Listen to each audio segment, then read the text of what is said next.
The St. Louis Cardinals are on the air.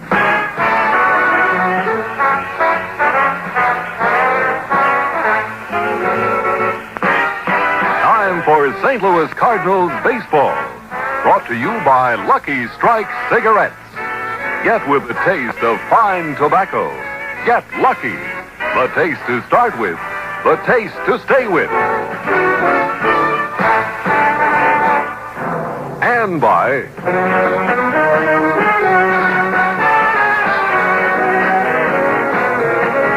premium brewed Busch Bavarian beer. Busch Bavarian drinks good, unusually good, with more taste, more heartiness, more satisfaction. Now let's follow the Redbirds.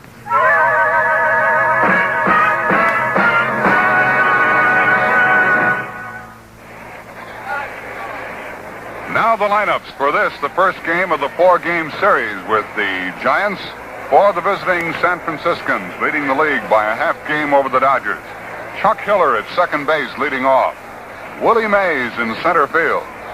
Willie McCovey in right field. Orlando Cepeda at first base batting fourth. Philippe Ballou is in left field. Jim Davenport at third base. Jose Pagan is at short. Tom Holler, the catcher. And Juan Marichal, 8-3, is on the mound for San Francisco. For the Cardinals, Curt Flood, who had 3 hits last night, in center field leading off. Javier is at second base, sitting in the number 2 spot. Bill White at first base. Stan Musial in left field, batting fourth. Ken Boyer is at third base. Carl Sawatsky is back of the plate. Julio Gotay is at shortstop. Doug Clemens is playing right field. And Bob Gibson, who has won 6 and lost 4, is on the mound for the Cardinals. Marichal has already defeated the Cardinals in 2 games and lost to them in neither of his outings. Gibson is 1-1 against the Giants. There go the Cardinals on the field, and here for the play-by-play of the ball game, and his good evening to you, is Harry Carey. Thank you, Jack. Hello again, everybody. All set to play baseball here. The rains have blown away. They certainly cut into our attendance. It rained all afternoon, and boy, I mean some rain. Here is Chuck Hiller, the second baseman, hitting .281 from McHenry, Illinois. No homers and 20 runs batted in. First pitch by Bob Gibson is high and outside.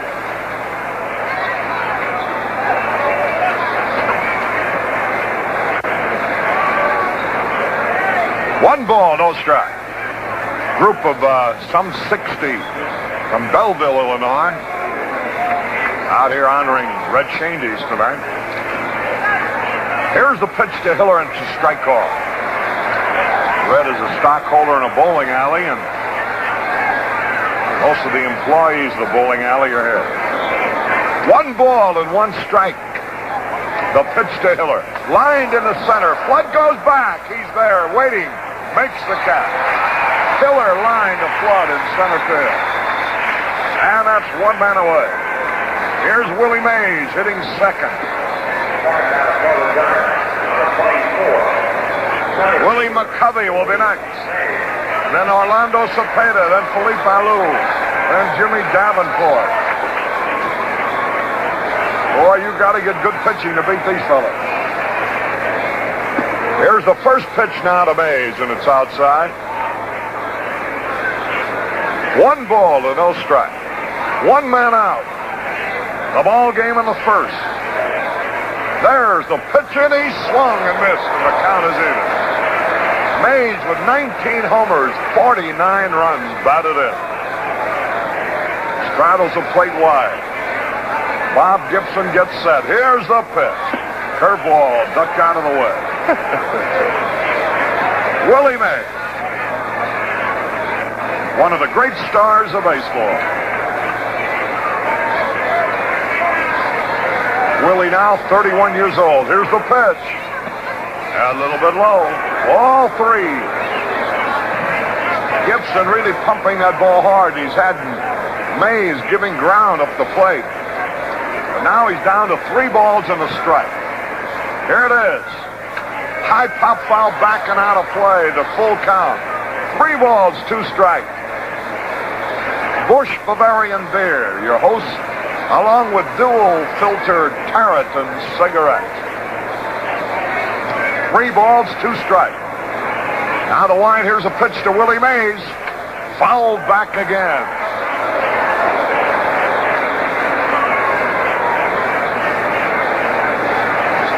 It'd be pretty tough to earn a living at that plate right at this moment, Harry. It's a little difficult to see, not quite dark. They didn't take batting practice, and Gibson is firing. He is really throwing hard as right, Jack. Here's the windup, the 3-2 pitch. Struck him out on a curve. Mays gave up on the pitch, thought it was inside. It broke sharply, right over the middle for a called third strike. Here now is Willie McCovey. Too big to be a man and not quite big enough to be a horse. I bet Mays is thinking about stealing second, Harry, till that ball snapped across the plate.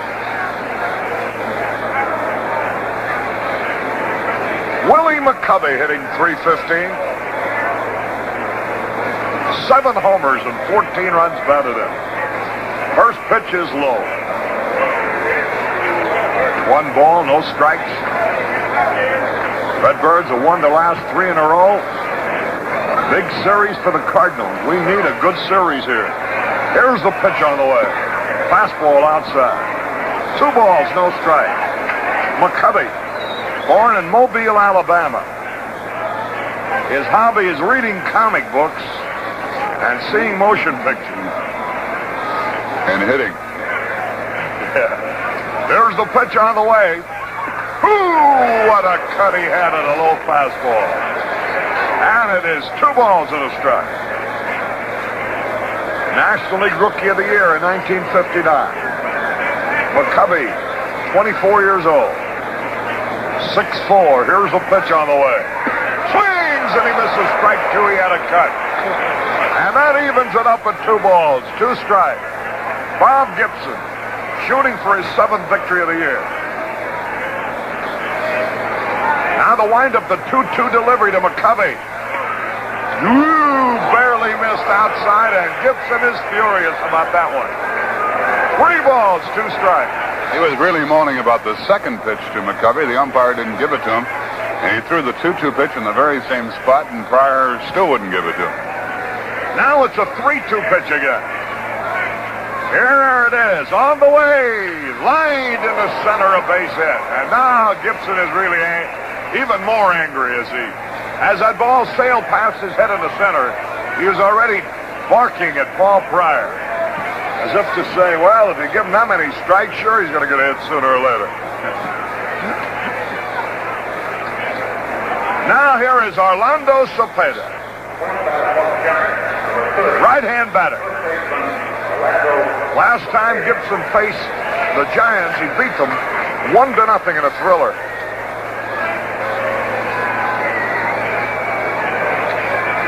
Now the stretch and the hesitation.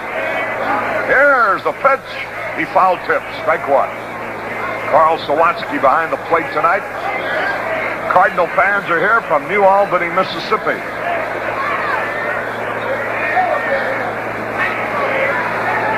Good friend Leslie Brooks runs the station and carries our games down in Jackson, Tennessee. On hand. Here's the pitch, and it's a curve outside. 1 ball, 1 strike. The pride of Little Rock next to Sawatsky is Jack Pickens on hand. Our Busch Bavarian distributor down that way. 1 ball, 1 strike.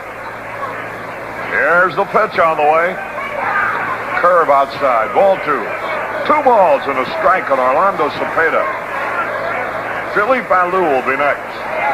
The Giants leading the league. Cepeda, 15 homers, 55 RBI. Now the stretch. Here's the pitch. There goes the runner. A ground ball to short. No ties, only play, first base. In time for the out. McCovey broke on the pitch. Cepeda grounded out. to go tie who threw him out. 1 hit, no runs. No errors, 1 left. We go into the bottom half of the first inning. There's no score in the ball game. You know, there are a few players in the league who can run the 110 flat. Some who can hit over 300. And some will have an exceptionally strong throwing arm. And then every once in a while, a player comes along who can do all 3 things: run, hit, and throw. This is a rare individual. A ball player who stands head and shoulders above the rest. And here's something else that stands head and shoulders above the rest. Busch Bavarian beer. It has a crisp, lively, wide-awake flavor that comes through every time. So much so that we say Busch Bavarian drinks good, unusually good. And here's why. It's premium brewed to taste right. Not too heavy, not too light, just right. When you're drinking Busch Bavarian, man, you just know you're drinking one of the world's finest. So stock up soon. You're going to agree, Busch Bavarian drinks good.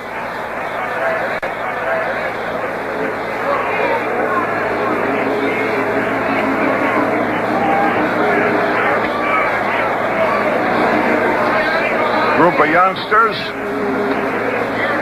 in the academy in Paragould, Arkansas, watching the ball game.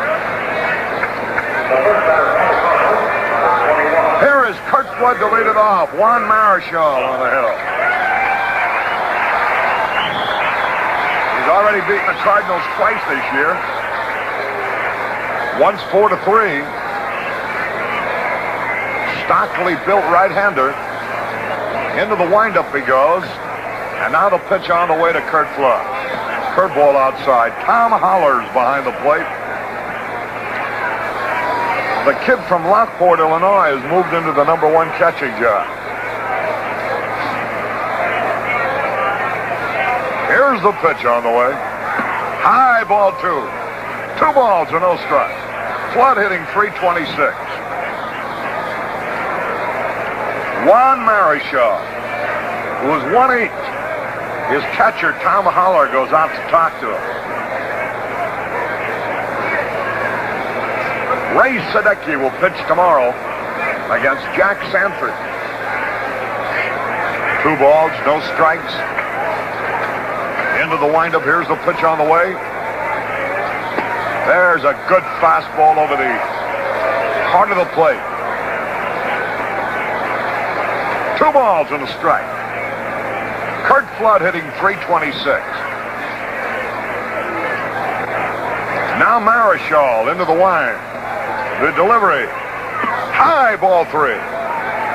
3 balls and a strike. Nobody on and nobody out.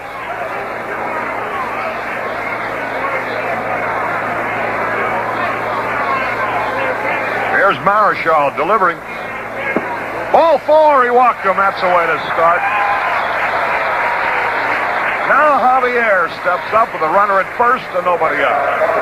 Ball game in the first inning. No score. Juan Marichal against Bob Gibson.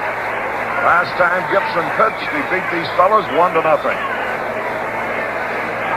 Another time he was beaten by the Giants. So he's 1-1 against them.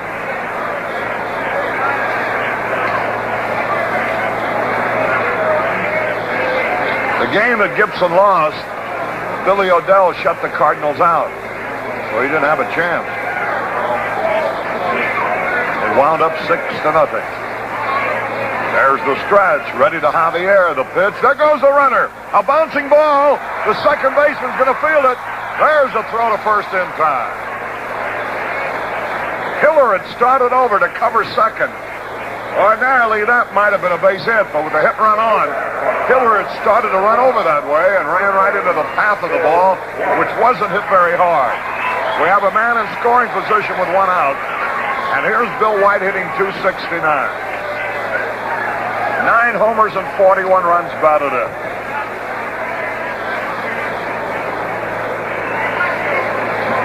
Man in scoring position. One away.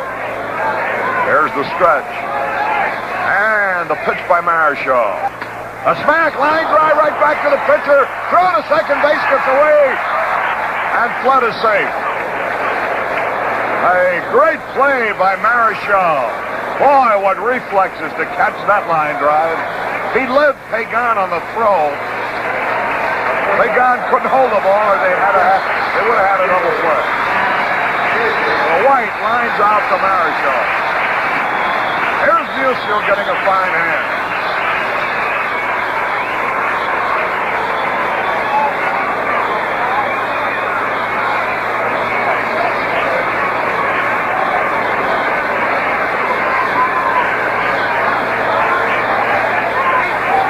University football coach Dan Devine with his daughters watching the game here tonight.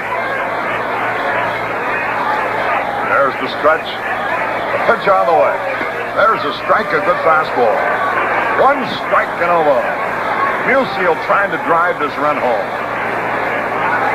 2 men are gone now. White hit that ball hard, but right back at Marichal.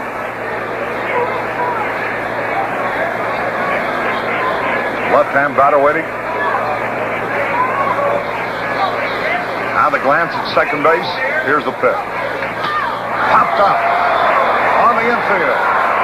Pagan under the ball. And he takes it to retire the side.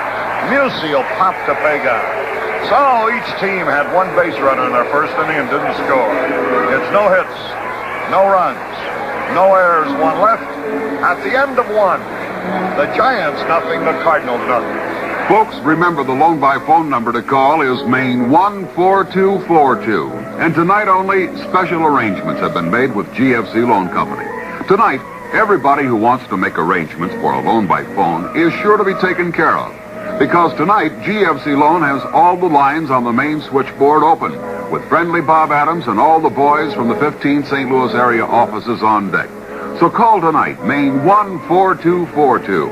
With all those phones in operation, you're sure to be taken care of. Call right now, and $25,000 to $2,000 is yours.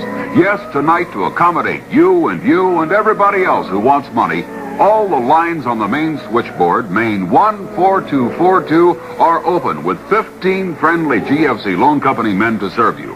All offices open Monday and Friday evenings until 7:30. Also an office in East St. Louis where you can borrow up to $800 with a call to Bridge 11770.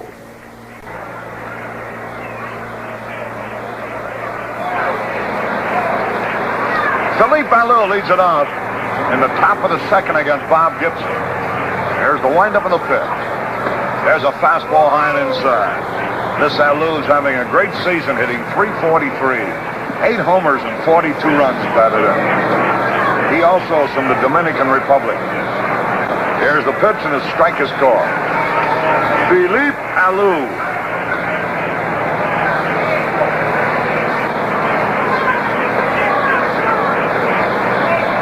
Now the pitch. Goes right on by Sawatsky to the screen. 2 balls and a strike. Alou now 27 years old.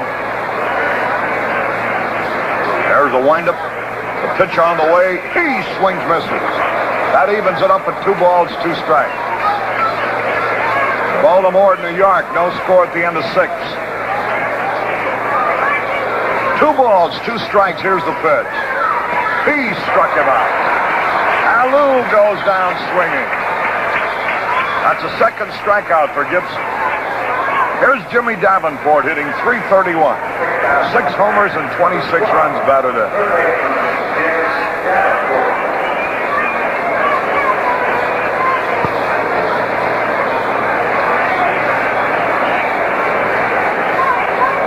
Gibson winds and the pitch all the way. Foul tip, strike 1. 1 strike and no ball. Gibson's not fooling around with any trick stuff. He's just rearing back and firing. 1 strike and no balls. Here's the pitch. Low outside fastball evens it up. 1 man out, nobody on base. The ball game in the second inning. No score. Bob Gibson against Juan Marichal. Tomorrow afternoon, Ray Sadecki against Jack Sanford. 1 ball, 1 strike. Here's the pitch. There's a smash. Fair ball. Might go for extra bases. There goes Davenport on his way to second.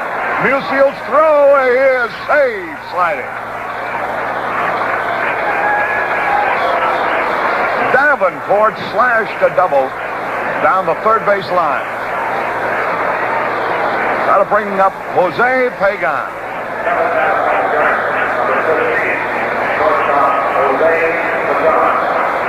Hitting .265. Right-handed batter. Tom Haller, the catcher, would be next. 1 man out. Ball game in the second inning. Bob Gibson gets ready. Here's the pitch to Pagan. Gets away. Here's Davenport trying for third. The throw. He is safe at third base. Throw was off. Sawatsky threw off balance. And didn't have as much on the throw as he would have liked to have had. And it was high and a little bit to the foul side of the bag. So it's a pass ball as Davenport takes third. Now anything would score the run. The infield has to come in. 1 ball, no strikes. Bob Gibson needs a strikeout here. There's the pitch on the way. It's low. 2 balls, no strikes. Tom Haller will be next, hitting .247. We're in the second inning. The Giants threaten. Bob Gibson getting ready. Into the wind, and here's the pitch to Pagan. A high pop foul. Here comes White over to the stands. He might have a play. He can't reach it. 2 balls and a strike.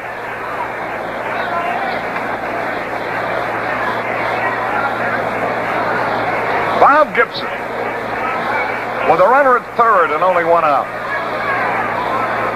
Giants have made 2 hits now. Gibson hasn't stepped on the rubbers yet. Looks down for his sign. Here's the windup. Here's the pitch to Pagan. Squeeze, and wait a minute, foul ball. It hit his body and then rolled into fair territory. As Davenport came down the line, Pagan tried to squeeze him home, and now we got a count of 2 balls and 2 strikes.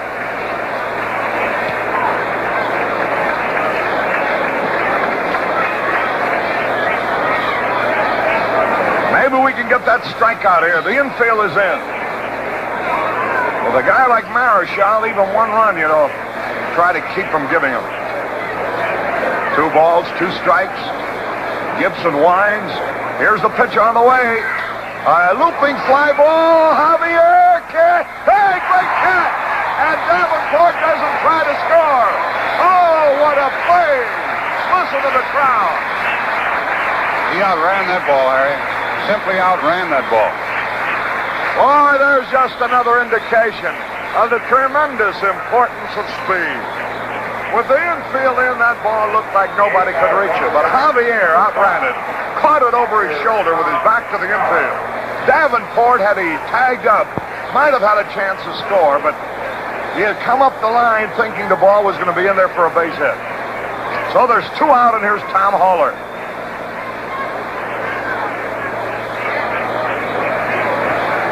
Left-handed batter. Gibson gets set. Into the windup, and here's the pitch. A bouncing ball. We're out of the inning. Javier's got it over to first in time. Nice pitching. And a fine play by Julian Javier. And so it's 1 hit. No runs, no errors, and 1 left. We go into the bottom half of the second inning. Giants nothing, the Cardinals nothing. And before we get back to the ball game, how about lighting up a dual filter Tarleton? Yes, Tarleton for flavor.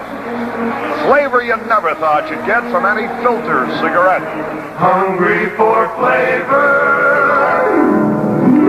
Tarleton's got it.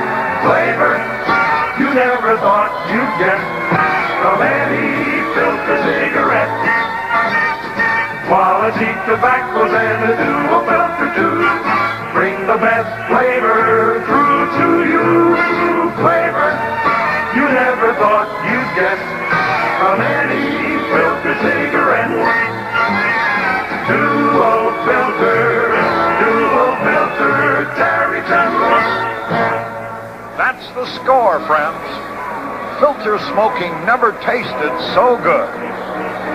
Better check up on your supply of dual filter Tarretins right now. And get another carton before you run out.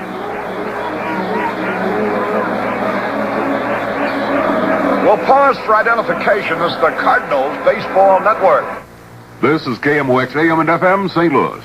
This is Kenny Boyer inviting you to see the Frontier Coupe, a full-size Pontiac hardtop, available only at Vincel Pontiac, 3295 South Kings Highway at Filer.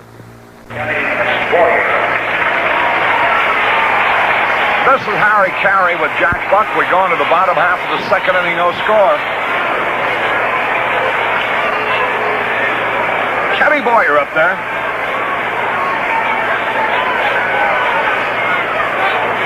Here's the pitch. Curveball in there, a strike call. Boy, this youngster John Tillman has hit another home run for the Red Sox. A Georgia Tech boy. Boyer hits a bouncing ball down to the second baseman Hiller. There's the peg in time. Boyer rolls out from Hiller to Cepeda.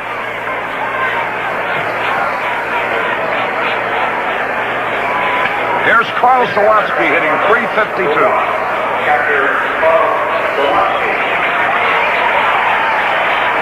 Baltimore, New York, no score in the bottom of the seventh. Yankees have used two pitchers. Ford must have come up with a bad arm or back. That'll leave the game. Here's Sawatsky. One away. Juan Marichal gets set. Into the windup. Here's the pitch. Curveball outside. In some ways, this Marichal reminds you of Carl Erskine, former pitching star of the Dodgers. I think what reminds me of Erskine is the way he comes directly overhanded with his delivery. Here it is. A bouncing ball to Cepeda. Big hop. He's got it. Easy out. 2 men up and 2 men down. Here's Go Ty, and boy, this looks like one of those ball games where a run might be a mountain.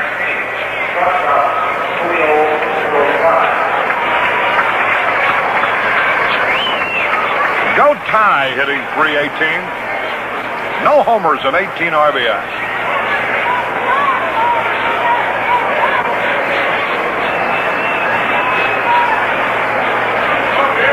Marichal getting set.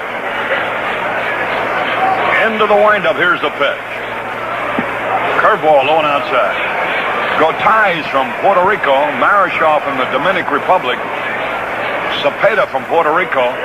Pagan from Puerto Rico.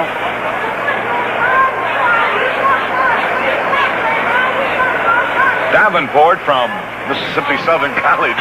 Line drive, base hit for Gotay, and he's on there. Gotay ripped one into left field. Here's Doug Clemens now, playing right field, hitting .231. That Gotay continues to pound that ball.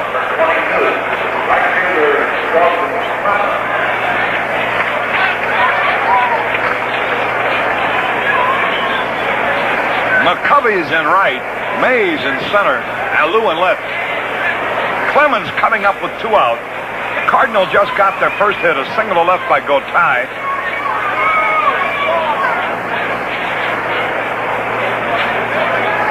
Doug Clemens digs in. Juan Marichal is ready. Takes a look over his shoulder. Now the toss over to first base, the runner back. Harry, I don't suppose Gotay can beat out Maury Wills for the All-Star team, but he's got to be second in line right now. He's sure got to be a big candidate for that Rookie of the Year, though. Now the stretch. Here's the pitch to Clemens. Pitch out, not going anywhere.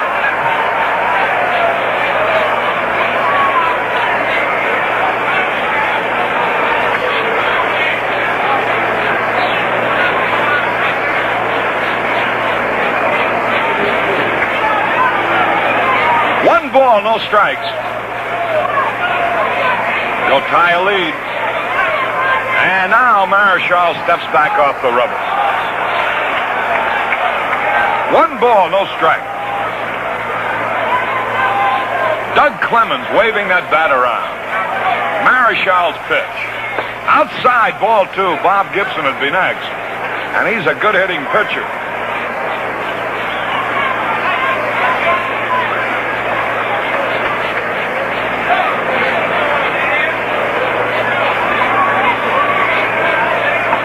Here's the pitch. Fouled it back. He had a good cut of the fastball. And that makes it 2 balls and a strike. 2 men are out. Doug Clemens at the plate. Hitting .231. 22-year-old rookie outfielder. Yankees are batting in the bottom of the 7th. 0-0 with Baltimore. 2 balls and a strike. Now Marichal steps back off the rubber. 2 balls and a strike. Go tie a lead. And the pitch. There's a high fly ball to center. That will be an easy out. Willie Mays can't find it. It drops for a hit. Here's Clemens around the third. The run is scored. And he is in there with a triple. Willie Mays lost the ball in the lights. Couldn't locate it at all. Standing there, and he suddenly looked over towards Philippe Ballou, as if to say, where is it, Philippe? By time Philippe could yell to him, the ball had dropped. A high routine fly ball goes for a triple. Get a good look at that, because, boy, you don't see that happen often. I want to tell you something, that Gotay was not loafing on a routine fly ball to center field. He was really pumping. He couldn't understand why they kept waving him home, but he scored. So Julio scored the run. It's a triple for Clemens. And here's Bob Gibson now, the pitch. Low outside, ball 1. And Clemens wasn't loafing a bit either. He went into third base standing up. Gotay thought Keene lost his mind when he sent him off and told him to keep running. There's the pitch on the way. Curve high and outside, ball 2. Perhaps the greatest center fielder of all time, Willie Mays, just proved he was human. A routine fly ball, and he couldn't locate it. He lost it in the gloaming, as it were. Here's the pitch. Swings and fouls it off the end of the bat into the Giant dugout. And they scatter like 10 pins in the bowling alley.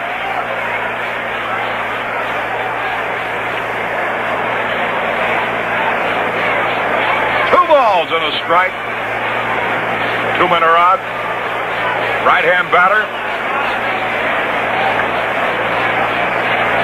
Here's Marichal's pitch. Tried to bunt and he missed. Strike 2. 2 balls, 2 strikes. The Red Sox, trailing Cleveland 6-0, just came up with 5 in the 4th. And now they trail by only 1. 2 balls, 2 strikes. Bob Gibson, the batter, hitting .211 for the season. A good hitter for a pitcher. Started out in baseball as a switch-hitting catcher. 2 balls, 2 strikes. There's the pitch on the way. Ooh, he had a good cut and he fouled it back. 2 balls, 2 strikes.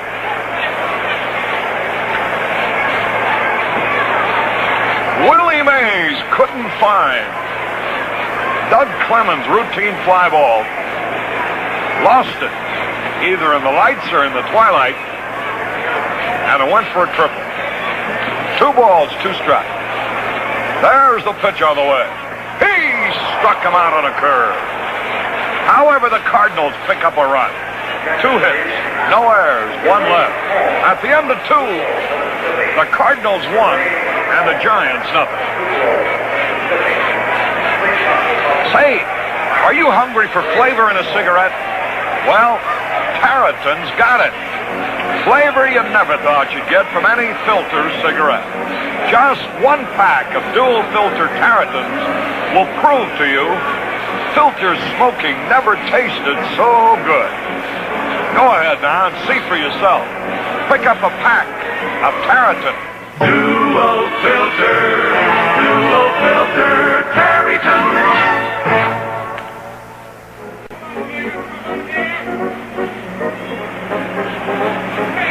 A reminder right here, fans, that the 1962 edition of the Dual Filter Tarleton Baseball Guide is available. The new Tarleton Guide is packed with information on teams, players, records, anything you want to know about baseball. For your copy, send 50 cents with your name and address to Harry Carey, care of the Sporting News, Box 56, St. Louis, Missouri. Send for yours this evening. Send a half a dollar, 50 cents with your name and address to Harry Carey, care of the Sporting News, Box 56, St. Louis, Missouri. Send for your copy of the Dual Filter Tarleton Baseball Guide this evening and have it for the remainder of the season to enjoy. Marischal will lead off. Willie Mays, when he came in from center field, chatted with Marischal, probably telling him how badly he felt about that. He never did see that ball until it hit the ground. Oftentimes, an outfielder would have trouble picking the ball up off the bat, but get a line on it when it starts to fall, but he never did see it until it hit the ground, and the Cardinals have a run. Well, here is Juan Marischal to lead off here in the top of the third. The Cardinals lead 1-0. There's a strike called.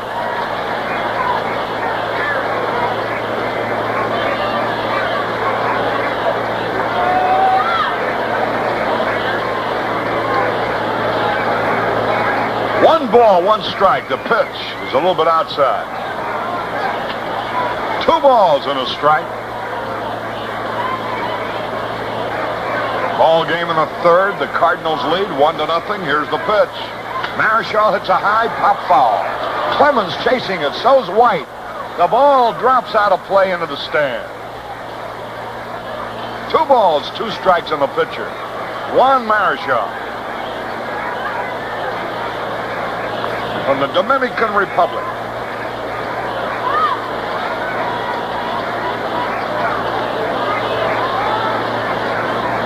Marischal is 24 years old. Here's the 2-2 pitch. He fouled it back into the upper deck. Hey, Souvenirsville. 2 balls, 2 strikes.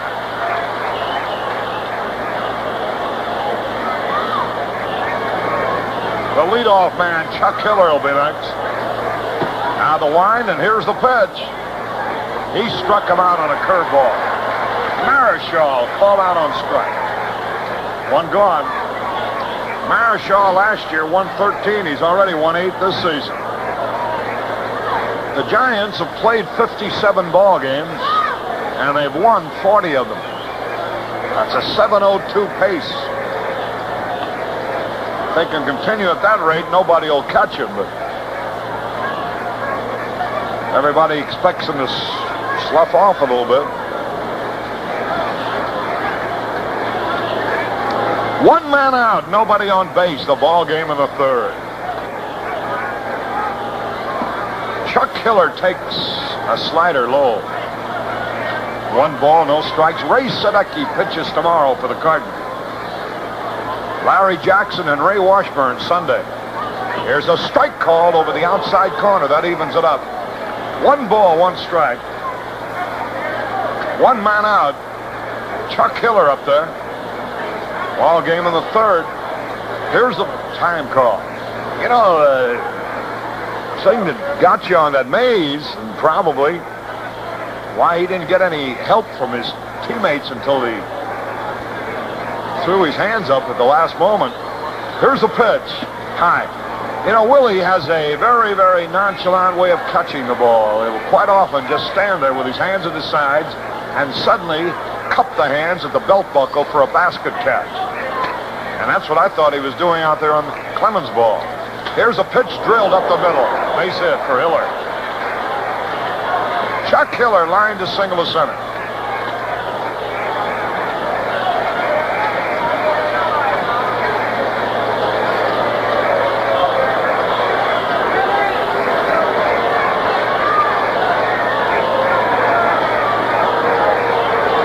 Here now is Willie Mays with a runner at first and 1 out. He was out on strikes his first time. Here's a leadoff first base by Hiller, the pitch. He swings and misses. Strike one. Mays hitting an even 300. 19 homers, 49 RBI. Now the pitch, low outside, that evens it. 1 ball, 1 strike. 1 gone. Mays straddles the plate.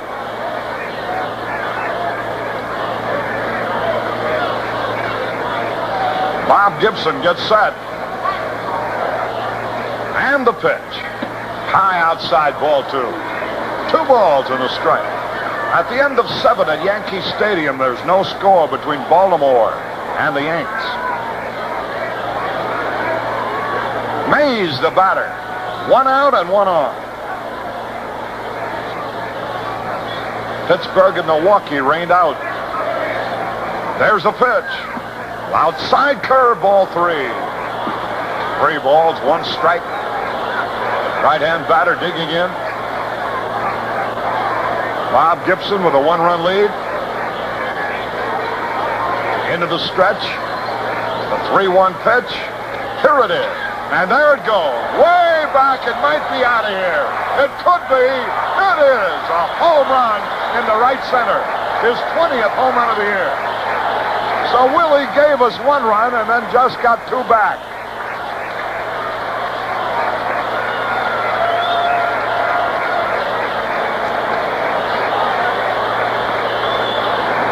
Mays hit a 3-1 pitch into the right center field pavilion.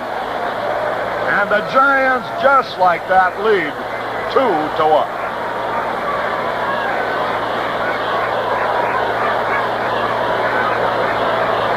You almost knew that was going to happen.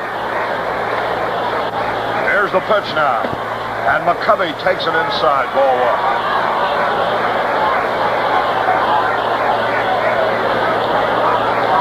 1. Willie Mays, who had given us a run by being unable to locate a routine fly, just drove in 2 with a homer. Here's a pitch swung on by McCovey and missed.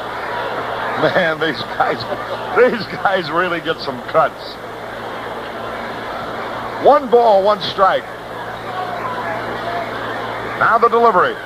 There she goes, way back. Forget about it. Home run. He even broke the bat and hit it on the roof. A line drive.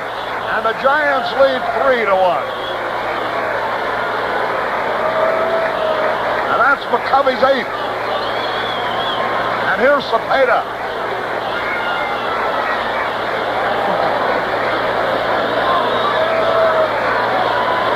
Boy,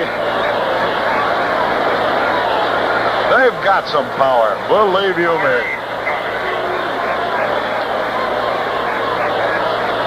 The way these guys swing, this ball game looks like David and Goliath. Here's Cepeda now. Here's the pitch. Ooh, what a cut, and he missed. Strike 1. 1 strike to the ball. 1 man out, 3 runs in. The Giants leading. Cepeda has hit 15 homers himself. Driven in 55 runs. Now the pitch. High inside, and the count evens at a ball and a strike. That ball went all the way back to the screen.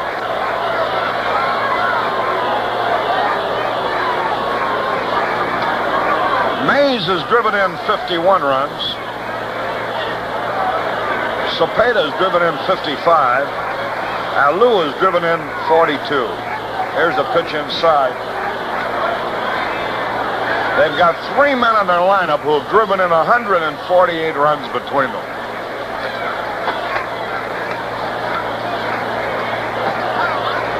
Now the pitch. Swung, and he missed a high fastball. The entire Cardinal squad, counting everybody, has driven in 244.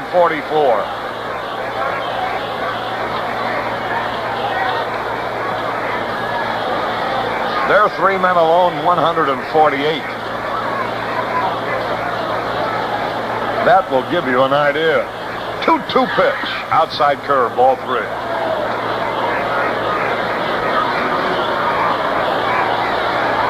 Thing about them, even if they don't get good pitching, they can beat you just with power. Now the windup, 3-2 pitch. Here it is. Foul back. Rebounds to the field. A full count of 3-2.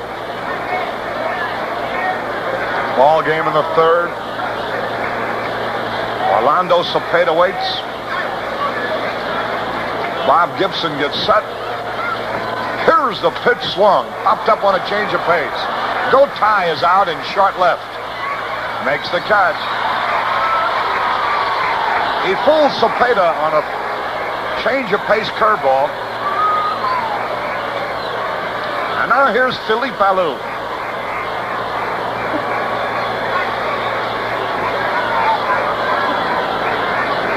On the Western Union ticker, they have Mota hitting a home run for the Giants in the third with one on. Here's Alou, a big bouncing ball. Boyer trying to cut it off. Can't. It'll go for a scratch hit.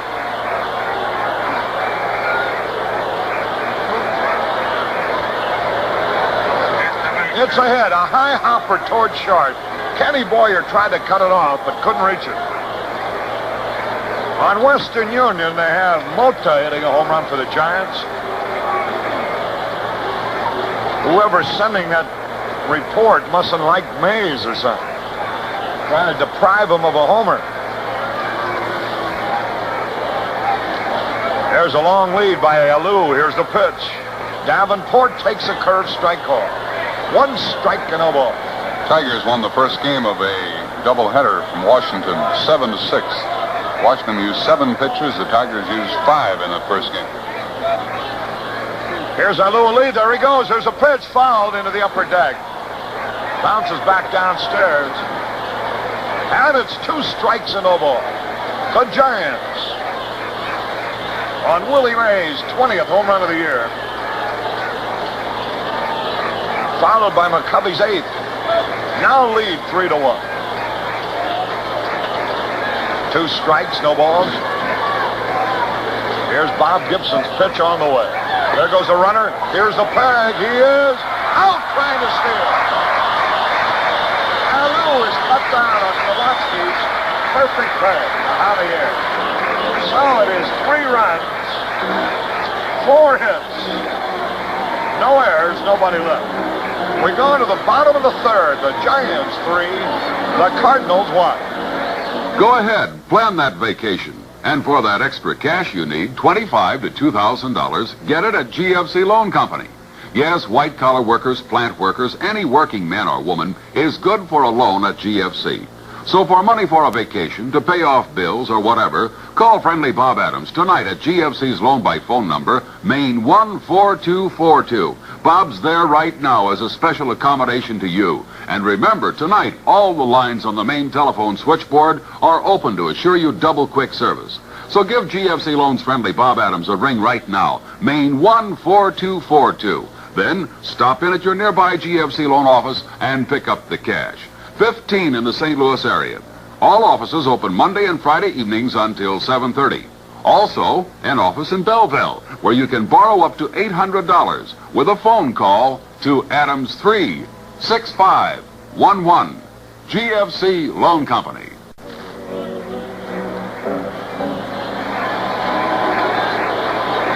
Anheuser-Busch invites you and your friends or club to visit its St. Louis Brewery, the largest brewery in the world. Daily tours are conducted Monday through Saturday between 9:30 a.m. and 3:15 p.m. Please make your tour reservation in advance by calling Prospect 3-3100, Station 729. Prospect 3-3100, Station 729. Here's Flood to lead it off in the bottom of the third. Marischal's pitch on the way. He pulled it foul off to the left. Whitey Ford's arm was bothering him, and that's why he left the ball game. That's still a shutout between Baltimore and the Yankees. Yankees batting in the bottom of the 8th. 1 strike and no ball. Curt Flood digs in. There's the pitch. There's a fly ball to center. Willie Mays is there. That'll be an easy out, and he takes it. Flood fly to Mays. Here's Javier. He bounced out his first time. We're in the third, 3-1 Giants.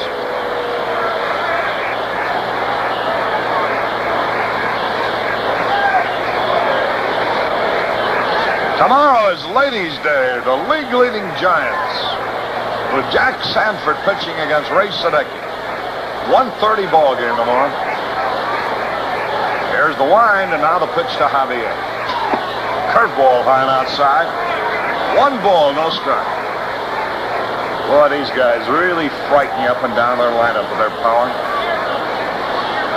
1 ball, no strikes. Javier trying to get something started. Marichal rolling along. The only run he has given, he shouldn't have had. Now the pitch on the way. There's a strike. He came sidearm that time to the right-handed batter. And that evens it up at a ball and a strike.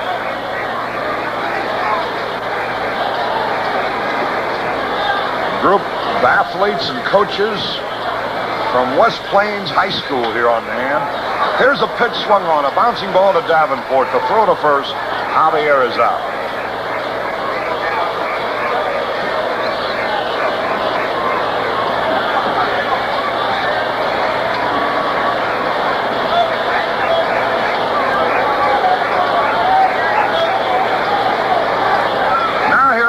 He lined out his first time at bat. It cost us a run.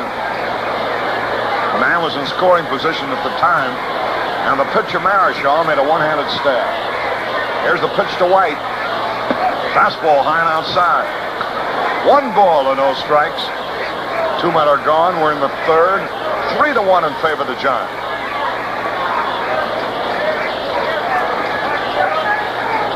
Here's the pitch. Outside, ball 2. Musial will be next.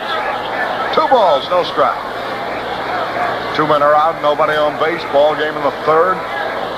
3-1 in favor of the league-leading Giants. Juan Marichal, the right-hander, delivers. There's a drive, way back. It might be. It could be.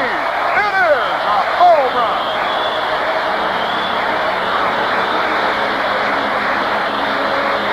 White has just hit his 10th homer of the year. And the Cardinals now trail by only 1. Oh, the Redbirds showing a little bit of their own power.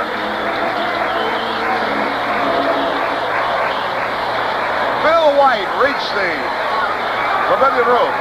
Looked like he hit a high fastball. Here's Musial. Marichal gets ready. Here's the pitch on the way. Whoa, he was going for it too, but missed an overhanded curveball. Strike 1. 1 strike and no ball. 2 men are out. 1 run is in. The Giants lead by 1, 3-2. Marichal delivers. There she goes deep in the right center. Mays going over off the wall. And Willie plays it perfectly at home stand to a long single. That hit the right center field wall on the line. Bounced right back to Mays. Here's Boyer now. That is about the longest single you'll ever see. Mays didn't even try to catch the ball. Knew he had no chance. Just waited for it on the rebound. Let's pause for identification. This is the Cardinals Baseball Network. This is KMOX AM and FM St. Louis. You arrive in the heart of Chicago in a good business mood when you go Wabash Bluebird, featuring dome liner service.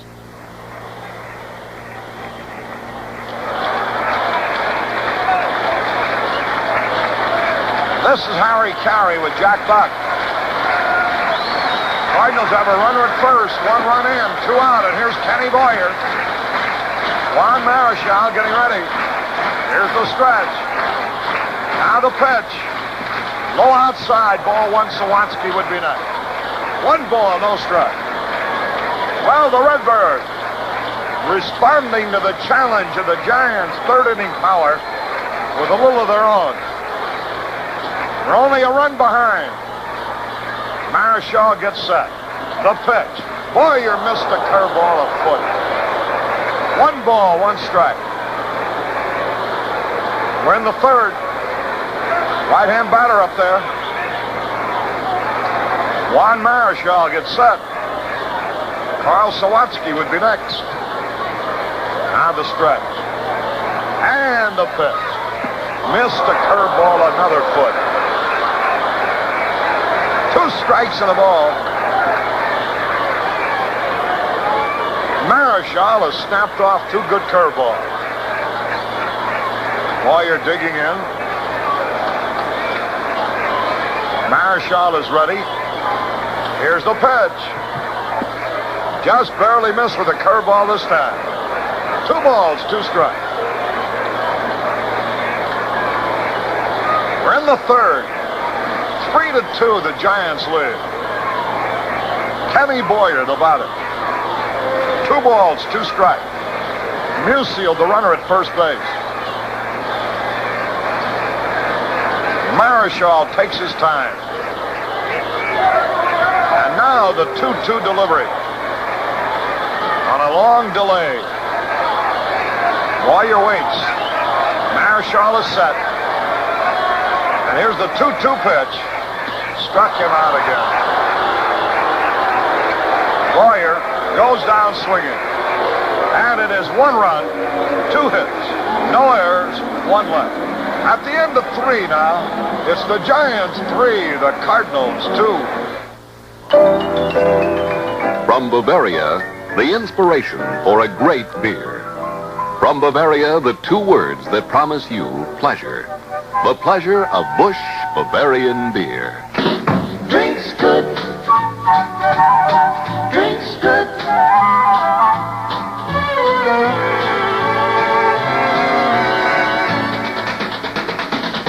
Drinks good. Drinks good.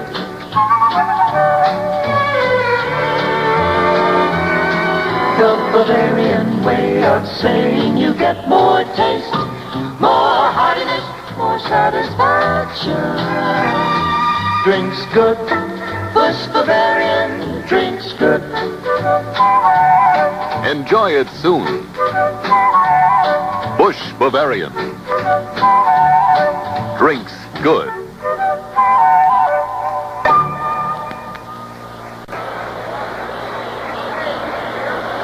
Well, we go into the top of the 4th. The Cardinals trail 3-2. Jimmy Davenport leading off, and at your service, Smiling Jack. Davenport doubled his first time. Right-handed batter. Gibson throws a pitch high for a ball. Bob Gibson on the mound. The Giants have tapped him for 6 hits. The Redbirds have 4. The Cardinals trail 3-2 as the 4th inning gets underway. Davenport is hitting .331. Takes a strike call. The slider at the knees. It's 1-1. Davenport is amongst the leaders. He ranks 5th in the league with that batting average of .331. He's had 6 home runs. Takes a pitch high. 2 balls and a strike. It'll be Davenport, Pagan, and Holler. Nobody on or out here in the 4th inning. And Gibson's next one. Foul back on the screen. 2-2. This Davenport is a big part of this Giant ball club. They have the power, of course, of Mays, McCovey, Cepeda, and Alou. But this Davenport is a very, very fine third baseman. Adds a lot of fire to that infield, and he's a good hitter. Foul back. Had a terrific cut. 2-2. These Giants sure get their swings up there at the plate. They really chop down on that ball. Gibson with a 2-2 count on Davenport. Fires. Struck him out. He went around, tried to hold up on a curveball, but he got him on strikes. And so Gibson has struck out 1 in each inning so far.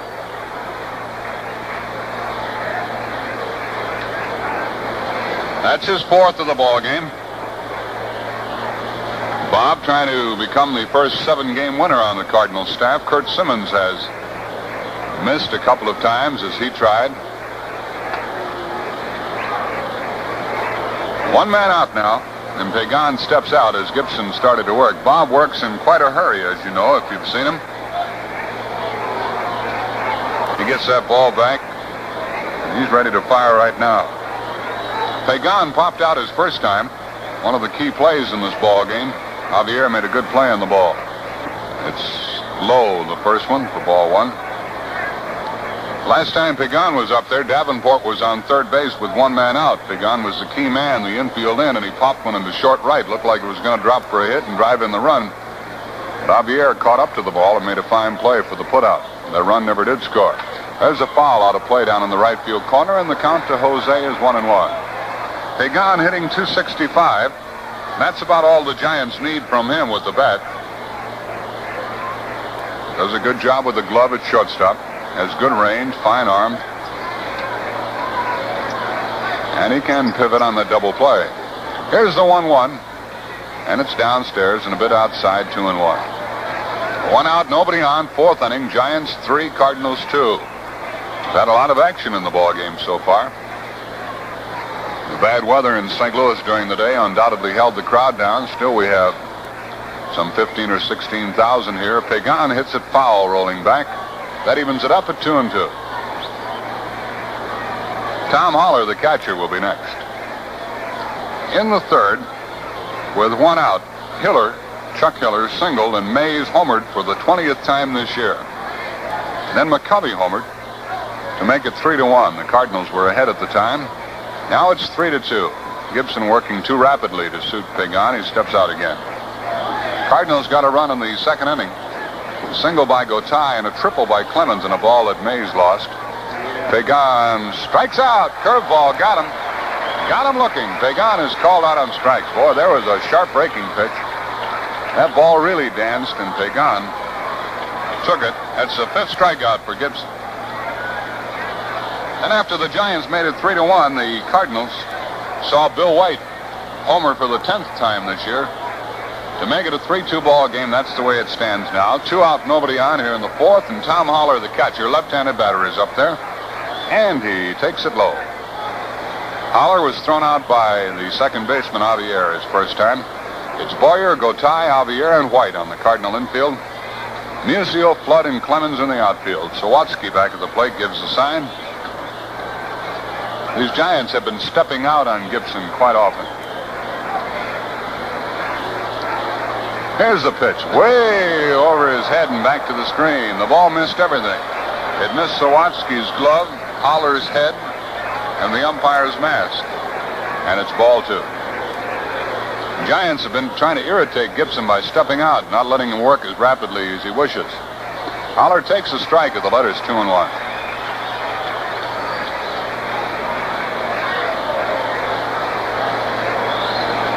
Busch Bavarian dual filter Tarleton bringing you the ball game tonight. Bases are empty. 2 men gone. 4th inning. And here's the pitch from Gibson. Swung on, bouncing ball. Javier, big hop, up, throws, gets him. That's it. Javier throws out Holler, and it's a 1-2-3 inning. And you like to see Gibson settle down like that after the slugging in the last inning, because if you get into a power contest with these guys, the odds are against you. At the end of 3.5 innings of play, the Giants 3, Cardinals 2. In a beer, you're looking for taste, heartiness, satisfaction. Make your beer Busch Bavarian and enjoy more taste, more heartiness, more satisfaction.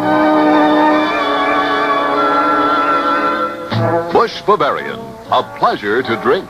Busch Bavarian, drinks good. Drinks good. Busch Bavarian. Drinks good. The Bavarian way of saying you get more taste, more heartiness, more satisfaction.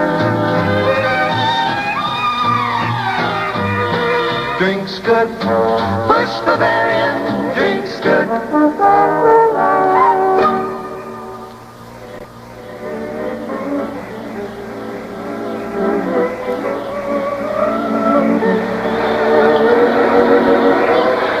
bottom of the fourth comes around. The Cardinals led at one time, 1-0. The Giants took the lead 3-1. The Redbirds made it 3-2. And now, as they hit in the bottom of the fourth inning,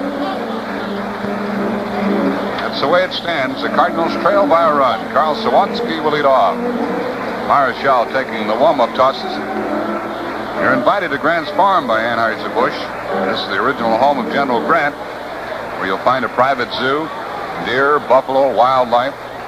One of the nation's most famous show places, great for the kids and for the adults. You have to have a reservation, but they're easy to get. Send a card or letter to Grant's Farm Tours, Afton 23, Missouri. Tell how many in the group, which day you'd prefer, Tuesday through Saturday, what time would be convenient. Tours at 9, 10, and 11 in the morning, 1, 2, and 3 in the afternoon. No tours on Sunday, Monday, or holidays. But put it on your schedule. If you live in St. Louis, or the next time you visit here, a tour through Grant's Farm is an event that you and the family will never forget. Sawatsky swings and pops it up into short center field. Willie Mays has a beat on the ball. He waits and he has it, 1 out. Sawatsky flies to center, 1 man gone.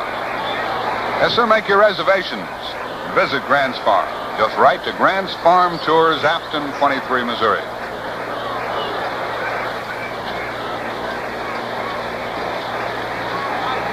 One out here in the Cardinal fourth. The Redbirds have been out hit 6-4. They trail 4-3-2. 3-2 the score, and here's Gotay, who singled his first time. Julio singled in the second with 2 out and came around to score. He was batting .318 at the start of the night, had 3 hits here last night. Marichal is the pitcher, and there's a line drive foul down into the left field corner. Gotay made a bid for a double at 1 foul. Marichal has a very exaggerated windup. Takes a slow windup and he kicks that front foot, the left foot way up high. Rears back with that throwing arm and comes at you directly overhand. Real good fastball, curve, change of pace. A tough pitcher. The pitch is downstairs for a ball. It's 1-1. Gotay started to go, held up. Julio Gotay. G-O-T-A-Y. Gotay wears number 19, the Cardinal shortstop. Doug Clemens will be next. The Cardinals need a run. We're in the fourth inning. Here's the 1-1 pitch. In the dirt. Los Angeles at Houston a bit later on. Philadelphia leads Cincinnati 2-0 in the third. Taylor hit a home run, Tony Taylor. Pittsburgh and Milwaukee rained out tonight. Cubs and Mets split a doubleheader this afternoon. Gotay hits a bouncing foul down the third base line. It's 2-2. In the first game of the doubleheader at Chicago, the Mets snapped a 17-game losing streak by scoring a run in the ninth, an unearned run, and whipped the Cubs 4-3. The Cubs came back and took the second game 3-2. They split. 2 balls, 2 strikes the count. Gotay crouched at the plate. Here's the pitch. Strike 3 call. A slider stayed on the outside corner. Gotay was looking for the curve. Marichal's slider got him on strikes. And for Marichal, that's his second strikeout. He's retired the first 2 men. Only once in the ballgame, and we're in the fourth inning, did the Cardinals get the leadoff man out. Cepeda, the first baseman, is into the mound talking to Marichal.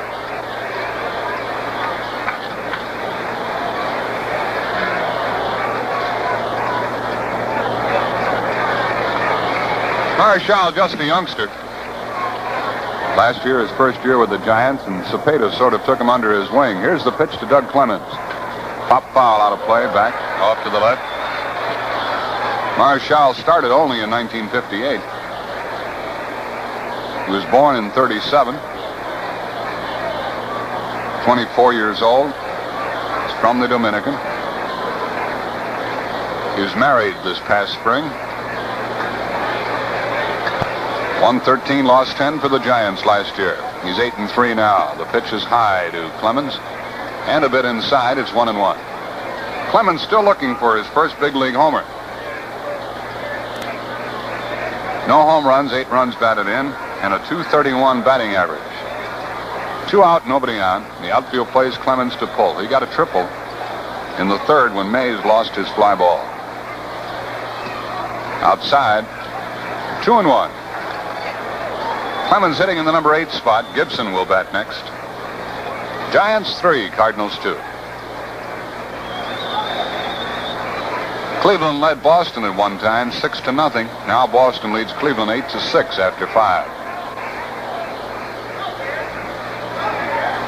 2 balls and a strike. The pitch to Clemens on the way. Swung on, a shot to very, very deep center field. Mays going back on the track in front of the wall and makes the catch. Clemens hit one about 400 feet into straightaway center field.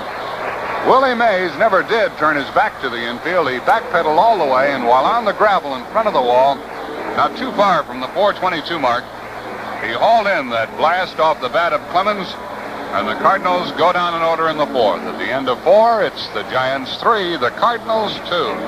If your car payments are so big they hurt, don't let them go on hurting. If you're paid down to $1,000 or less, GFC Loan Company can cut those back-breaking payments in half, maybe even lower. That's right. GFC Loan Company can reduce your balance way down. Sound good? Indeed. Then call friendly Bob Adams at the GFC Loan Company right now.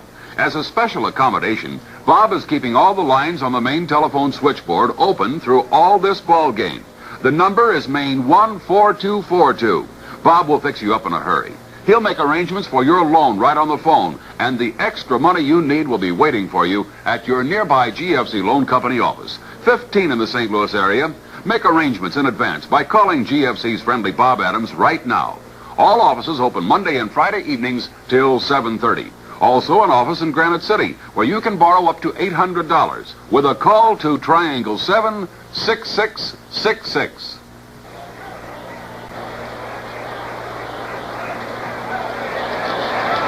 We've had a lot of action in this one. And it goes into the 5th inning now. Gibson pitching to his hurling opponent, Juan Marichal. Right-handed batter whom he fanned back in the 3rd inning. Gibson has 5 strikeouts in 4 frames. Swing and a miss by Marichal. This fellow's a pretty good hitter. Has 8 hits for the season, batting .258. Has driven in 5 runs for the Giants. Outfield playing around to the right for him, and he swings and misses again. That's 2 of them. Here's the final on the Yankee game. They blanked Baltimore 1-0. Coates got the win in relief of Whitey Ford and Wilhelm the loser. The pitch to Marichal. Ground ball to second base. Javier, short hop. Almost booted that one. Throws to first and gets it. That ball came to Javier in between hops. Came up to him a little bit, but he fielded it and threw Marichal out. Around to the leadoff man, Chuck Hiller. Hiller lined out to center field to start the ball game. Singled in the 3rd and trotted around the bases when Willie Mays, who is in the on-deck circle at the moment, hit his 20th home run of the year into the right center field pavilion. Hiller takes a strike. He's up there choked up on the bat, little left-handed batter, hitting .281. No homers, 20 RBIs. This fella has solved the second base problem for the Giants. Here's the pitch to him. Low inside, bounces away from Sawatsky. It's 1-1. The Giants tried all sorts of people at second base, thought they had the problem solved with Blassingame, weren't satisfied there. A fellow by the name of Bowman played for a while. Now Hiller has it. There's a pop-up. That should be the second out. Sawatsky having trouble. Gibson is there trying to help him out, and Carl makes the catch. Carl was staggering around like he didn't know where the ball was. Gibson was ready to make the catch himself. Finally, Carl picked it up and made the catch. 2 out. It was foul as he grabbed it. Hiller fouls out to Sawatsky, and here is Say Hey Willie Mays.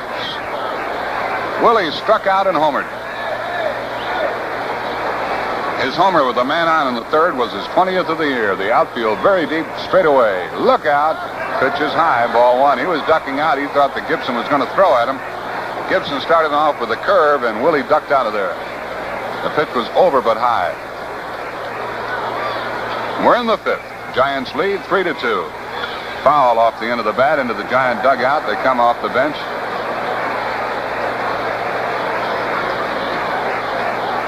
One and 1 to Willie. As Harry said earlier, after Willie lost that fly ball that cost the Giants a run, you almost knew that he was going to hurt Bob Gibson, and he did with a 2-run homer his last time up there. Now the count is 1-1, and Mays takes it outside, 2-1. Chicago and Minnesota scoreless after 4. Yankees beat Baltimore 1-0. Later, Kansas City at Los Angeles. Red Sox lead Cleveland 8-6 in the 6th. First game of the doubleheader, Detroit 7, Washington 6. Pitch is low to Mays. Mays is really moving around in that batter's box. And the count has run to 3-1. And McCovey will be next.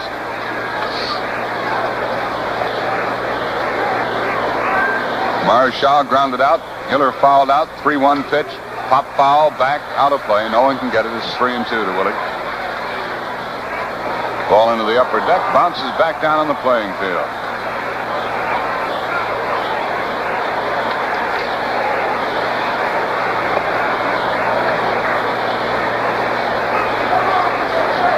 The Giants leading the Dodgers by a half game. Leading the Cardinals by 10 games. Cardinals are 2 behind Pittsburgh. Pittsburgh and Milwaukee will be idle tonight. Cardinals 3.5 ahead of Milwaukee. Redbirds only 2.5 behind third place Cincinnati.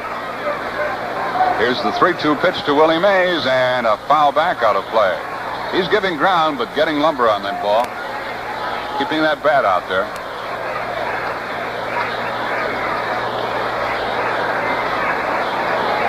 Cardinals and the Giants have played 6 times, and the Giants have won 4 of them.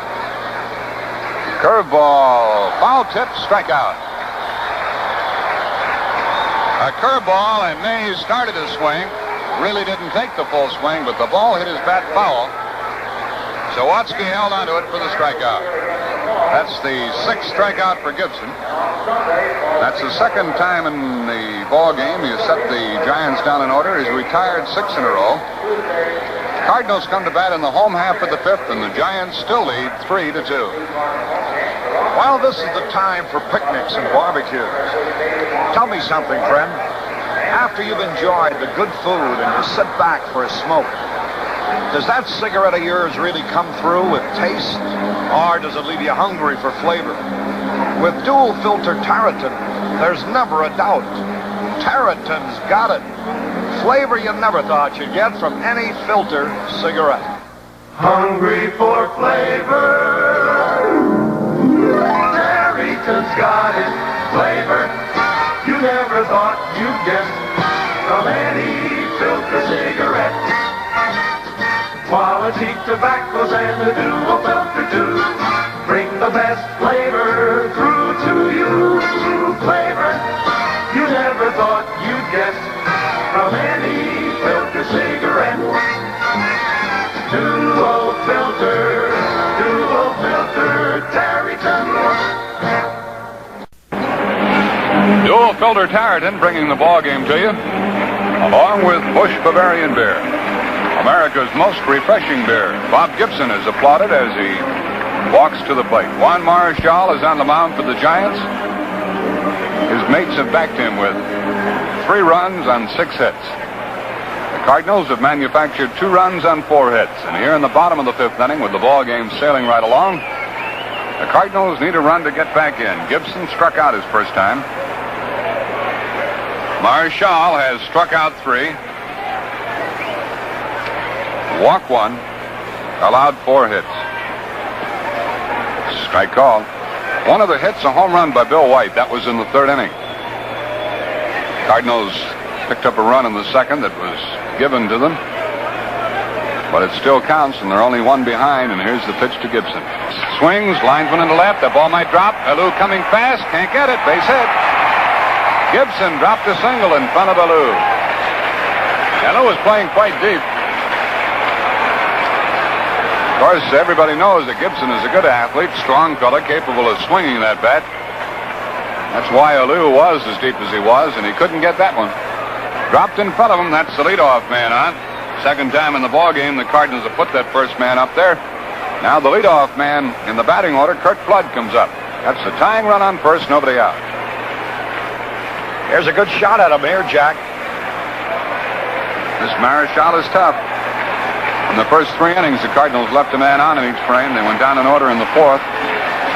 Now Gibson starts the crowd to making some noise.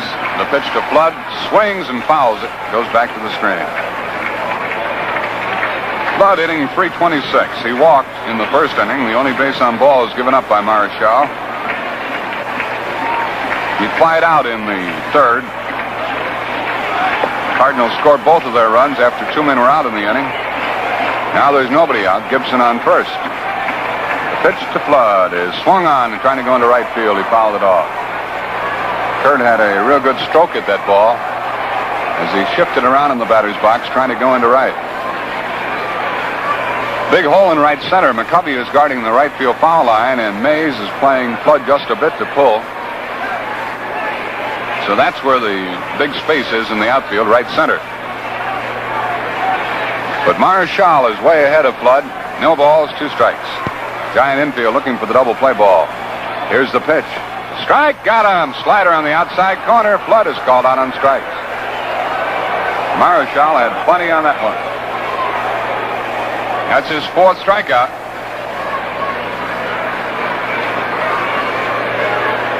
Hiller comes in from second base to talk to the Giant hurler.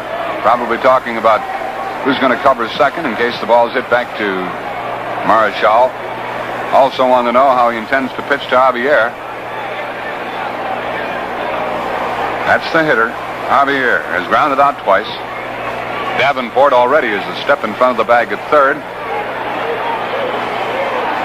Javier with a .227 batting average. 0 for 2 in this game. 2 home runs, 12 runs batted in for the year. No home runs here in St. Louis. It's a ground ball. That's through into right field. Gibson's going to try to go to third. McCovey can't make a play on him. First and third, 1 out. That Gibson was really pedaling going around second base. He knew he had an inexperienced outfielder out there in McCovey. Javier bounced one through with Cepeda holding the runner close, and Gibson made up his mind that he was going to go to third, and there he is with 1 out. Javier on at first base and White the batter. Well, Hooley succeeded in doing what Kurt Flood had tried to do and failed. That's bounce the ball behind the runner in the right field. And with Gibson's speed, there's no doubt how the situation would develop.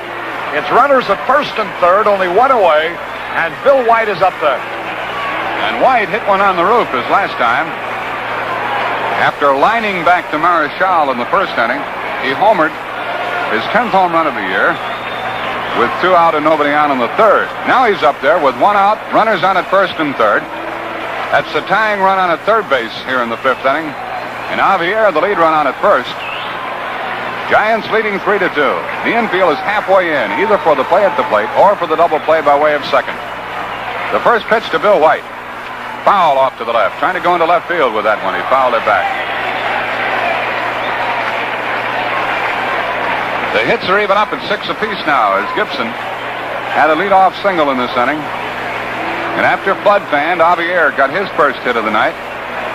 So each ball club has 6 hits. The only difference is in the scoring, where the Giants lead 3-2, but the Cardinals have these 2 men on, with White and Musial coming up. Outfield around to the right for Bill. Hitting .269, 10 home runs, 42 RBIs. Chance to make it 45 right here. 1 strike to count. Here's the pitch to him. Line drive in left center field. That's a base hit. The ball game's tied. Javier's going to third base, and there's no play on him. A single by White ties it up. White gets his second hit. He really stroked that ball beautifully over the head of the shortstop. They gone into left center for his second run batted in of the night. Driving in Gibson to tie the ball game 3-3. Javier scooted to third. He's the lead run. White on at first base, and Musial is the batter. You know, we were talking earlier about White not having a success against his former teammates. He must have hurt us, because he has certainly had it here tonight. He was robbed of a hit his first time on a line drive back to the pitcher. He would have driven in a run with that. Then he homered in the third, and now he just drove in the tying run in the 5th. Yes, sir, the ball game's tied 3-3. The Cardinals have out hit the Giants now 7-6. Still one man out, and Musial up there with Javier on at third and White on at first. The Giant infield again halfway in. Not a soul down in the Giant bullpen. Musial singled his last time after popping out his first time at bat. Stan with 6 homers and 24 RBIs. The first pitch to him is on the way from Marichal. A bouncing ball back to the mound, and they have Javier trapped between second and third. And he dives back, and he is out at third. Marichal chased him back through to Davenport, and Davenport just did get Javier diving back in. Musial tapped one back, and the ball almost got by the Giant pitcher. He snared the ball, chased Javier back, through to Davenport, and Davenport just did get Javier diving back in head first. So it's 2 on, 2 out. White down to second, Musial on at first on the fielder's choice, and it puts it up to Boyer.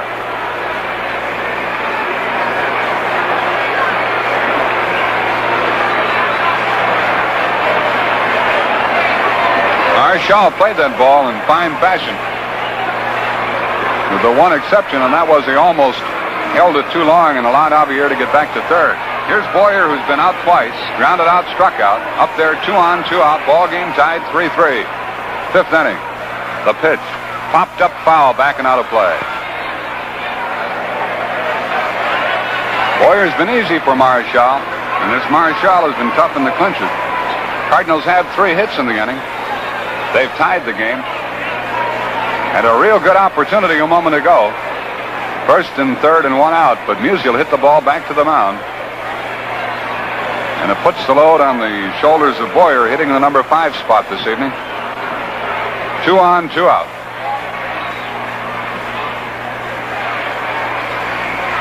Marichal taking his time. Nobody down in the Giant bullpen. Dart going all the way with this right-hander.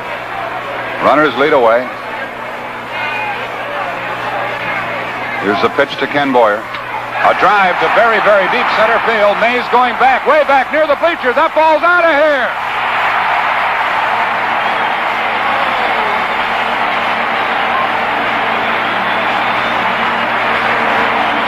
Boyer wallops a 3-run homer with 2 men out here in the 5th inning to put the Cardinals out in front 6-3. That ball was really hit about 430 feet. With a count of 1 strike, he really blasted it.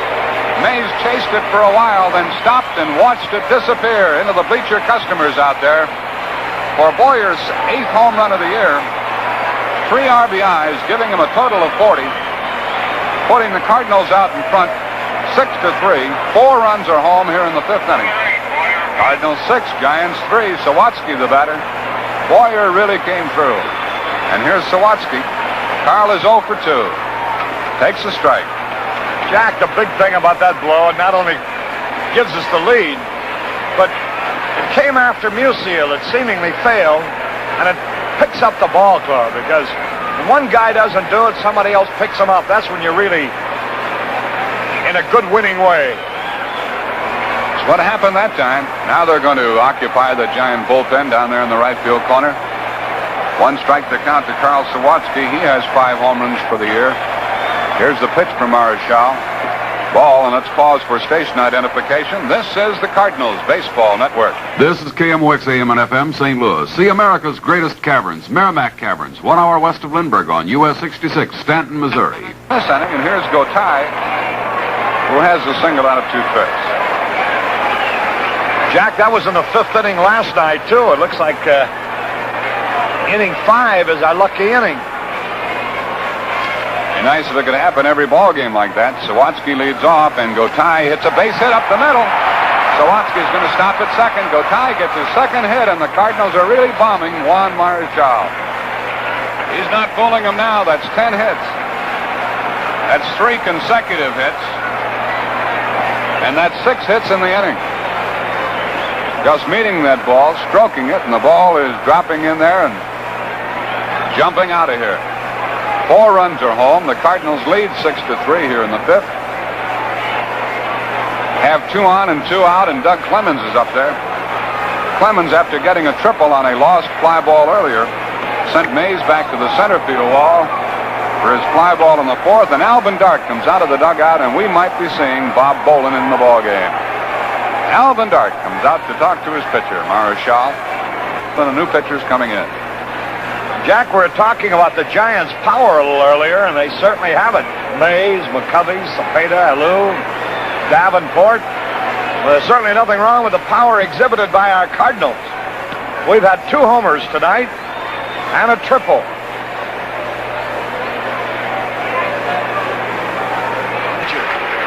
Marichal is leaving the field. Bobby Bolin is going to relieve. And I'd like to remind you that there are 4 air-conditioned Redbird Express lines operating for all Cardinal home games. These direct routes provide fast, cool transportation to and from Busch Stadium. You might try parking your car along a Redbird Express route, riding to the ballpark by bus. Bob Bolin appears for the 11th time this year for the Giants. He has no record. No wins, no losses. He takes over a situation 2 on, 2 out. Sawatsky on at second. Gotay on at first. Gotay has 2 hits tonight. And the first man that Bolin will face is Doug Clemens, who has a triple out of 2 trips. A left-handed batter hitting .231, looking for his first big league homer. The outfield deep to the right as Bolin tries to keep the Cardinals from scoring further. Cardinals lead 6-3. First pitch. Outside, ball 1 to Doug. Doug Clemens playing right field tonight, batting in the number 8 spot. 4 runs home in this inning. Cardinals have outslugged the Giants 10-6. That's in the hit department. And lead them 6-3 in the run department. And a chance to get more right here. And you need all you can get against this ball club. Bolin to the belt. To the plate to Clemens. Outside, that's ball 2. The pitcher, Gibson, who started the inning with a base hit, would be next. Bolin pitched on the 1st of June in New York, gave up 1 earned run in 2/3 of an inning. Held the Mets while the Giants won that ball game. He's their early relief man, along with Duffalo. Stu Miller, their late inning relief man. 2 on, 2 out, 2 balls, no strikes on number 22, Doug Clemens. And here's the pitch to him. Way outside. That's ball 3. 3-0 if Clemens keeps it going. And by the way, he might be swinging right here. He's liable to let him take a cut at it with 3-0, Jack. This kid can reach that pavilion roof, you know. He still has not had his first big league homer, and this would be a terrific spot for it. With the pitcher coming up next, he might be swinging on 3-0. Here's the pitch. Way outside. Ball 4, bases loaded. He never came close to the plate on 4 pitches. And Gibson comes up. He started it. He's up for the 2nd time in the inning. Sawatsky moves on to 3rd. Gotay down to 2nd. Clemens on with a walk. And Gibson, who has struck out and singled in the ball game so far, and who now has a 6-3 lead. Up there with a chance to continue the rally. Outfield playing him straight away and deep. He dropped a single in left field his first time. One like that now would mean a couple of more runs.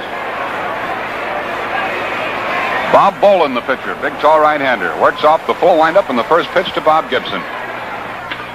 Fly ball, left center, going to be caught. The inning's going to be over. Alou is there, and he has it. And the Cardinals score 4. Gibson, fly to left. 4 runs for the Cardinals. 6 hits. No errors and 3 men left. The end of 5. Cardinals 6, Giants 3. Well, let's test your baseball IQ with another Tarleton brain teaser now. See what you think about this play situation. There are 2 out, a man on 3rd. The pitcher steps on the rubber, and just as he's about to start his windup, the runner breaks for home. The pitcher steps off the rubber and throws home to nail the runner. Now, you're the umpire. Is it a balk or isn't it? It's a tough decision to make. Well, there's one decision that's easy as apple pie to make. The decision to switch to dual filter Tarletons. Light up a Tarleton, and you'll taste flavor that you never thought you'd get from any filter cigarette. Remember, if you're hungry for flavor, Tarleton's got it. Switch to dual filter Tarletons and taste what I'm talking about. Now about that call, balk or not, the pitcher did not balk. As long as he has not started his windup, the pitcher may step off the rubber at any time without committing a balk.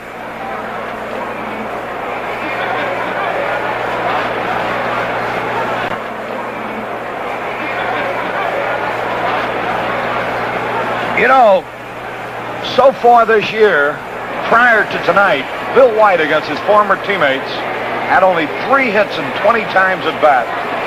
A batting average of only 150. Tonight, he's had 2 out of 3 against. Driven in 2 runs and could have had another one. Here's McCovey, first pitch inside, ball 1. We're in the 6th. The Cardinals now lead 6-3. The Phillies are murdering the Reds 7-0 in the 5th. Now the pitch on the way. Swung and he missed. McCovey homered in the 3rd. The Redbirds out in front. 6-3. Left-hand batter waits the pitch. There's a strike, a slider over the inside corner at the knees, and it's 2 strikes and a ball. 2 years ago, Bill White against the Giants had only 16 hits in 80 times at bat at 200 batting average, although last year he did very much better, hitting .314 against them. But this year he had really been an outman until tonight. He picked a good time to even up. The Phillies are leading the Reds 7-0 in the 5th. The Cubs and the Mets broke even today in 1-run ball games. 2 strikes and a ball. Here's the pitch on the way. He foul tipped, and the count stays. 2 strikes, 1 ball. Willie McCovey singled in the 1st, homered in the 3rd. Tito Francona just homered for Cleveland to tie it up. 2 strikes and a ball. Here's the pitch. Let up pitch outside. 2 balls, 2 strikes.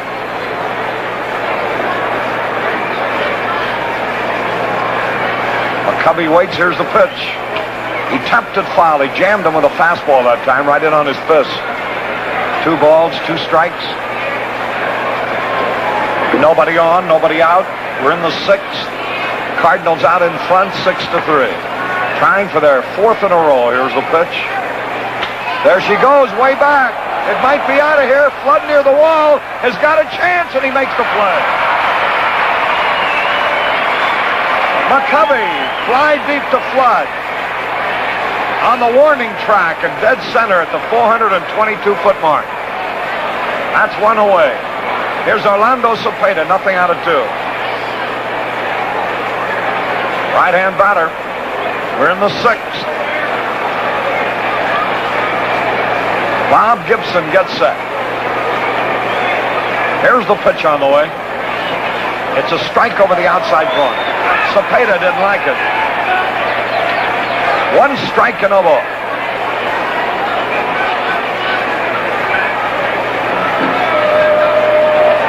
One man out. It's 6-3. The Cardinals. Here's a pitch and he missed the curveball. Strike 2. 2 strikes, no ball.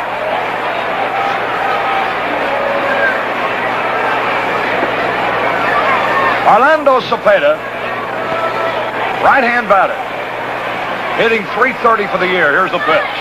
He foul-tipped and barely got a piece of it. It's one of the few times I've seen Cepeda when he didn't have a good cut. He was back on his heels as he barely ticked the ball foul. 1 out, nobody on. Ball game in the 6th.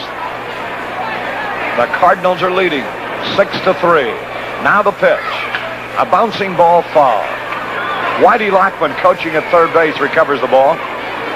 Wes Westrom, coaching at first. Giant stars of the past. 2 strikes, no ball. Now the pitch on the way. Inside. Larry Jansen is the pitching coach. He, too, used to star for the Giants. Alvin Dark, the manager, was one of their key players. 2 strikes and a ball. Orlando Cepeda. Right-hand batter waits. Now the wind, and here it is. Curve, and he bounces it to Sharp. Go tie on the big hop. There's the throw in time. So that's 2 away. That'll bring up Felipe Alou. And you know, this Gibson, Cepeda didn't hit the ball out of the infield against him last time he faced him in that 1-0 game, and hasn't hit the ball out of the infield against him tonight. When you hold that guy in 7 times at bat without hitting the ball out of the infield, you are some pitcher. And Gibson is. Here's the pitch on the way. And Alou swings and misses. 1 strike and no ball.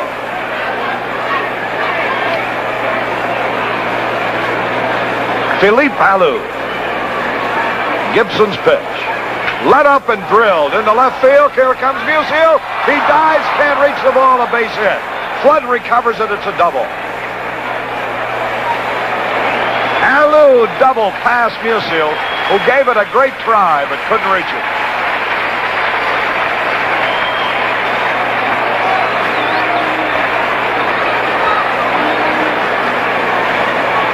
The last time that Gibson faced the Giants, beat them 1-0. Cepeda fan, fouled to the catcher twice, and hit into a double play. The bases loaded. Here now is Jimmy Davenport. There's a pitch by Gibson. Curve strike call. Beauty. 1 strike, no balls. Davenport doubled in the 2nd, fanned in the 4th. The Giants have made 7 hits. The Cardinals have had 10.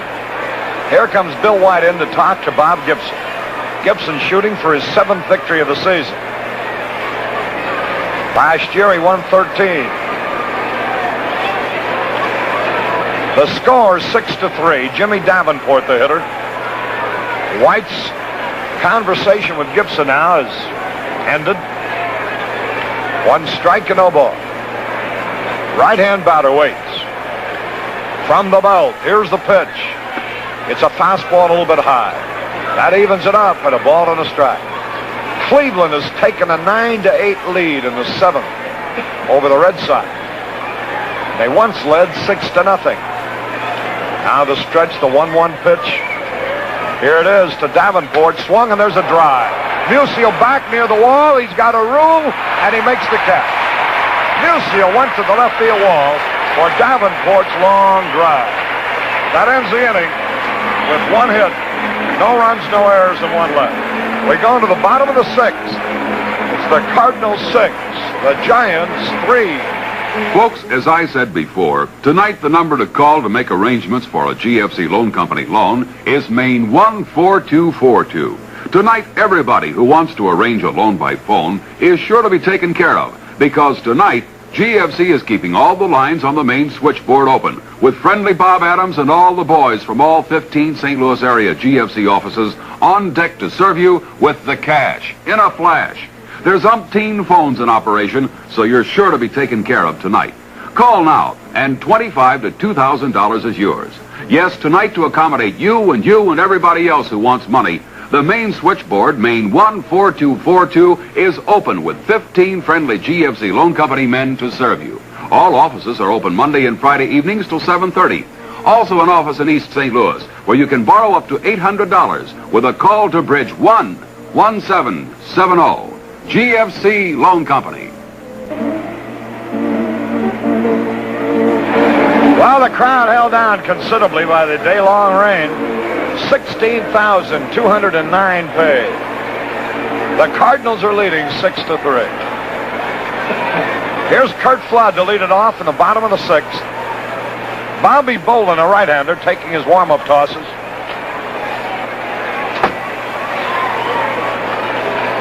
Gotten cooler here. A Ladies' Day game tomorrow and a doubleheader Sunday. Reserved seats are now on sale. Cardinals are about 59,000 ahead in attendance over a year ago. Here's a pitch to Flo. Look out. Hit by a pitch ball. Flood is hit by a pitch ball. So there's a good start. That's pretty mercenary, isn't it?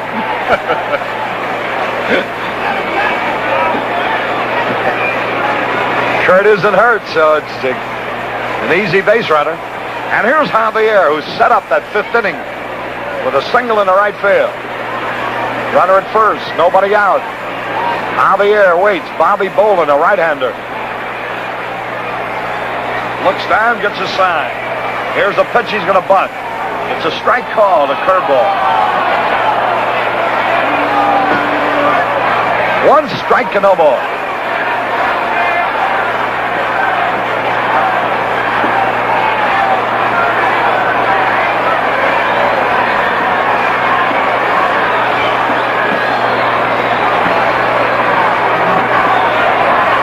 One strike and no balls.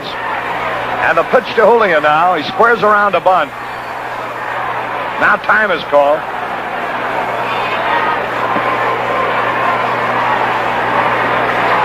There's Flood a lead. Here's Boland's pitch. He bunts back towards the mound. It's a beauty.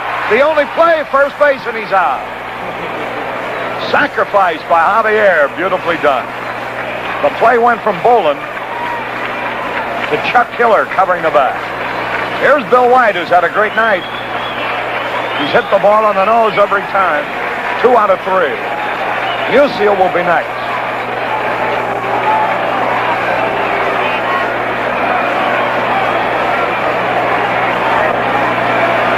Cardinal fans are here from Rhineland, Missouri, one of my favorite towns.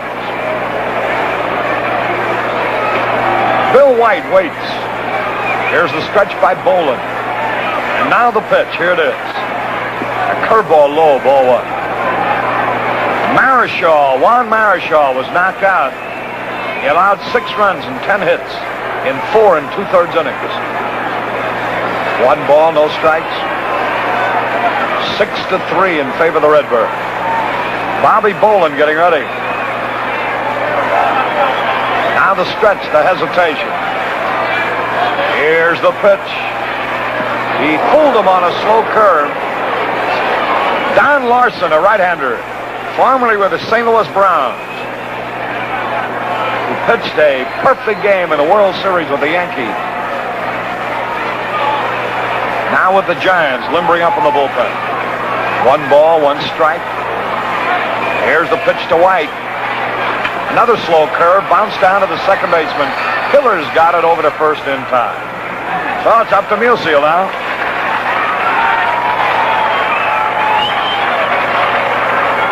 Bob Dresty does sports out in Phoenix.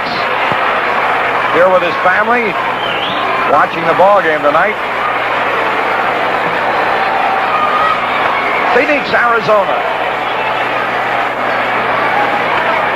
A long way up. I understand they get our broadcast in there at night. Here's Musial with a runner at third, 2 gone. Stan has got 1 out of 3. Left-hand batter up there. Ball game in the 6th. There's a sign. Boland starts his windup. Now the pitch on the way. It's in there, a let-up pitch for a strike call. There's Boland throwing a lot of slow stuff. First time we've ever seen him use that technique. 1 strike to no ball. 2 men are out. A windup in the pitch. He swung and missed the slow curve. 2 strikes, no ball.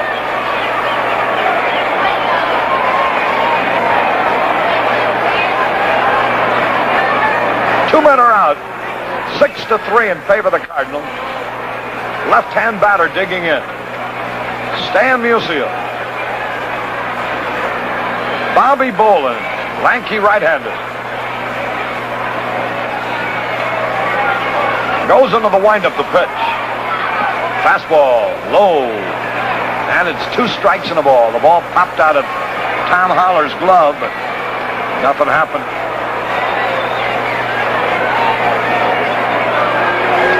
2 strikes and a ball.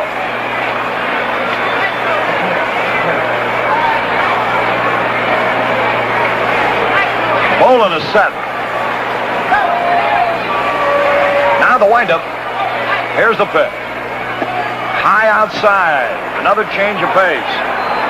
Bobby Bolin comes from Hickory Grove, South Carolina. One of my favorite towns. 6'4", weighs 210 pounds. 23 years old.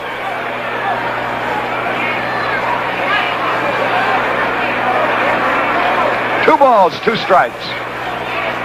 Musial trying to get this run home. Bolin is ready. Time is called as Stan steps out of the box.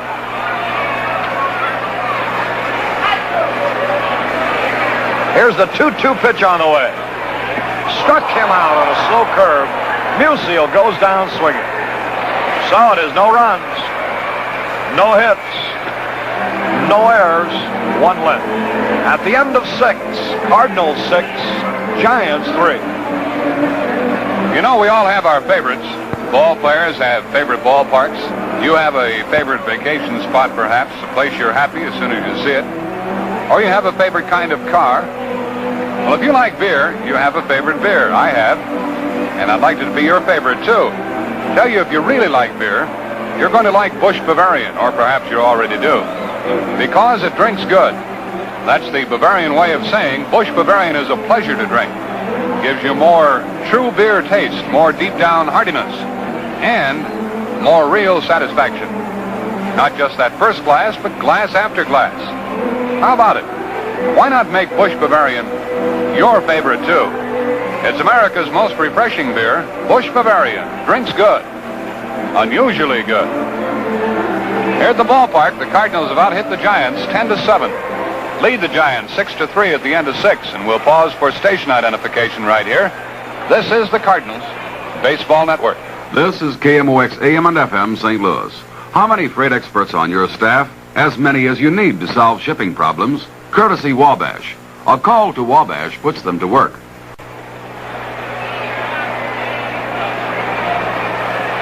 This is Harry Carey with Jack Buck. Here's the first pitch here to Jose Pagan, and it's high, ball 1. We're in the top of the 7th. The Cardinals are leading 6-3. Redbirds trying for their 4th in a row.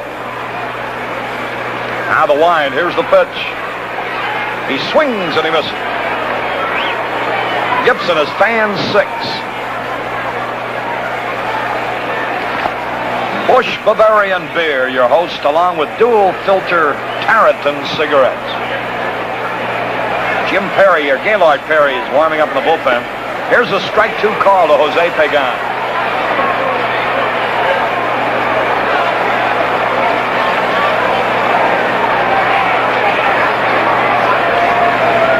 Now the windup, the pitch, a little looping pop fly. Javier is there behind second base, and he makes the catch. Pagan pop to Javier. That's one away, and here's Tom Huller from Lockport, Illinois, former University of Illinois football star. The Cardinals got rid of an old nemesis tonight, Juan Marichal, who had beaten them twice previously. Here's the pitch to Huller. It's a fastball, low and inside, ball 1. Philadelphia leads Cincinnati 7-2 at the end of 5. Here's the pitch. Inside, the count, ball 2.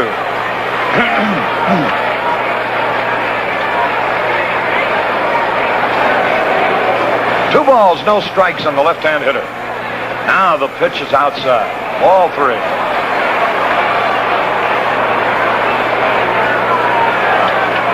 Three balls, no strike.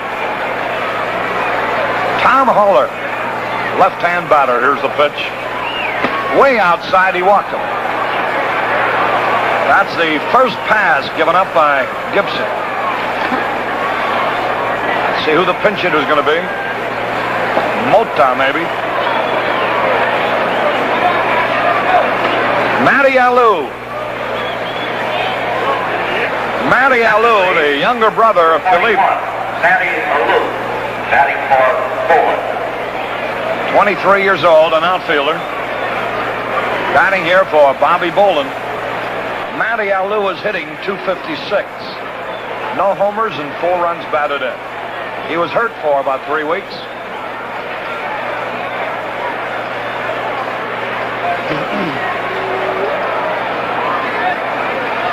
One man out, a runner at first base.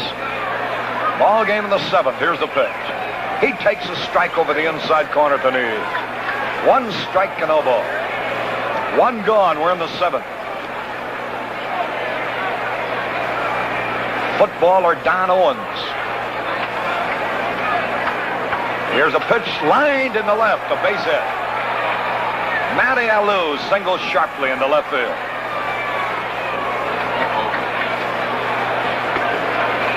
And here now is Chuck Hiller. And then Willie Mays. You never can have too many runs against these fellas. Lindy McDaniel has started to warm up. With one out, Gibson walked Holler on 4 straight pitches. Matty Alou lined to single to left. Here's Chuck Hiller now.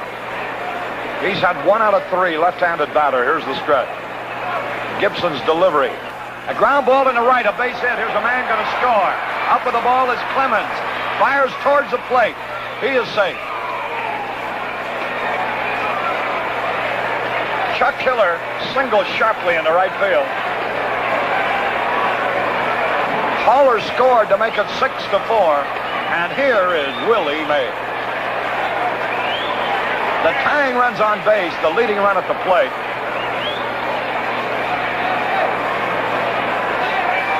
Sawatsky out talking to Bob Gibson. Might be just trying to stall long enough to give Lindy a chance to get ready. Gibson got the first man out easily, but a harbinger of things to come was a 4-pitch walk to Tom Holler. His first walk of the game. Gibson will stay in there to pitch to Willie Mays. Willie's fanned twice, homered. Now here comes manager Johnny Keene out. Lindy McDaniel's down in the bullpen getting ready. And maybe this is going to be the spot for the change. The game's on the bases. The lead runs at the plate. Yeah, I believe it will be a new pitcher here. And that's what it is. McDaniel comes in. And Lindy again is in the spot where there's no margin for error, boy. Willie Mays at the plate. The tying runs at first and second and only 1 away. Gibson, while he was in there, 6 1/3 inning, allowed 4 runs, 9 hits, struck out 6, walked 1, and he departs with 2 men on the bases.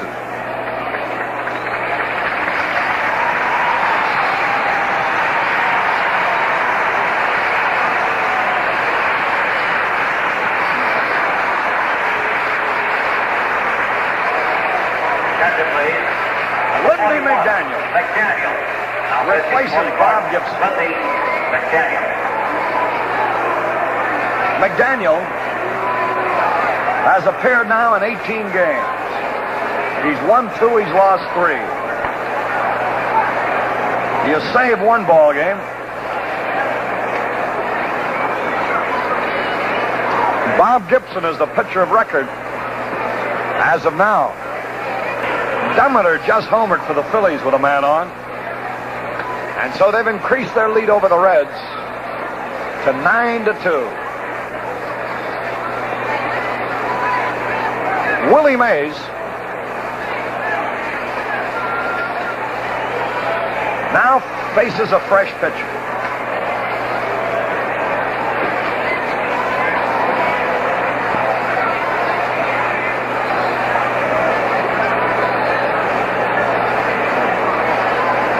Lindy has been pitching very fine baseball in these last few outs. Turned in a tremendous job against the Reds, you know, Tuesday night. Here is Willie Mays. Oh, for that double play. Right-hand batter waits. Matty Alou is the runner at second base. Chuck Hiller at first base.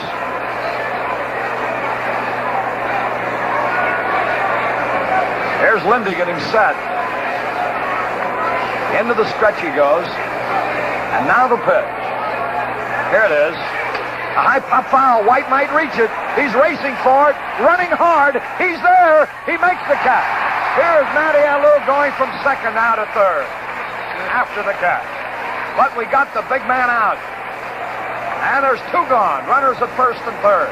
And White threw to the right base to prevent the tying run. Hiller at first base, advancing down to second. More good baseball. Gotay got down on one knee to block that throw from White to make sure it didn't get away. Allow that runner to advance further than third base. There's one big man, but they get bigger all the time, Harry. A big huddle going on around the mound. All of the infielders are in on it except Bill White, along with manager Johnny Keane. They're discussing what to do with Willie McCovey. Runners are at first and third. McCovey, a fastball hitter, a low ball hitter, and those are McDaniel's best pitches.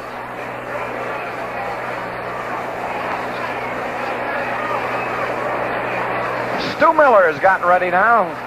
Looks like he's going to take over in the bottom half of this inning against the Cardinals. McCovey is homered and singled and hit the ball 422 feet, the only time we got him out.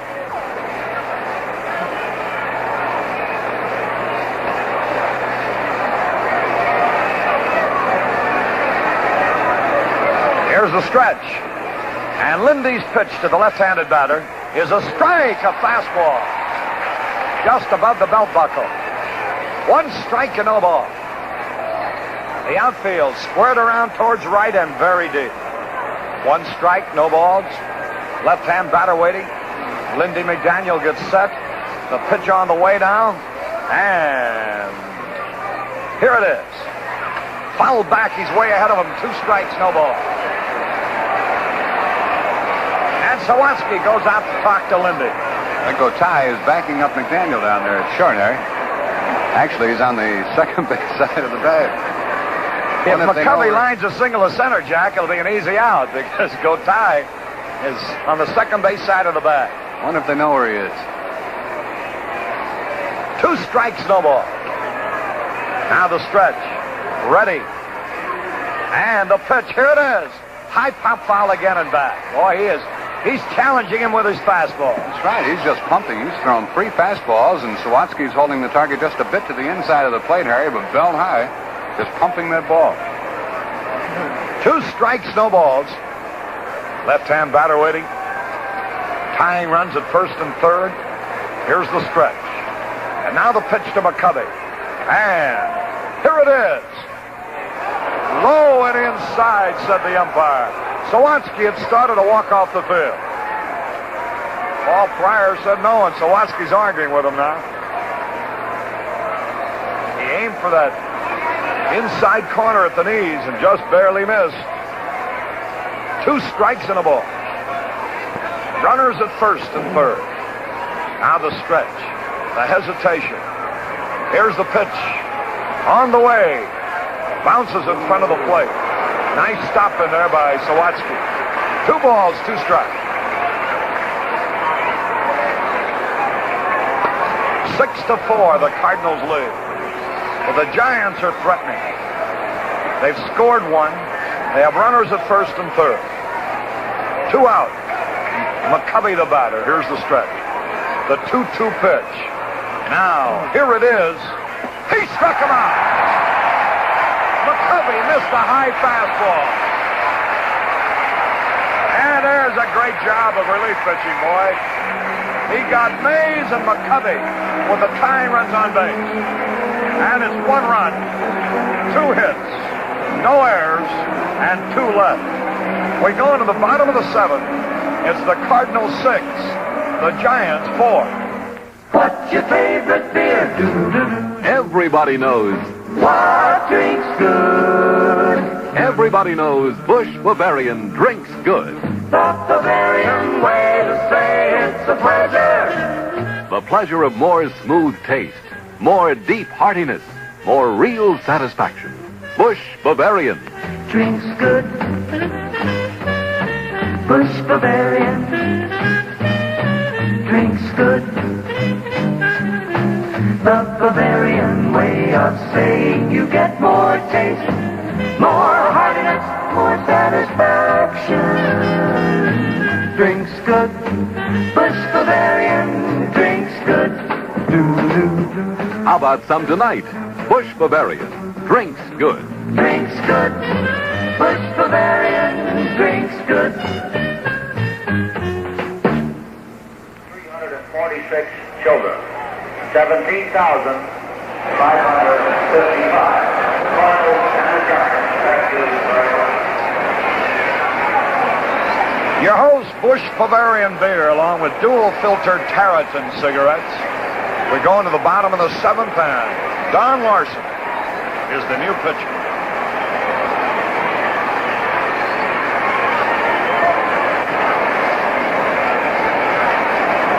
Formerly with the Browns. Old Brownies never die. Here's Boyer to lead off. Larson, who pitches without a windup. There's a strike call to Slider.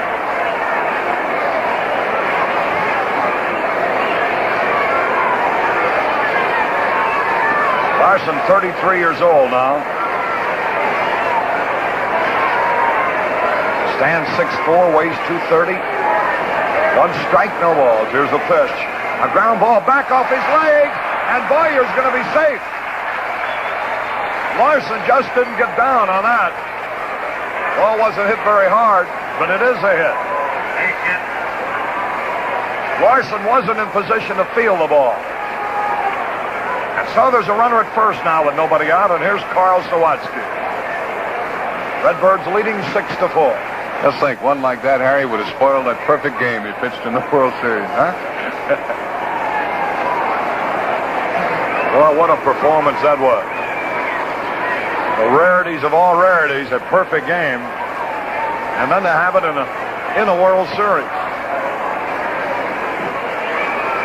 Here's Sawatsky.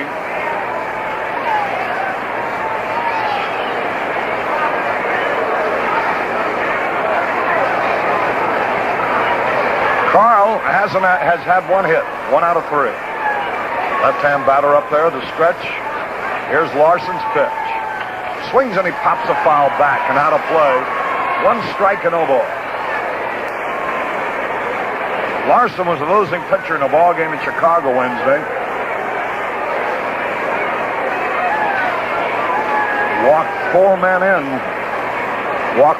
and forced in the winning run. Don Landrum drawing the final walk. 1 strike, no ball. Sawatsky, the hitter. Boyer at first base. Now the stretch. Here's the toss over there, the runner back.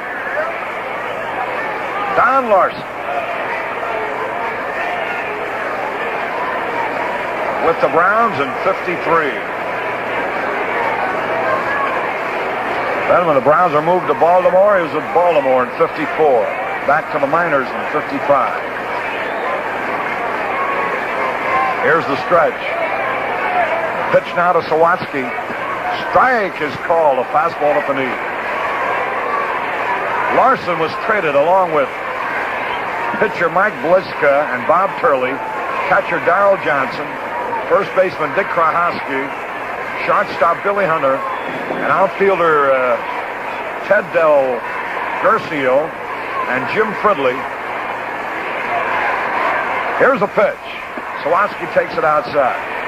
For pitcher Harry Bird, Jim McDonald and Bill Miller, catchers Hal Smith and Gus Triandas, second baseman Don Leopard, third baseman Cal Segrist, shortstop Willie Miranda, and outfielder Gene Woodley.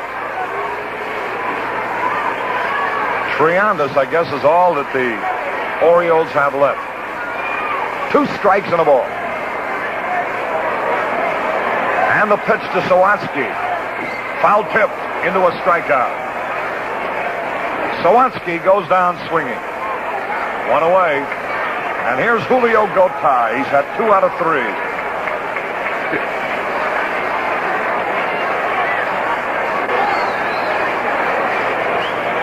Julio is raising that batting average every day. Right-hand hitter. 1 out, 1 on. 6-4 in favor of the Cardinals. Now the stretch. Ready. And the pitch. A bouncing ball down the third base line. The only play at first. There's a long peg in time. He got it. Jimmy Davenport on a nice play. Boy, that kid is some third baseman. Well, here's Clemens with a chance to drive in a run now. Runner at second base with 2 out. That ball was hit slowly down the third baseline, but Davenport, playing shallow, was able to race in, scoop the ball, and fire. The ball had a lot of stuff on it, too, and it came up to Davenport, almost handcuffed him. Got a great arm, though, and he made that play. Haller just went out to talk to Larson, reminding him that the pitcher, Lindy McDaniel, is due to bat next, and first base is open with Clemens the hitter. 2 men are out, a runner in scoring position, Doug Clemens, who's had 1 out of 2.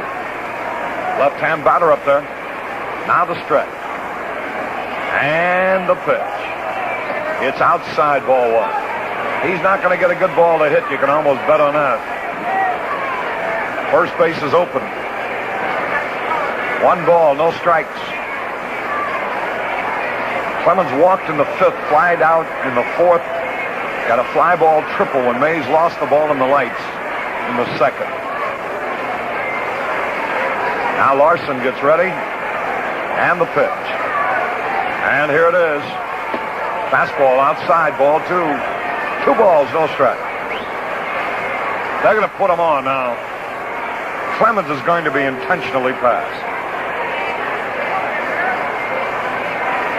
They're going to put Clemens on to get to McDaniel.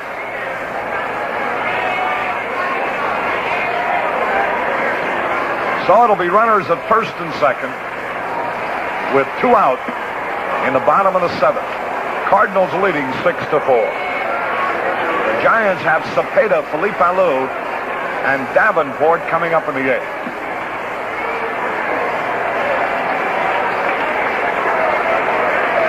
There's Lindy coming out. Runners at first and second. McDaniel hasn't had a hit this year in 7 times.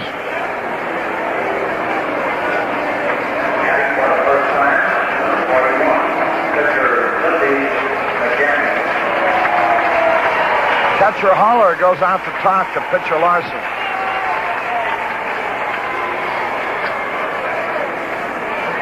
The ball game in the bottom of the 7th.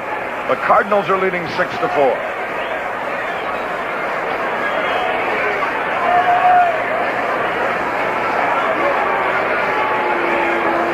Larson looks down, gets his sign. Now the stretch. And the pitch. Strike, the curveball over the outside corner. 1 strike and no ball. 2 men on and 2 men out. We're in the 7th. 6-4, the Cardinals lead. Don Larson, 33-year-old veteran, gets set. Now the pitch. Half swing and he foul tipped. Strike 2. 2 strikes, no ball.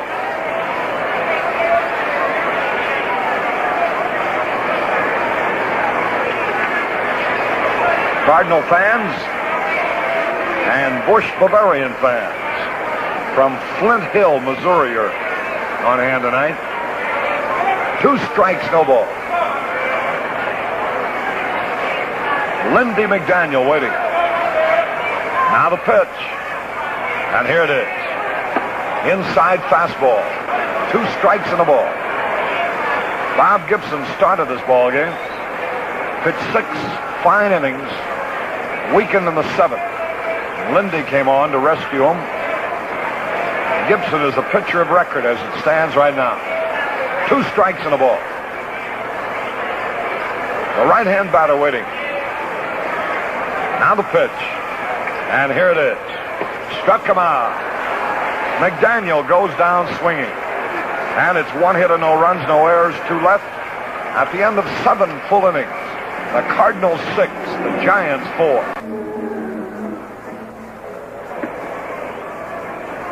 And this is Harry Carey with Jack Buck as we go into the top of the 8th. Jack, if we can get them on 1-2-3 here, we might not have to worry about Mays and McCovey again in this ball game. That's right, but it's a tough order with Cepeda, Philippe Ballou, and Davenport coming up against Lindy McDaniel. In addition, these Giants have a good bench with fellows like Keene and Bailey. Long way to go and a tough road to hoe for Lindy McDaniel, who starts the 8th inning. The first pitch to Cepeda, who's 0 for 3, and it's over but low, ball 1. Cardinals scored the first run of the ball game in the second. The Giants got 3 to lead 3-1 in the third. Cardinals made it 3-2 in the third. Cardinals went ahead 6-3 in the fifth. It's now 6-4 Cardinals. Cepeda takes a strike at the knees. It's 1-1. Orlando thought it was a bit low. Steps out, picks up some dirt. Lindy McDaniel in relief of Bob Gibson. The Cardinals have out-hit the Giants 11-9. That's the sort of a ball game we've had here. Base hits to all corners of the field. A couple of home runs for each club. Mays and McCovey for the Giants. White and Boyer for the Cardinals. There's a foul off to the right and out of play. Jack, I wish we could change the rules to bring Gibson back in to pitch to Cepeda. Yeah. He did a job on him. Cepeda grounded out to short, popped out to short, and grounded out to short again. So he and Gotay have been playing pepper all night. Cepeda with 15 home runs and 55 RBIs. Willie Mays got his 20th home run here tonight, and Willie McCovey hit his 8th. Bill White hit his 10th, and Boyer hit his 8th. 1 ball, 2 strikes. McDaniel trying to get this leadoff man here in the top of the 8th inning, and it's low, 2-2. The Mets and the Cubs split this afternoon. The Mets won the first game from Chicago 4-3, snapping a 17-game losing streak, and then the Cubs came back to win the second game 3-2. Pittsburgh and Milwaukee rained out. Here's the 2-2 pitch to Cepeda. Struck him out. He went down swinging on a pitch down around the knees. Most likely that forkball. And Cepeda is 0 for 4 for the night. McDaniel has fanned the last 2 men that he has faced, and he's retired the only 3 that he has faced. Philippe Ballou comes to the plate. Philippe is 2 for 3. He struck out in the second. He singled in the third, was out stealing. And then he doubled in the 6th. The Giants have only left 5 men on. The Cardinals 9. There's a bouncing ball to third. Big hop to Boyer. Good glove. Good throw. 2 out. Philippe Ballou went for the first one and bounced to Boyer. A perfect hop to him. Kenny waited. Had a good grip on the ball, taking his time, took a couple of steps toward first and gunned him out. 2 gone. Only 4 more outs to get. Cardinals have only won 2 out of 6 against San Francisco this year. Here's Davenport, a right-handed batter. He takes a strike, a fastball, and Lindy seems right tonight. Oh, boy, I tell you, this guy's really throwing that ball. He's humming. He did quite a job in the 7th to keep the score 6-4 as it is now. The pitch is in the dirt to Davenport, 1-1. 2 out here, nobody on. Davenport doubled, struck out, and lined out to left. Good hitter, this fellow, amongst the leaders in the league, 331, and a fine third baseman. A ball and a strike to count. McDaniel's into the windup, kicks and fires, bouncing foul. Bounced off of Davenport while he was still in the batter's box. He's in the hole now, 1-2. A lot of excitement in the 7th when the Giants scored a run to make it 6-4, and they had the tying runs on at first and third, and only 1 out. And Mays and McCovey coming up. McDaniel came in from the bullpen and got Mays on a foul ball, and he struck out McCovey. One of the highlights of this ball game. Here's the 1-2 pitch, and Davenport hits a bouncing foul down the third base line. Whitey Lockman fields it. Whitey is coaching down there at third, a fellow who was with the Cardinals briefly. And Wes Westrom coaching down at first for Alvin Dark. 1 ball, 2 strikes, and Jim Davenport takes it high, 2-2. The other Giant coach is Larry Jansen, their pitching coach. 2 balls, 2 strikes to count. 2 out, nobody on, 8th inning. Cardinals leading the Giants 6-4. Davenport the hitter, McDaniel into the windup. Here's the 2-2 pitch, and he struck him out. Called out on strikes, and he set him down 1-2-3. And Davenport wants to argue, but can't quite bring himself to do it. A good pitch by Lindy on the outside edge, and Lindy has struck out 3 of the 5 men he has retired. Down in order go the Giants. Cardinals come to bat in the bottom of the 8th, trying to get more. Bobby Gene Smith is getting ready to go in the ball game. The Cardinals lead 6-4. Bottom of the 8th. Everybody's staying around for this one because it's far from over. Although we're in the bottom of the 8th, and the Cardinals lead 6-4. From Larson, the third giant hurler of the night, faces little Curt Flood. First pitch. Look out, Curt. It hit him in the back, and Flood has been hit by a pitch for the second time tonight, and that's the way to get it started, Curt. We'll do anything for a rally, Curt Flood and me. It's the second time he was plunked, but I'm sure that Larson didn't want to do that. Get that leadoff man on there. Flood hitting .326. He's been on base. Pardon me, that's the third time this week that he's been hit. He's going to get paid by the Brews next year. I don't mean B-R-E-W-S. Flood on there. Javier up there, and they're looking for the bunt.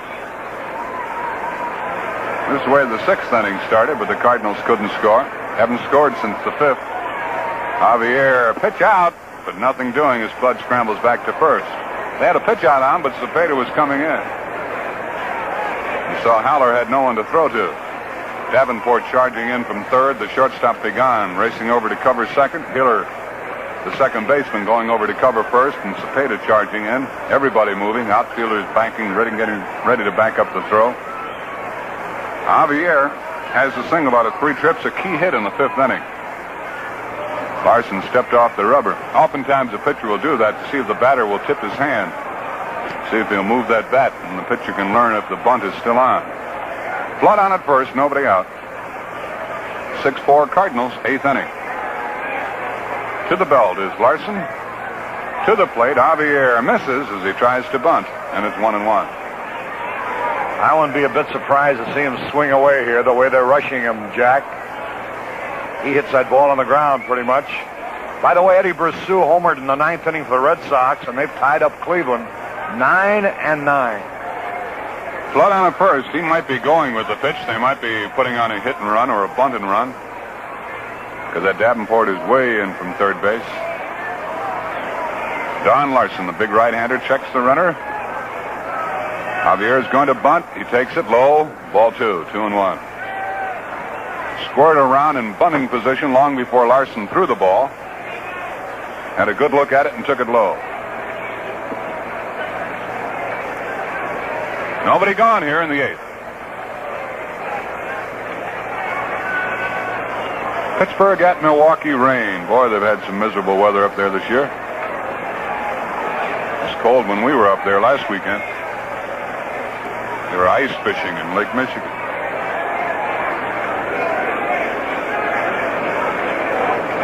Cepeda holding the runner, Flood close. Larson taking his time.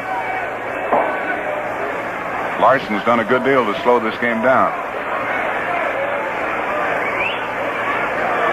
Now he has a sign from Haller. 2 balls and a strike. A good pitch to run on. Here's the pitch. Strike called. He was going to bunt, but took it. 2-2. Johnny Keene puts his hands on his hips and looks in at Javier. To say, what do you want him to do? Hit your bat? 2-2.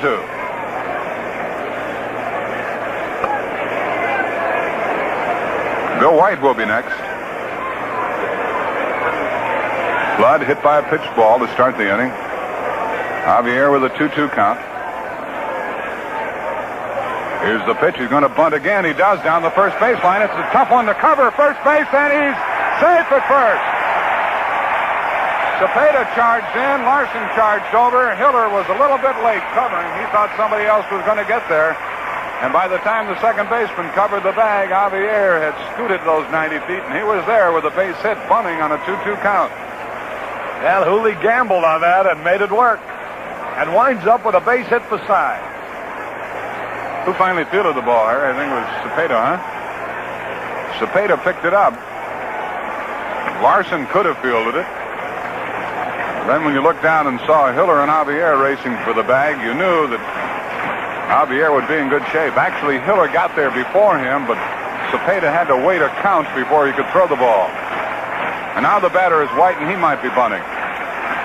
Crowd making a racket. Cardinals lead 6-4. 2 on, nobody out. Bill White has a single and a home run out of 4 trips. He also lined out. Left-handed batter, Larson, the right-hander, pitches, and he hits one up the middle to the shortstop. Past the shortstop, a base hit, and a run's going to score. Javier goes to third base, makes the turn, but stops there. A base hit by Bill White, his third of the night, off the leg of Larson, just past the shortstop Pagan. For Bill's third run batted into the night, as Flood scored, and Javier raced to third. There's a big run to pick up, and the Cardinals now lead 7-4, and a big chance for more. Still nobody out. A base hit by White, his third of the night. That ball just did get past Pagan, and it might well have been a double play ball had he been able to flag it down. It got on through. Flood scored. Javier raced to third. Musial up. Infield halfway in, either for the play at the plate or for the double play by way of second. Stan is 1 for 4 on the night. Now the infield comes all the way in. Infield playing in tight.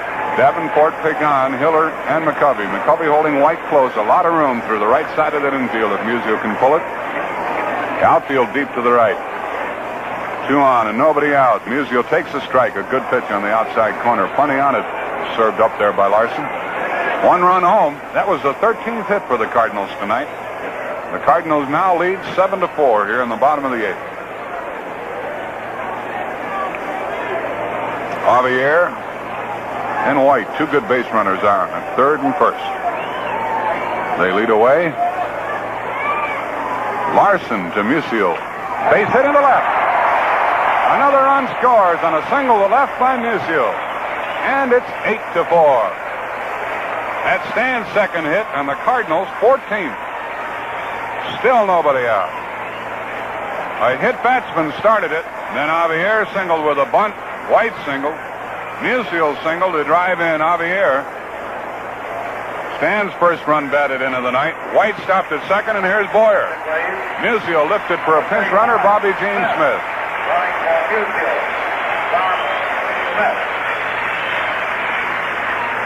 Boy, this making runs is easy when your big hitters are hitting. Harry, it's still one of the prettiest sights in baseball to see Musial stroke that ball into that opposite field. Well, that's when he's really hitting, when he can line that ball the other way. Stan ends with 2 for 5 for the night. Boyer up there, nobody out, and 2 on. And he hits a ground ball, double play ball. Hiller has it, gives to second, 1 out, throw to first, double play. Boyer hits into a double play. Hiller to Pagan to Cepeda. White goes to third. Bobby Gene Smith running for Musial is forced at second.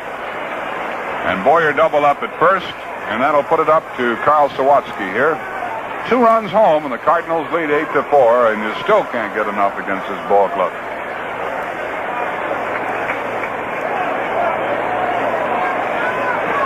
Carl Sawatsky comes up. He has 1 for 4. Flood has been on base 3 times, but has no hits for the night.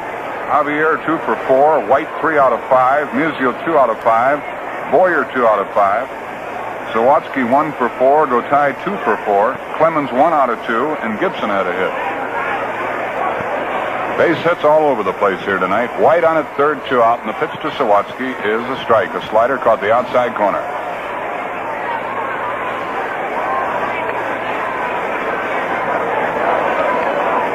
Eight 4 Cardinals. First game of the series coming out tomorrow. Game time is 1:30. Sadecki against Sanford. Then a big doubleheader Sunday at 1 o'clock.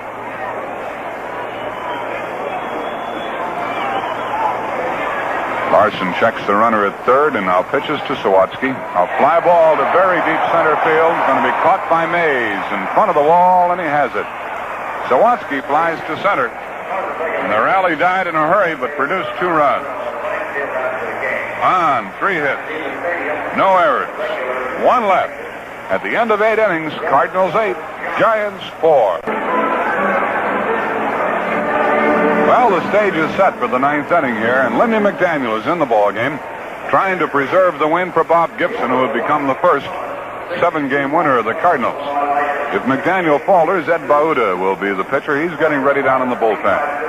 McDaniel ready to pitch the top of the 9th. The Cardinals about hit the Giants 14-9 and lead the Giants 8-4 here in the first game of the series. Bobby Gene Smith has replaced Musial in left field. That's the only change.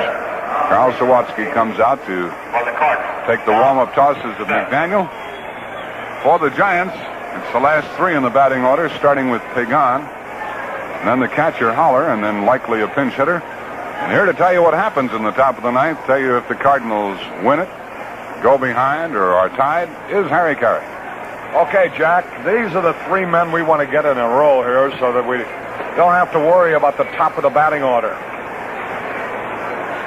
The Dodgers have run into trouble in the sixth at Houston. They were leading 2-1, but they've changed pitchers. Phillies are winning easily.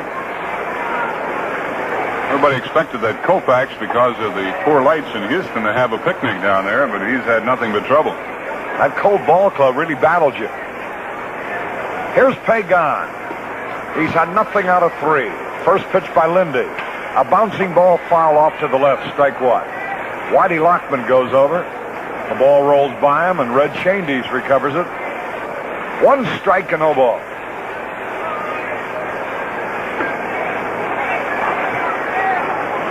Lindy McDaniel.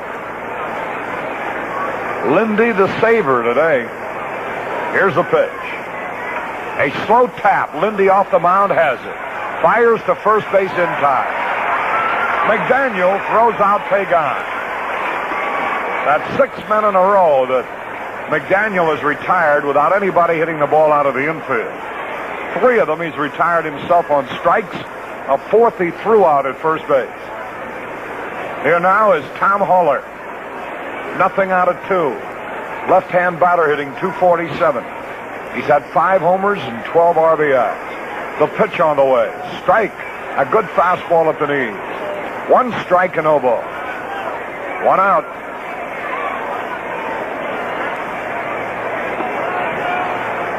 Tomorrow afternoon it'll be Ray Sadecki for the Cardinals and Jack Sanford for the Giants. Now the pitch on the way. A bouncing ball. White's got it. Lindy covers. White takes the play alone unassisted. Holler goes out, White unassisted. And now Ed Bailey from my favorite town, Strawberry Plains, Tennessee, will be the pinch hitter. Ed Bailey. He's hitting for Don Larson. Larson, a very good hitting pitcher. Bailey hitting .238 for the year with 8 homers and 22 runs batted in. 2 men are out, nobody on base. Nobody's hit the ball out of the infield against Lindy. There's the windup. The pitch is on the way. He didn't mean to swing. The ball hit the bat and went foul. Strike 1. The Cardinals shooting for their 4th in a row. There'll be 7 out on the lost side if they win this one. Could pick up a full game on both the Giants and the Dodgers and Cincinnati. 1 strike, no ball. Now the wind and the pitch. It's a little bit low, and that evens it up. 1 ball, 1 strike. It's 8-4, the Cardinals lead. Now the wind, the 1-1 pitch. He foul tipped, strike 2. 2 strikes and a ball. Redbirds won last night 8-2. Leading tonight 8-4. Won 4-3 the night before that. 10-9 in extra innings the night before that. 2 strikes and a ball. Here's the pitch on the way. He almost went around. The fork ball went low, and Bailey, who had started to swing, held up in time. So the Giants are still alive. 2 balls, 2 strikes. 2 men out and nobody on. McDaniel is retired. 7 men in a row. Bill White, the hitting star. Now the windup, the 2-2 pitch. High and inside. And Kenny Boyer, the biggest punch of the ball game, a 3-run homer that gave us the lead in the 5th that we've never relinquished. Now it's 3-2 on Bailey, 2 out. Left-hand batter waits. Here's the pitch. There's a ground ball. Javier's got it. Here's the throw to White. The Cardinals win. 8-4. Their fourth in a row. McDaniel retired 8 men in a row without allowing anybody to hit the ball out of the infield. That's what you call a real job in relief. Well, we got timely hitting, especially from Bill White, Kenny Boyer, and Stan Musial. Fine pitching. A good relief job, a great relief job, a perfect relief job from Lindy McDaniel. And that, Jack, in a nutshell, is the story of the Cardinals 8, the Giants 4. Right, combined with everything else, Flood on base 3 times, although he had no hits. He walked once, was hit by a pitch twice. Javier had a couple of hits, including a key hit in the 5th inning when the Redbirds scored 4. White, Musial, Boyer hits. Sawatsky had only 1 tonight, but they didn't need him. Kotai continued to hit 2 hits tonight. And Bob Gibson contributed a big base hit as he won his ball game. But you have to go to Lindy. He makes you go to the record book when he was 12-4 in 1960, and this is the way he looked then. Appearing in 65 games with an earned run average of 2.09, striking out 105 and walking 24. That's the way he pitched this evening. And the Giants, as it turned out, didn't have a prayer against them. You get into a slugfest with these fellas, and you've got your hands full, but McDaniel would have none of it. And he really shut the door on him and won the game for Bob Gibson. You know, Kurt Simmons and Bob Gibson had been having a little bit of trouble getting past 6. Each had a couple of tries at it. So now we finally have a pitcher with 7 victories, and it's Bob Gibson. Here are the totals. 8 runs, 14 hits, no errors. Gibson, the winner, now 7-4. And for the Giants, 4 runs, 9 hits, no errors. Juan Marichal, the loser. The first time the Cardinals been able to beat him this year, and he's now 8-4. Time of the ball game, 2 hours and 48 minutes. They're covering the infield now. We'll be right back at them tomorrow as the Cardinals send Ray Sadecki against Jack Sanford. And it'll be very interesting to see how Sadecki bounces back after his little difficulty. Boy, it'd be great to see the youngster hop up with a shutout. Certainly would, Harry. I'd like to point out that despite the fact there were 12 runs and 23 hits in the game, there were no errors, and we saw a lot of good baseball here tonight. The folks can look forward to more of the same tomorrow and then the big Sunday doubleheader. And reserve seats are still available for both days.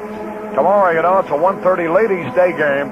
We'll be with you with the Dugout Show at 1:15, baseball time at 1:25.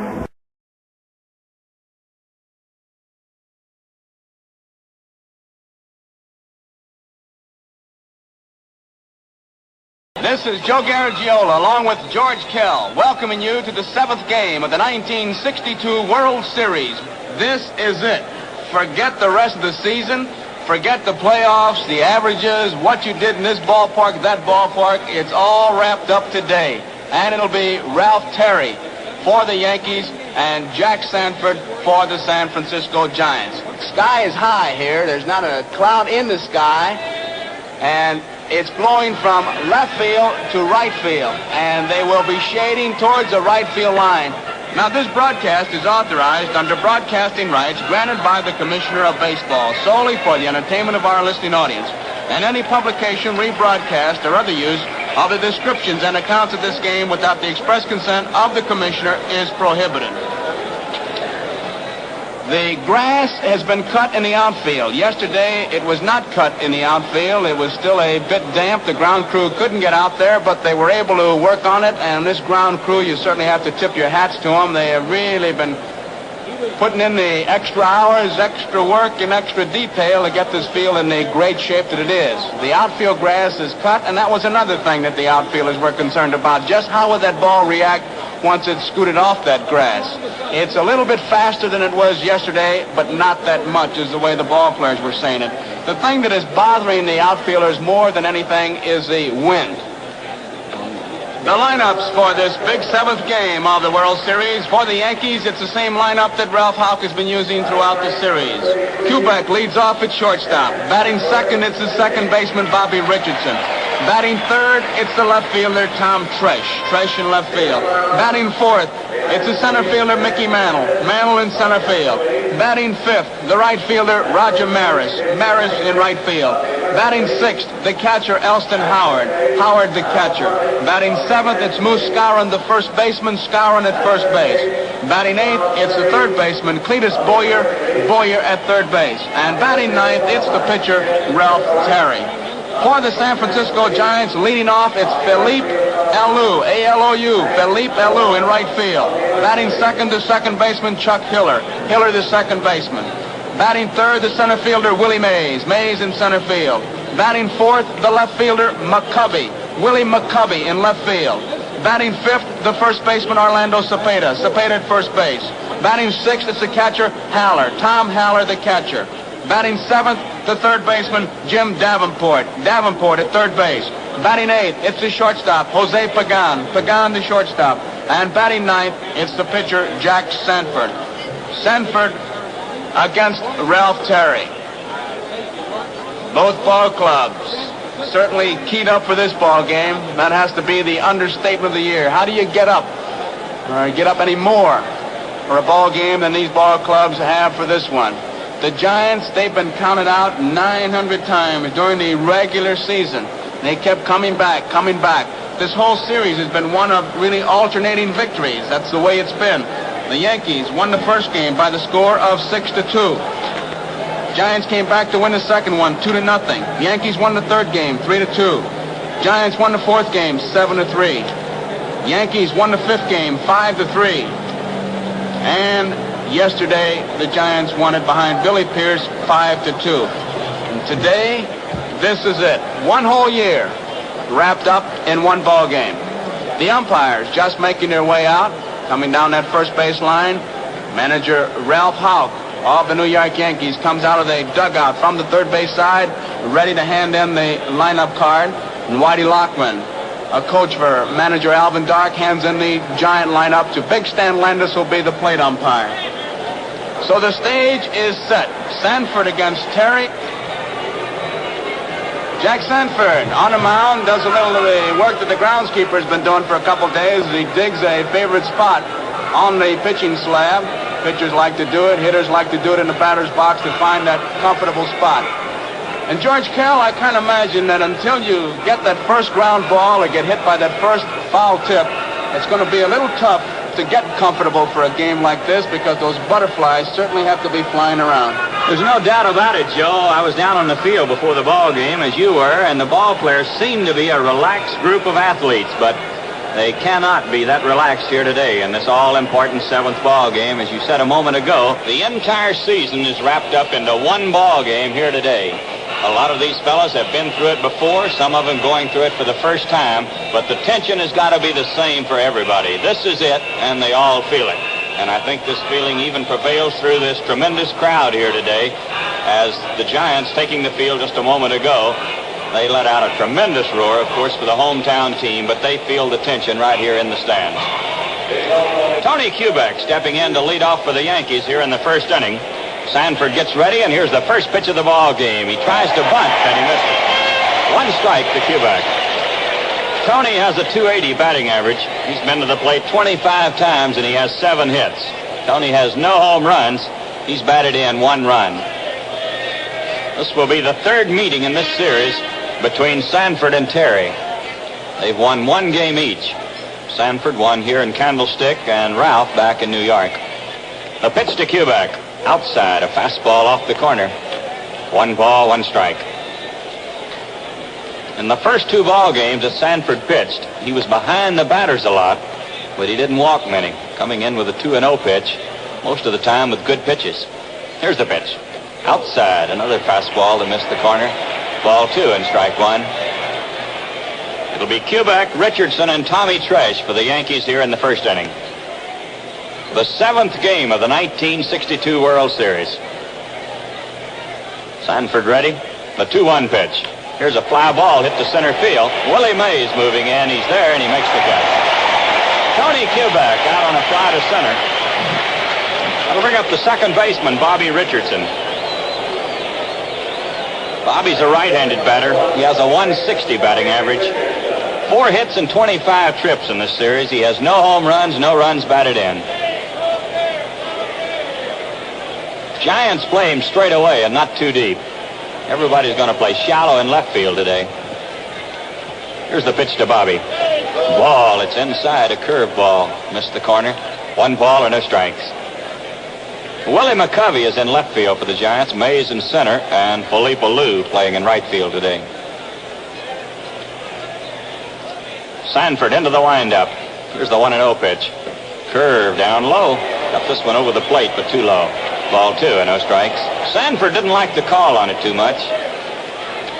Stopped and looked in to Stan Landis. Just on the first 2 hitters, George, we might be able to get a pattern. He threw nothing but fastballs to Kubek, nothing but curves to Richardson. Here's the pitch. It's down low, a fastball low and in. 3-0 to Bobby. Tommy Tresh, the left fielder, is waiting in the on-deck circle.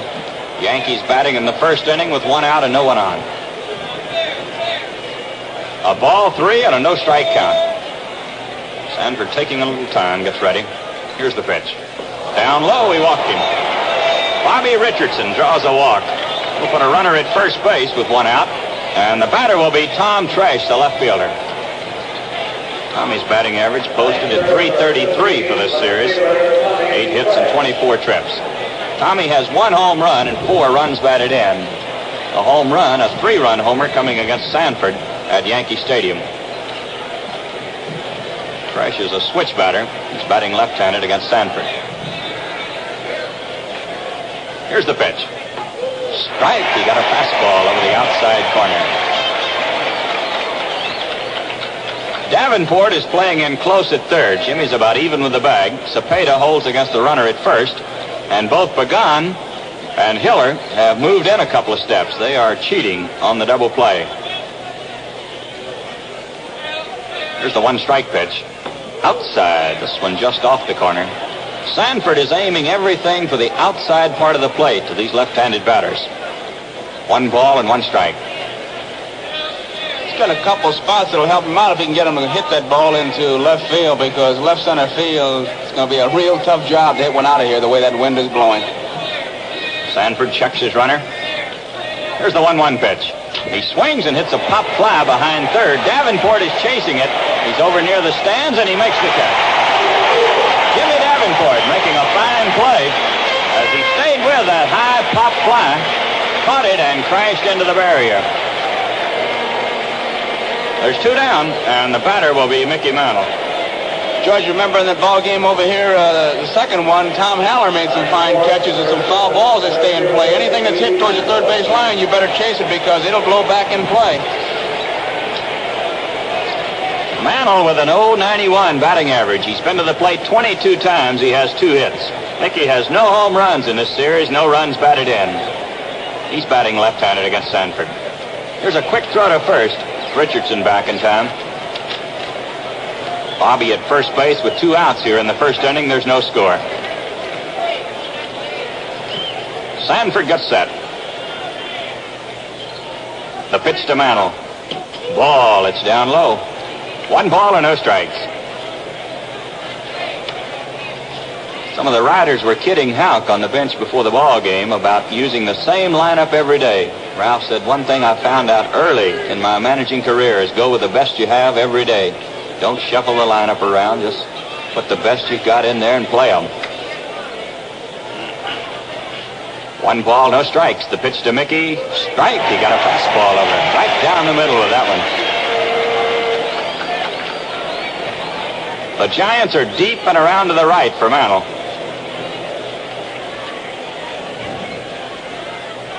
A bright, sunshiny afternoon. A strong breeze blowing in from left field. As we said before, the wind normally quiet here until about 3 o'clock, but today it started moving in about 10 o'clock this morning. Here's the pitch to Mickey. He swings and hits a high fly ball to left field. Willie McCovey is waiting on it. Still waiting. He's got it. Mickey Mantle out on a high fly to left field. No runs, no hits, no errors, 1 man left. And the score at the end of the first half, the first inning, the Yankees nothing with the Giants coming to bat. Well, no score as we go into the bottom of the first inning. It'll be Felipe Alou to lead off for the Giants. He'll be followed by the second baseman, Chuck Hiller, and then the center fielder, Willie Mays. Ralph Terry completing his warm-up tosses. Elston Howard goes down to second with the throw, and we're ready to go. Alou, a right-handed batter, has a .318 batting average, 7 hits and 22 trips. Alou has batted in 1 run in this series.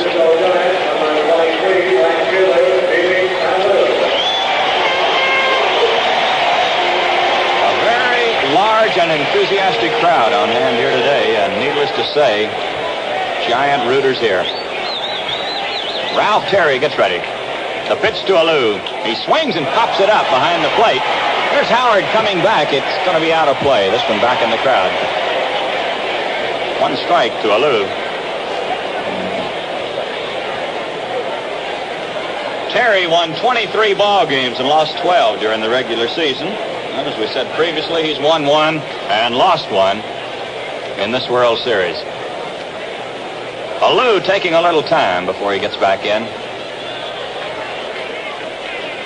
Leap right down on the end of the bat. Terry into the windup. The pitch. He swings and hits a pop fly outside of first base. Skowron is over there waiting. He's got it. Moose was battling the high sky on that one. Philippe Alou fouls to the first baseman. We'll bring up the second baseman, Chuck Hiller. Chuck's a left-handed batter. He has a .318 batting average, 7 hits and 22 trips. Chuck has 1 home run in this series. That was a grand slam homer. He's batted in 5 runs. Chuck chokes the bat. Terry, a tall, slender right-hander. Checks his sign with Elston Howard. The pitch. Ball. It's outside. Hiller uses a big, thick-handled bat, and during batting practice, it was almost game conditions for him as he sprayed the ball all over the ballpark. He wasn't trying to hit one out of here. He was just trying to hit it right up the middle and to left field, just hitting over the ball, hoping he could hit the ball down, get the ground ball base hit. There's the 1-0 pitch. He swings and fouls it back. This one in the crowd. 1 ball, 1 strike.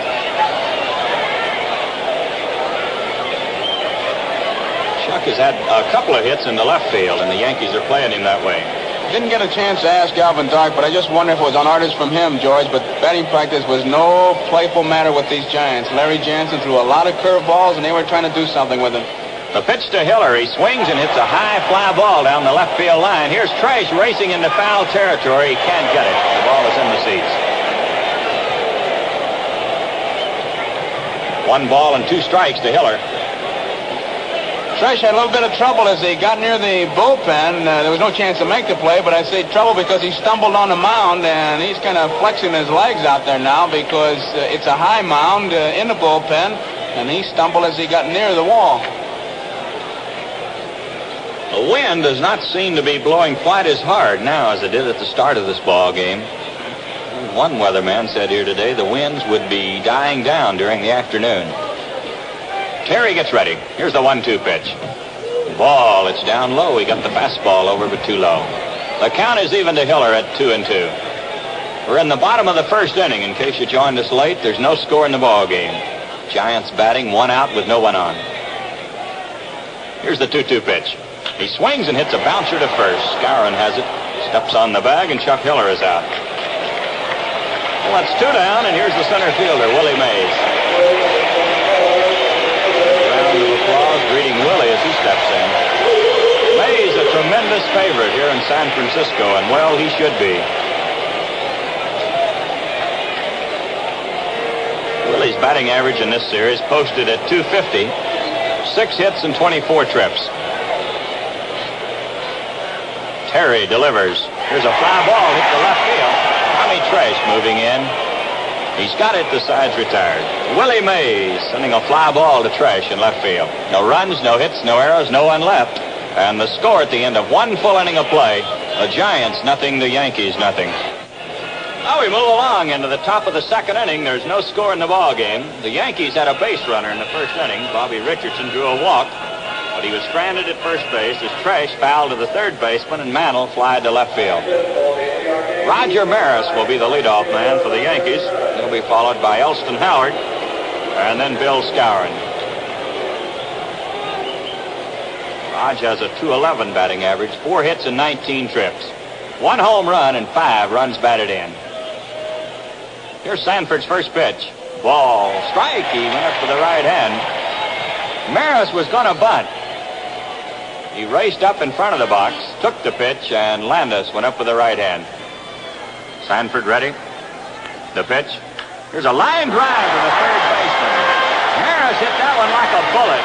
A liner right straight to Davenport at third base.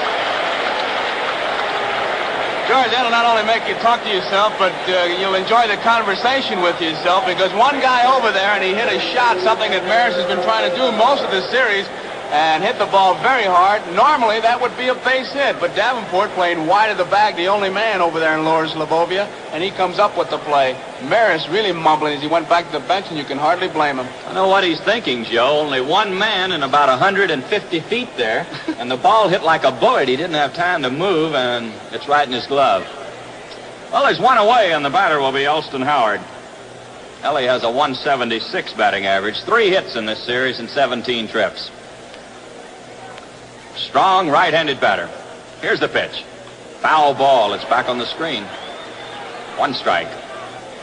Sanford using the little kick motion on that pitch. The first time he's used it today, but he's used it a lot throughout this series. I was talking to some of the Yankees on the plane coming out here from New York, and they said it was effective. Very effective, especially with 2 strikes. George, it's also a telltale for manager Alvin Dark. When he gets sloppy with the leg movements, it's a tip-off he's getting tired. The pitch to Howard.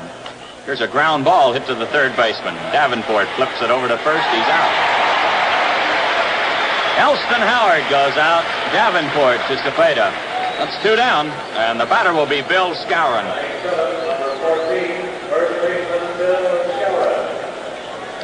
Bill has a 214 batting average. He has 3 hits and 14 trips.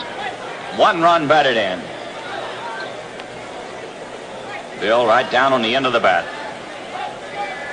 Sanford gets ready. Here's the first pitch. Ball, it's inside. 1 ball and no strikes. To give you an idea how hard the wind is blowing in from left field, Skowron unloaded one in batting practice that looked like it was going into the bay, and it hit the top of the fence and bounded back. The 1-0 pitch. A swing and a foul tip. This one falling right at the plate. 1 ball, 1 strike. We're in the top of the second inning. There's no score in the ball game. 2 outs with no one on. Haller taking a little time. That ball might have hit him on the hand.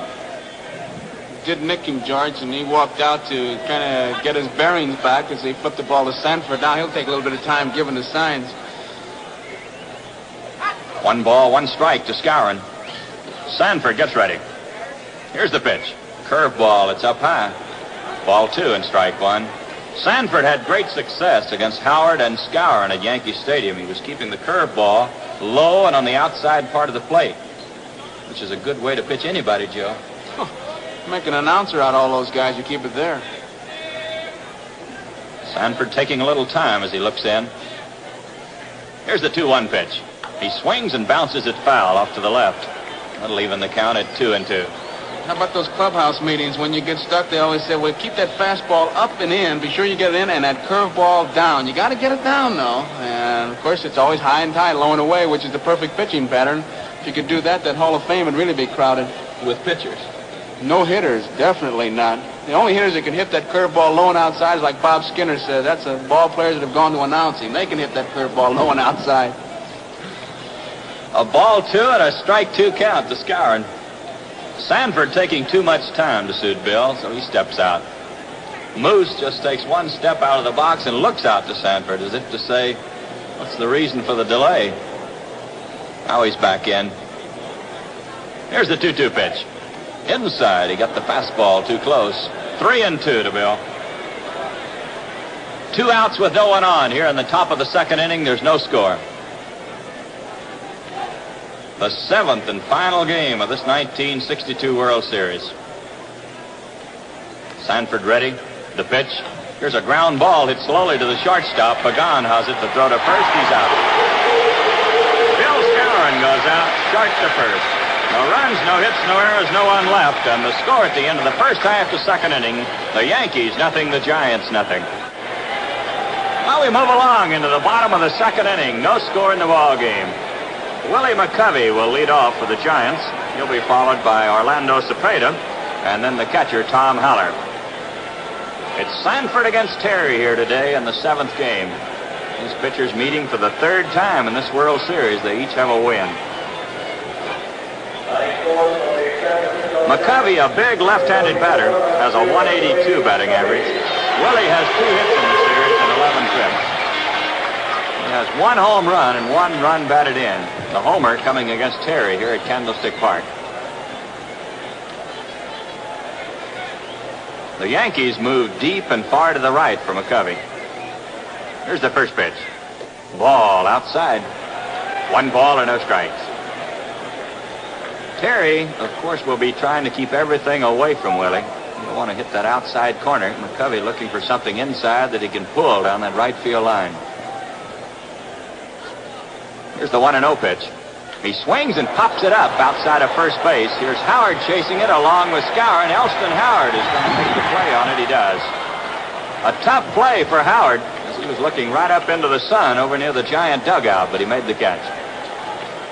So there's 1 away, and the batter will be Orlando Cepeda.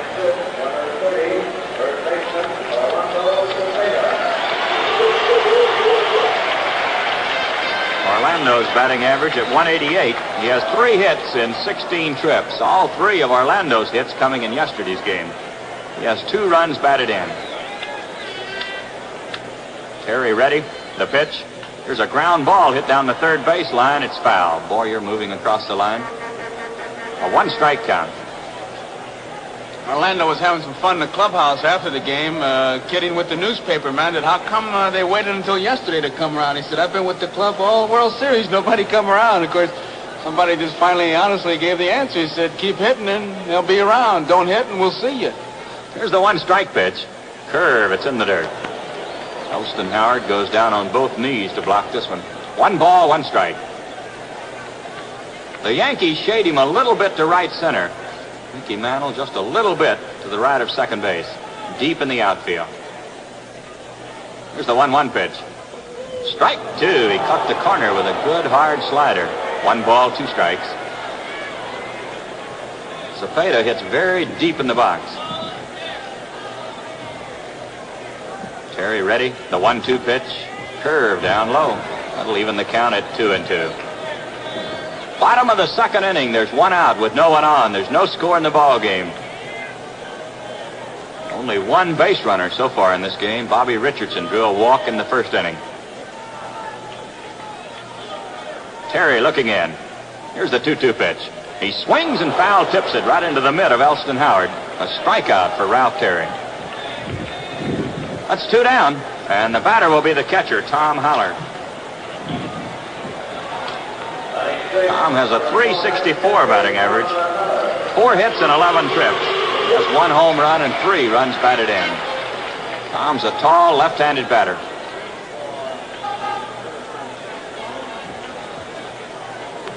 Terry into the windup. Here's the pitch. Strike. He got the fastball over the corner. A 1-strike count to Tom Haller, batting in the 2nd inning with 2 outs and no one on. The Yankees nothing and the Giants nothing. Terry pounds his glove. Here's the pitch.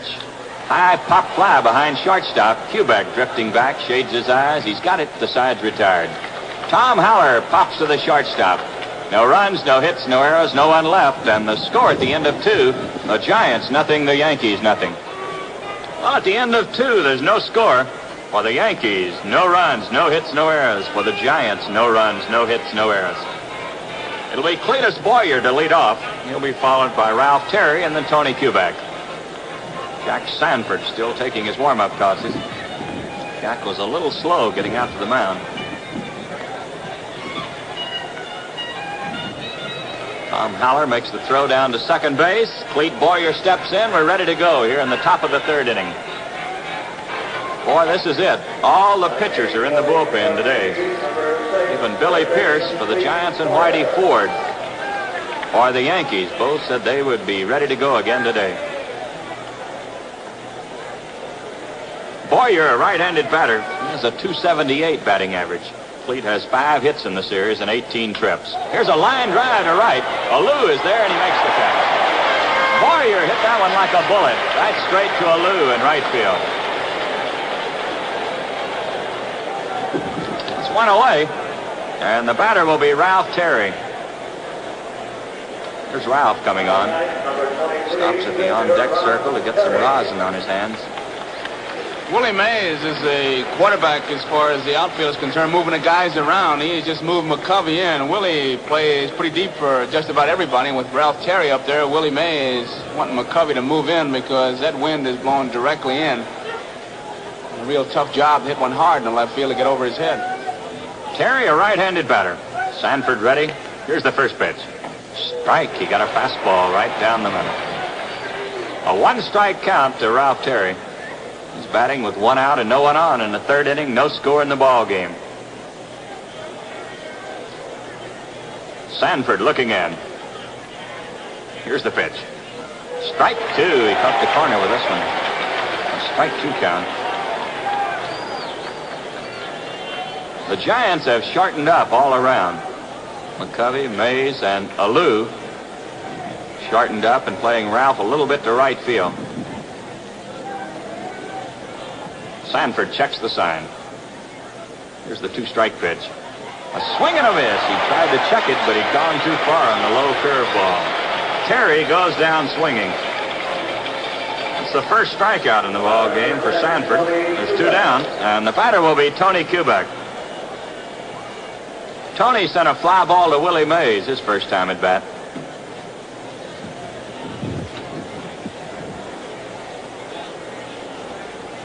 Tony, a left-handed batter. Sanford ready. Here's the first pitch. A swing and a miss. A low curve at the knees. One strike to Kubek.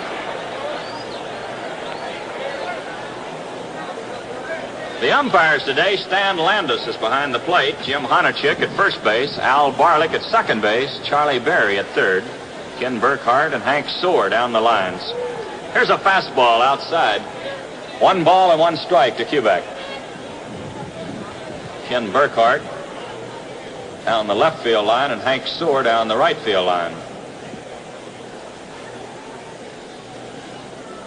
Sanford gets ready. Here's the 1-1 pitch. Outside again, trying to catch the corner with a fastball. Ball two and strike one. It's going to be a job for Kubek to try to hit a ball between McCovey and the line in left field. McCovey really guarding that line as if he wants to give Willie Mays as much running room as possible, George. Sanford into the windup, the 2-1 pitch. Here's a ground ball to left field. A solid base hit for Kubek as he punched an outside fastball between Davenport and Pagan into left field. That's the first hit of the ball game. Puts a runner at first base with two outs, and the batter will be Bobby Richardson. Bobby drew a walk his first time at bat. Sanford wanted a new baseball after Kubek punched that one to left field. Stan Landis makes the exchange. Well, we'll keep an eye on Kubek at first base. He might be running here with two outs. If he's thrown out, the Yankees would still have Bobby Richardson to lead off in the next inning. Here's the pitch. Ball, it's up high. Bobby was ready to bunt. Shortened up, took the high pitch. One ball and no strikes. Davenport has moved in close at third. Jimmy is playing about even with the bag right now. A scoreless ball game. We're in the top of the third inning. Sanford gets set. Here's the 1-0 pitch. Inside. Fastball in on the fist. Ball two and no strikes. Jack has been having trouble getting the ball over to Bobby Richardson. He walked him his first time at bat on a 3-1 pitch. Now he's behind with a ball two and a no strike count. Jack checks his runner at first base. Quick throw to first. Kubek back in time. Boyer opened this inning with a line drive to right. Terry struck out. Then Kubek singled to left field. Here's the pitch. Strike. He got the fastball. Quick throw to first. Kubek back in time. Tony slipped. Haller made a wide throw. A good throw would have had him at first base as Kubek slipped, fell, trying to get back to first base, and then he had to crawl to the bag. But Haller's throw was wide, and Orlando Cepeda had no chance to put the tag on him. It's a tip-off for the other base runners because Kubek wasn't really going anywhere. He was just trying to get back to first base. The footing is not solid. Here's the pitch to Richardson. Inside, he checked his swing on a high inside fastball. It's 3-1 to Bobby. Richardson out of the box for a moment, looking down to third where he checks with Frankie Crossetti to see if the hit sign is on for this 3-1 pitch. He's one of those guys, too, who likes to know if that runner's going to break up that infield because he can pick his spots. Sanford gets set. Here's the pitch. Down low, he walked him. Bobby Richardson walks again. That's 2 walks given up by Sanford. Both times it's been Bobby. So the Yankees have runners at first and second with 2 outs. And the batter will be Tommy Trash, the left fielder. Tommy's 0 for 1. He fouled to Davenport his first time at bat. Well, this is the first threat of the ball game. 2 on with 2 outs. Giants play Trash pretty much straight away. Sanford gets set. Here's the first pitch. He swings and hits a high pop fly down the left field line. Davenport is chasing it along with McCovey, but it's going back in the crowd. A high pop fly down the left field line near the Giant bullpen. The wind moving that one right back into the crowd. A 1-strike count to Tommy Trash. Tommy has 8 hits in this series. Kubek had 7 going into this ball game. He singled in this inning, so he's all tied with Tommy for number of hits. Sanford taking a little time as he looks in. Boy, he doesn't want to make a mistake here. Here's the pitch. Ball outside. 1-1 to Trash. It was a 3-run homer by Trash in Yankee Stadium that beat Sanford in the 5th game of this series. A 3-run homer coming with a score tied at 2-2. Tommy chokes the bat a little bit as he waits. Here's the 1-1 pitch. Ball, it's up high. Ball 2 and strike 1. Boy, you can hear the rumble through this crowd every time Sanford delivers a bad pitch. Mickey Mantle is in the on-deck circle, Joe. You can bet that's one thing that Haller reminded Sanford about as he went out to talk to him. The one defense that you can't come up with is the one for the base on balls. And with the wind the way it is here in this ballpark, you want him to hit the ball because right now it's blowing directly in, and it's not going to help any ball hit anywhere. It's going to hurt it. But unless you get that ball in that strike zone, you're going to be in serious trouble. Sanford gets set. Here's the 2-1 pitch. Ball outside, way outside. 3-1 to Tommy Trash. Sanford is pitching high today. That is something unusual for him. In the first 2 games, he was low, Joe. Right, and the 2 tip-offs as far as the pitching of Sanford is a leg motion. If he gets sloppy with that or gets the ball up, it's an indication that he's not really sharp. And he has to pitch down with everything. Jack taking a little time as he looks in. Yankees have runners at first and second with 2 outs. Here's the 3-1 pitch. Strike 2. Off the outside corner with a fastball. Went right on the corner as he threaded the needle. So it's 3-2 to Tommy Trash. The runners will be moving. 3-2 and 2 outs. Kubek at second base. Bobby Richardson at first base. Sanford gets set. He whirls to throw to second. Just holds the ball. There's nobody going over to cover. Well, the pickoff play at second base yesterday that did not work was a vital play in the ball game. Here's the pitch. A ground ball hit to the second baseman. Hiller has it. Here's the flip to first. He's out. Tommy Trash goes out second to first.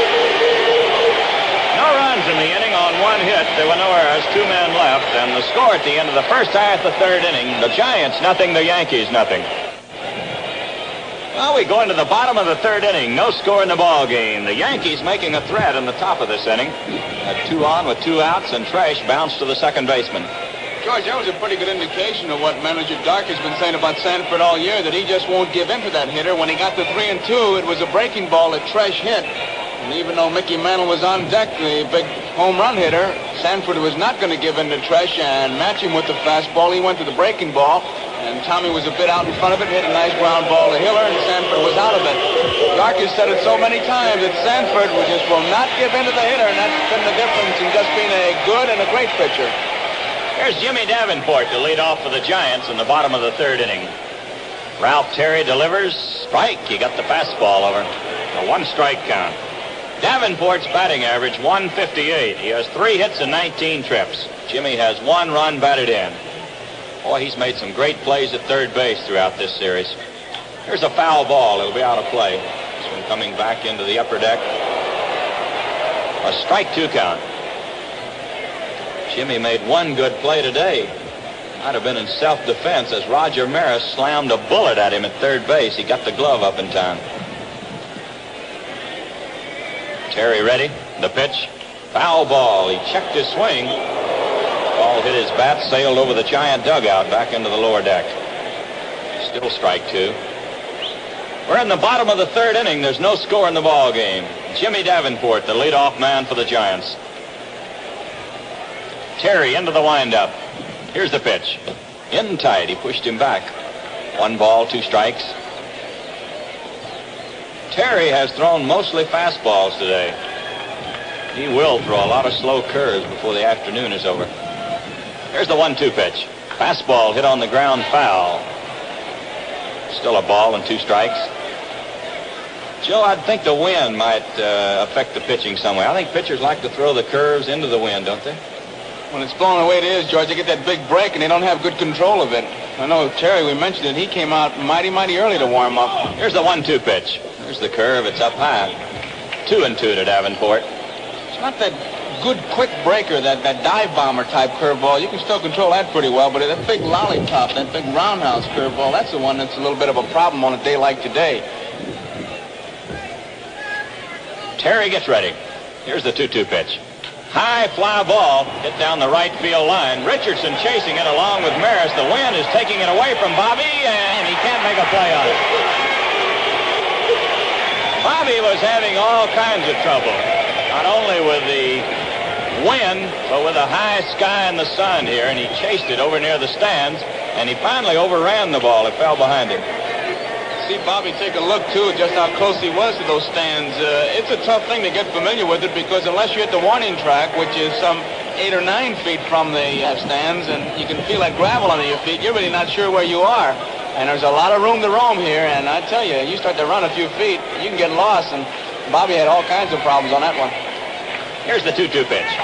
A swing and a foul tip. This one pops out of the mid of Howard coming behind the plate. Still 2-2. Jimmy Davenport, the leadoff man for the Giants in the bottom of the third inning. Well, you can hear the rhythmic applause of the Giant fans as they want Davenport to get something going here in the third inning.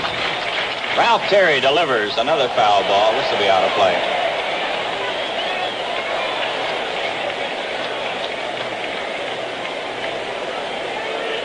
The Yankees have no runs on 1 hit, no errors. The Giants have no runs, no hits, and they have no errors.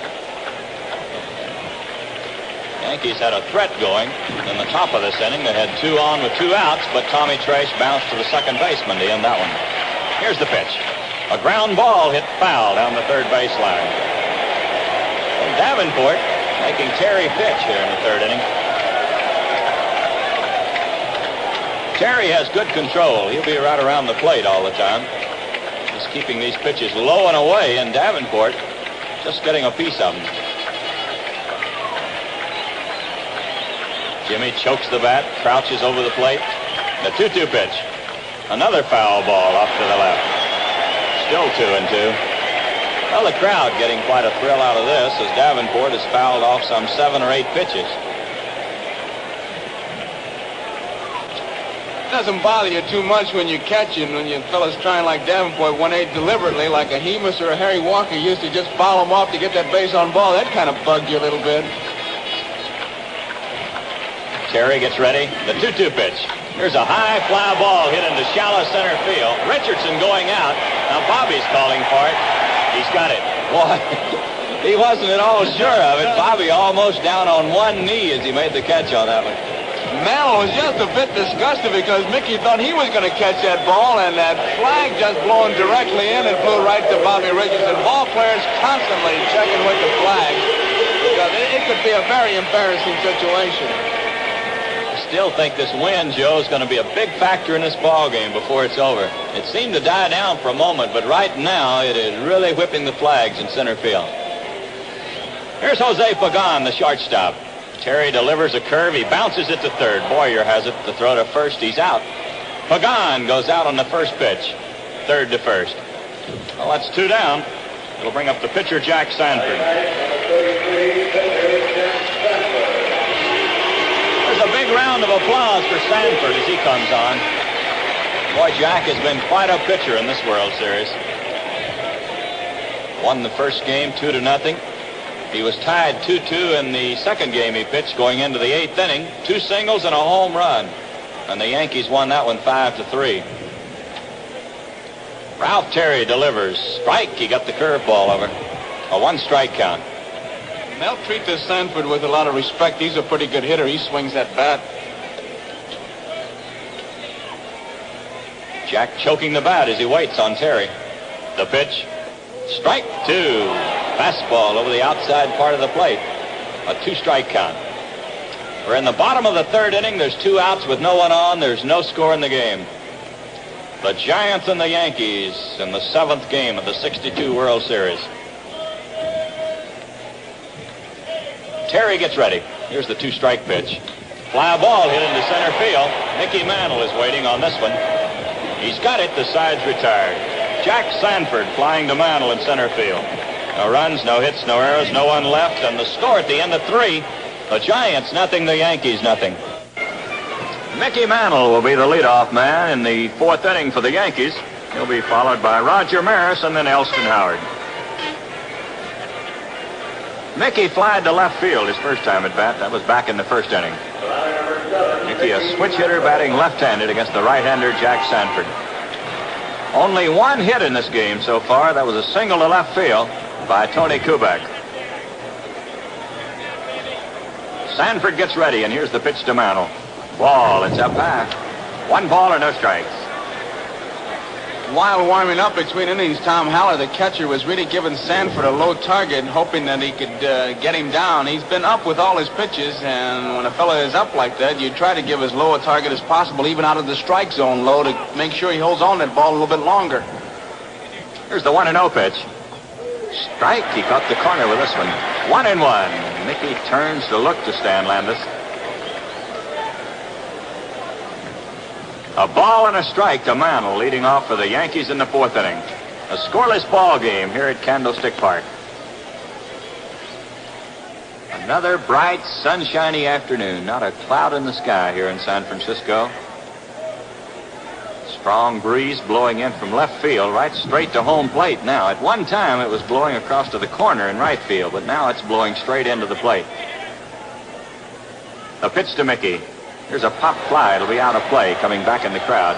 Mantle was trying to get out of the way of a high inside fastball. It hit his bat and sails back. So it's 1 ball and 2 strikes.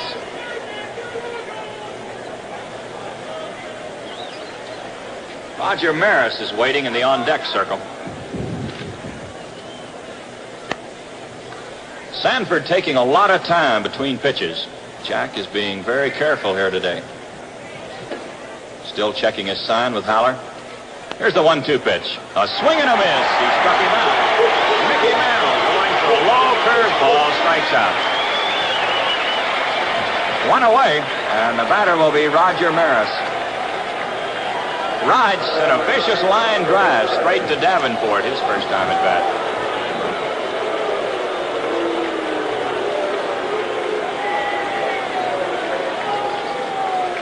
The Giants go deep and far to the right for Maris. They play him as a pull hitter all the way.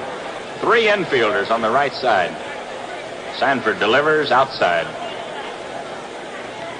1 ball and no strikes. You talk about stacking the deck, Joe. They not only put 3 infielders on one side, but they pitch him on the outside part of the plate. And put 2 outfielders behind the 3 infielders. Looks like a convention on that side. Here's the 1-0 pitch. He swings and hits a high fly ball down the left field line. Davenport is chasing it, but this one's going back in the crowd.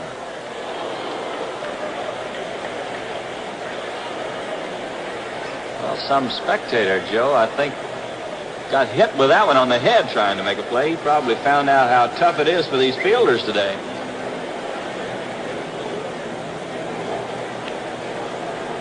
One ball, one strike to Roger Maris. Raj right down on the end of the bat, waiting on Jack Sanford. Here's the 1-1 pitch. He swings and hits a bouncer to third. Davenport has it. The long throw to first. He's out. Roger Maris trying to punch the ball into left field. Hit a one-hopper right straight to Davenport at third base. So there's 2 down, and the batter will be Elston Howard.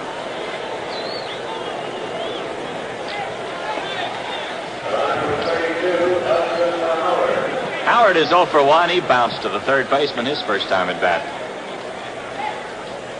We're in the top of the 4th inning. There's 2 outs with no one on. There's no score in the ball game. Here's the pitch. Strike. He got a fastball over. 1 strike to Elston Howard. The Yankees have had 3 base runners. Bobby Richardson has walked twice. Kubek has had a single. The Giants have not had a base runner in this game. Here's the pitch. A high pop fly on the infield. Chuck Hiller at second base is calling for it. Now Pagan is there, and Pagan's going to make the play. Hiller had called for the ball, and Pagan, playing the wind, moved in near the bag at second to make the catch. No runs, no hits, no errors, no one left, and the score at the end of the first half, the 4th inning, the Giants nothing, the Yankees nothing. Well, we move along into the bottom of the 4th inning. No score in the ball game. George, you remember the little things about the different hitters? Philippe Alou, who's going to lead off this inning, as a leadoff man, the Yankees have been going to the curveball, and he's been jumping on the first pitch. He's really become a first ball hitter when he's in the leadoff slot. Let's see if he jumps on that first one this time. Both Sanford and Terry hook up once again. I think the individual pitching, when these 2 guys hook up, has just been tremendous throughout the series. Well, and another great one going here today. Philippe Alou to lead it off. He'll be followed by Chuck Hiller and then Willie Mays. Alou fouled to the first baseman, Scarron, his first time at bat. Philippe right down on the end of the bat, waiting on Ralph Terry. Here's the first pitch. Ball, it's inside. 1 ball and no strikes. The Yankees play him to left field. And they play deep for Alou. Here's the 1-0 pitch. There's a high fly ball hit the shallow left. Tresh is having trouble with this one. He's moving in now. Still racing in, and he makes the catch on the run. Tommy Tresh lost the ball. He was still looking up into the sky. At the last moment, he came racing in. He caught it about knee-high. During batting practice, all the outfielders, they couldn't wait to get out there and have the coaches hit them the high fly ball, but really it doesn't help that much because the wind is constantly shifting. Right now it's blowing directly in. All you can do is try to, well, what is it, Kentucky windage you used in the Army, George? You kind of play the wind? No, but I don't want to play that left field today, or shortstop or third base either on these pop flies. Chuck Hiller, the batter, bounced to the first baseman his first time at bat. Terry delivers. Here's a fly ball hit into shallow center. Mickey Mantle is racing in. He's still coming, and he's got it. And Mickey was having trouble on that one as he was racing in from center field. That's 2 down, and the batter will be Willie Mays.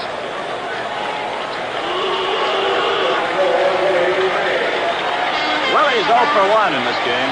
He sent a fly ball to Tresh in left field his first time.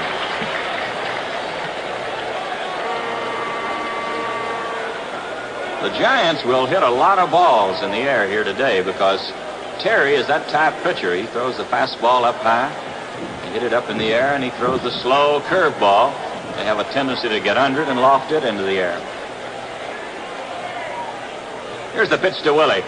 Fastball, it's in there. 1 strike.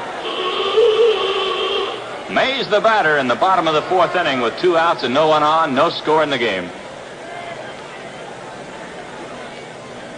Here's the 1 strike pitch. High fly ball hit into right center field. Mickey Mantle moving over. This ball is carrying in. Now Mickey's having trouble. He makes a one-handed catch at the last moment. Mantle seemed to lose the ball. Maris came racing over to catch it. And Mickey made a one-handed catch. No runs, no hits, no errors, no one left. And the score at the end of 4, the Yankees nothing, the Giants nothing. Well, George Kell and Joe Garagiola back at Candlestick Park in San Francisco. A scoreless ball game as we go into the 5th inning. No runs on 1 hit for the Yankees. No runs, no hits for the Giants. Bill Skowron will lead off for New York. Bill bounced to the shortstop his first time. He swings and misses on a fastball. 1 strike.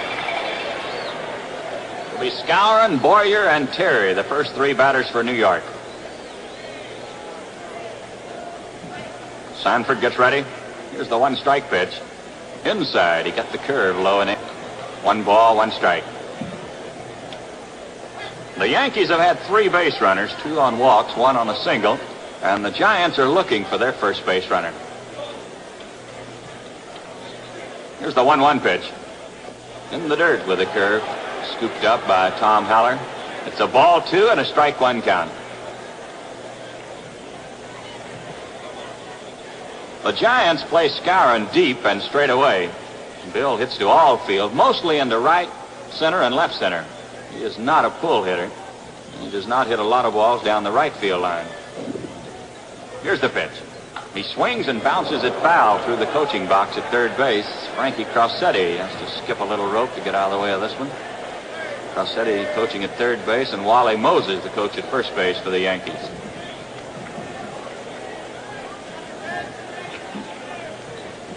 Two and 2 to Skowron, leadoff man for the Yankees in the 5th inning.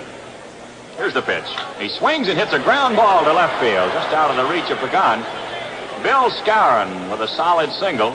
That's hit number 2 for the Yankees. Puts a runner at first base with no one out, and the batter will be Clete Boyer. Boyer hit the ball hard his first time at bat. He lined it straight to a Lou in right field.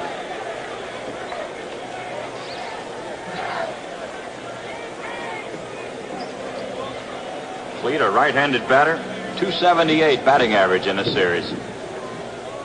Here's the pitch. A swing and a miss. He was trying to drill the ball past Davenport at third base. Jimmy playing in close.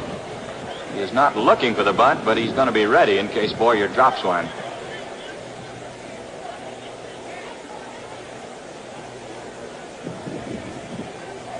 Sanford looking in.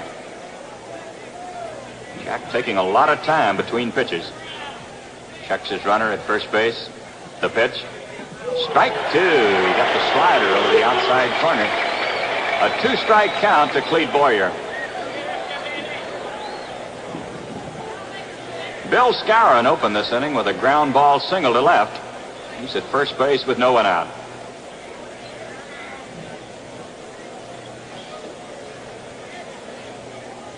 Sanford checks the sign with Haller. Here's the pitch to Clete. Way outside with this one. Haller hanging that one in the webbing of his mitt. They don't expect Boyer to try to hit that ball to right field. Second baseman Hiller is cheating towards the bag. Pagan is kind of protecting that hole between short and third. It'll be Hiller who is over near second base to make the pivot. Boyer choking the bat as he waits on Sanford. Here's the 1-2 pitch. He swings and hits a liner into left center. This may be up the middle. It is. Skowron on his way to third. Boyer's going to hold on with a single as Willie Mays grabbed that ball and fired it into second base. On a dry field, that ball would have rolled all the way to the fence. It hit in the wet turf and stopped. Willie Mays picked it up, rifled it into second base, and Boyer holds on with a long single. Jack Sanford out talking now with his catcher, hands on his hips. He's a bit disgusted because that was a big high-hanging curveball, and Boyer really jumped on it. It was a room service pitch, and he just drilled it. I thought it was going to get by as it plugged the gap, but of course Willie Mays in center field, one of the great ones, keeps the double play in order by holding Boyer at first base with a real long single, and that turf certainly did stop that ball. Well, the Yankees have runners at first and third. No one out, and the batter will be Ralph Terry. Here's the way the Giants are going to play their infield. Davenport, even with the bag at third. He's ready for a play at the plate. Cepeda, of course, holds against the runner at first base. Hiller has moved in a couple of steps from second, and Pagan a step or so at shortstop. Here's the pitch to Terry. Ball, it's in tight. 1 ball or no strikes. See, the bullpen is up, George. Stu Miller, a right-hander, and Billy Odell, a left-hander, throwing for the Giants. You can bet everybody's going to be ready in this ball game today. No score in the 5th inning. The Yankees are threatening. Here's the pitch to Terry. Inside again. He almost hit him with a fastball. It's ball 2 and no strikes.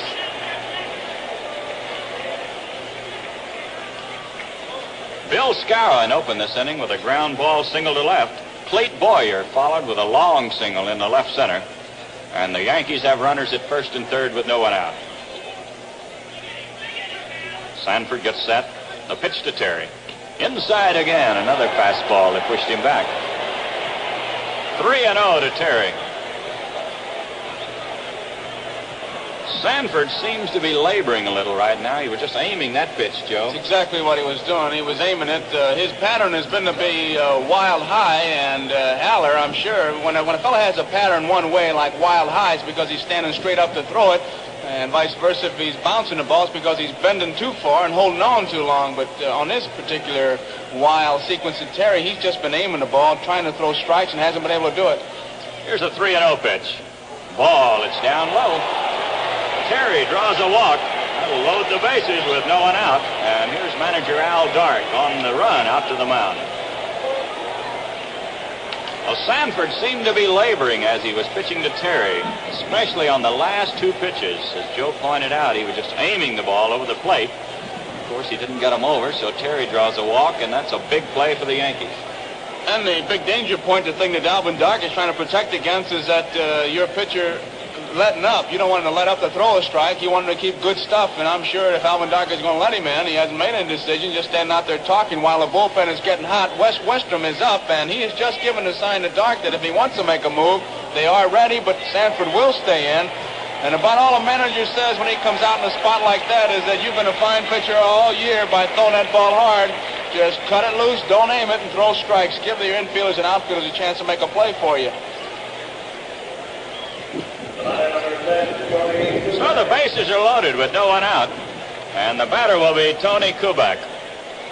Tony's had 1 hit and 2 trips. He flied to center field in the 1st inning, singled in the 3rd. Sanford looking in to get the sign. Here's the pitch to Kubek. Ball outside. 1 ball or no strikes. All the Giants are playing about halfway on the infield with the exception of Davenport, who is in even with the bag. Jimmy is ready to make a play at the plate. Cepeda, Hiller, and Pagan could go either way. It'll depend on how hard the ball is hit. If it's hit hard enough for the double play, more than likely they'll go in that direction. Otherwise, they'll be coming to the plate. Here's the 1-0 pitch. Ball way outside with this one. It's 2-0 to Kubek. Sanford having a little control problem. Georgia might just go a step further on the defense, and the outfield is in very shallow, and on the fly ball, with the way that wind is blowing, it might be a problem for Skowron to score. Of course, these Yankees are letting Sanford pitch, and he's falling behind. He's 2-0. Interesting to see what Houck is ordered right here. Sanford into the windup. The pitch. Strike. He got the fastball over. Kubek was taking all the way on it. Jack coming in with a fastball around the knees.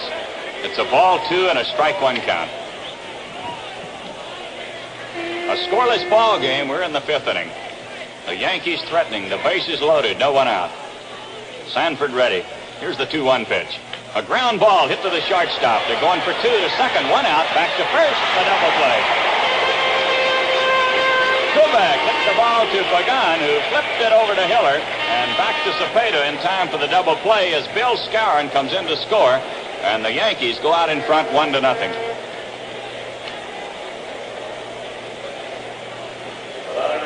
Boyer moves to third base with 2 outs, and the batter will be Bobby Richardson. Bobby's been to the plate twice. He's walked both times. Davenport still playing in close. He'll be watching a bunt in this situation. Here's the pitch to Bobby. A swing and a foul. This one back to the screen. He's getting that ball up, and you can see him shake his head out on the mound, Sanford, a bit disgusted because he's been getting that ball up in their eyes. And George, even I would take a whack at that high curveball because you just can't order a better pitch than that big, nice, high-hanging curveball. And when Richardson saw that one, he had a pretty good cut at it. They say all the country boys like the high fastball, but I think everybody likes the high fastball. Boy, that's the international pitch. A one-strike count to Bobby Richardson. Yankees have a runner at third base with 2 outs. They lead 1-0 in this game. Sanford gets ready. Here's the pitch. High pop fly on the infield. Cepeda at first base, moving into foul territory, is there, and he makes the catch.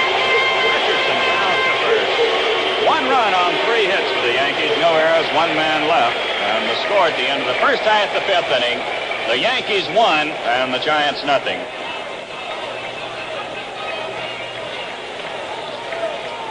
Well, we go into the bottom of the 5th inning. Willie McCovey will be the leadoff man.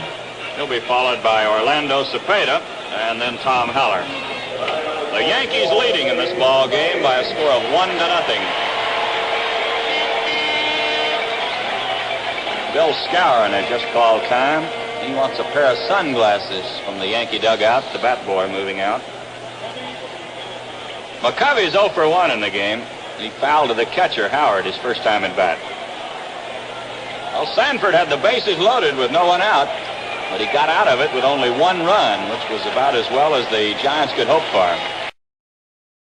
Well, at the end of 5, the Yankees have 1 run on 3 hits and no errors. The Giants have no runs, no hits, and they have no errors. Ground ball by Hiller in the first to Skowron, a ground ball by Pagan to Boyer, and a ground ball by Tom Haller back to Ralph Terry. The only ground balls hit off the right-hander of the Yankees. And that Sanford got out of a big jam in the 5th, so once again, they're hooked up. Tommy Trash will be the leadoff man for New York. He'll be followed by Mickey Mantle and then Roger Maris. Tommy's 0 for 2. He fouled to the third baseman back in the first inning, and he bounced to second in the 3rd inning. Sanford ready, and here's the pitch. High foul ball. It'll be out of play. This one off the third base side. 1 strike to Tommy. A 1-0 ball game. We're in the top of the 6th inning. Trash chokes the bat as he waits on Sanford. The pitch. He bunts. It's up in the air. Cepeda is moving in fast and makes the catch. Tommy Trash trying to drag the ball down the first baseline, popped it up. Orlando Cepeda moved into foul territory to make the grab. That's 1 away, and the batter will be Mickey Mantle. Mickey has flied to left and struck out in 2 trips.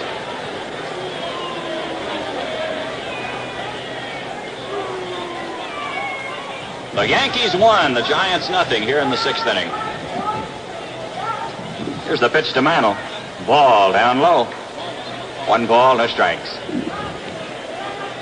Boy, Lou is deep in right field and near the line. Mays playing just a little bit into right center, not too much, and McCovey playing in straightaway left field. They're all deep.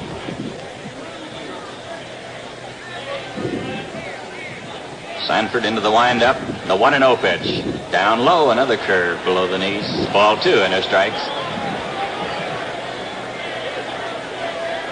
The Yankees picked up a run in the 5th inning. That's been the only scoring in this game. Sanford gets ready.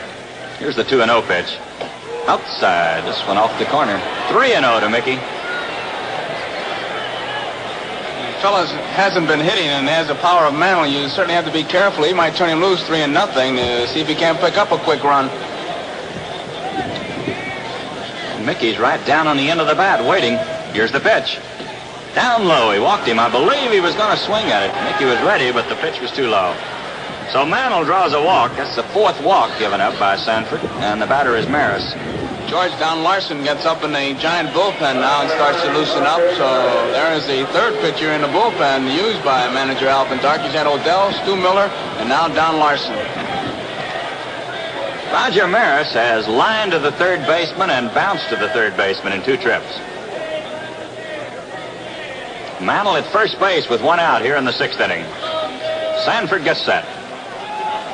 Makes a quick throw to first. He is out. Mantle is kicked off first base.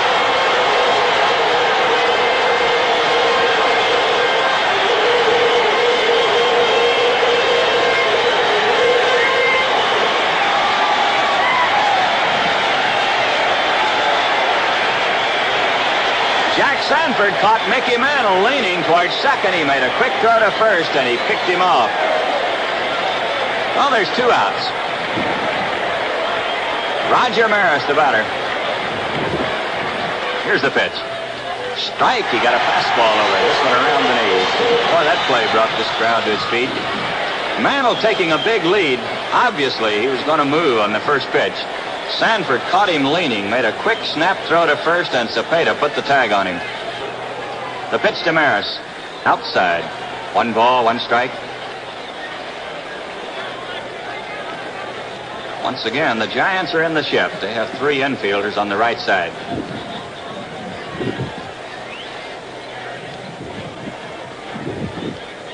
Sanford taking a little time as he looks in. Here's the 1-1 pitch. Outside again, just off the corner with a good fastball. Ball 2 and strike 1. I would imagine in this spot that Maris will be going to right field. The first 2 times he was going to left, but batting now with 2 outs and no one on, he has but one thing in mind. That's to try to hit the ball out of the ballpark. Sanford ready. The 2-1 pitch. Here's a tap down the first baseline. Cepeda picks it up. The race to the bag. Orlando wins it. No runs, no hits, no errors, no one left. And the score at the end of the first half of the 6th inning. The Yankees 1, the Giants nothing. Well, we go into the bottom of the 6th inning. The Yankees out in front of the Giants by a score of 1-0 here in the 7th game of the 1962 World Series. Boy, this is it. You play all season long, and you come right down to one big ball game. And another capacity house here in Candlestick Park today, watching this 7th game. The attendance exactly as it was yesterday, George, 43,948. They jammed everybody they could get in yesterday, and they all come back today. And I'll tell you something, Joe, there's a lot of people downtown wanting to come. Yes, sir. Jimmy Davenport will lead off for the Giants. He'll be followed by Pagan and then Jack Sanford. Terry delivers. Strike. He got the fastball over around the knees. Davenport popped to the second baseman his first time at bat. Jimmy's a right-handed batter. There's the 1-strike pitch. A curveball hit on the ground foul down the third baseline. This one rolling to the bullpen in right field, left field. A strike 2 count.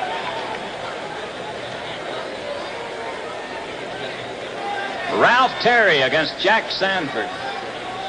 3rd meeting in this series for these 2 pitchers. Here's the 2-strike pitch. Ball. He got it outside. 1-2 to Davenport. That pitch was close. Terry trying to get Davenport to swing at a bad one. Yankees play him straight away, not too deep. Ralph into the windup. Here's the 1-2 pitch. High foul ball. This will be out of play. Coming over behind the Giant dugout. Still 1 ball, 2 strikes.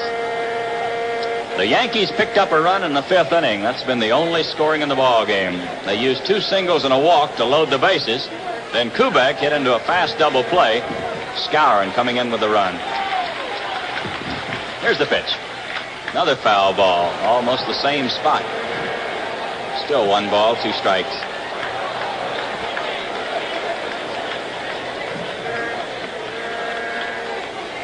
Stan Landis, the umpire behind the plate, moving out.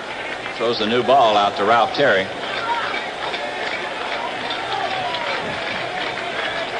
Ralph gets ready. The pitch. Curve. It's way up high. That'll even the count at 2-2. Jimmy Davenport, leadoff man for the Giants in the 6th inning. Jimmy with a 158 batting average. He's been to the plate 20 times in this series. He's had 3 hits. He's been a sterling performer at third base for the Giants. Here's the 2-2 pitch. High pop fly outside of first. Skowron is chasing it. This is going to be trouble. It is in the seats, back in the first row. Skowron and Bobby Richardson chasing it over near the barrier. Landed in the first row. Still 2-2 to Davenport. You remember Jimmy's first trip, he fouled off about 8 or 9 pitches. And he's right back at it again.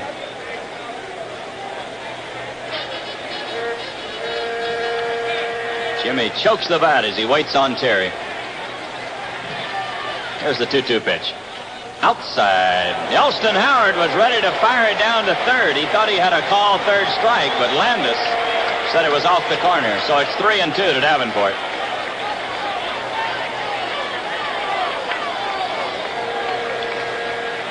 Ellie, taking a little time, walked out in front of the plate, flipped the ball back to Terry.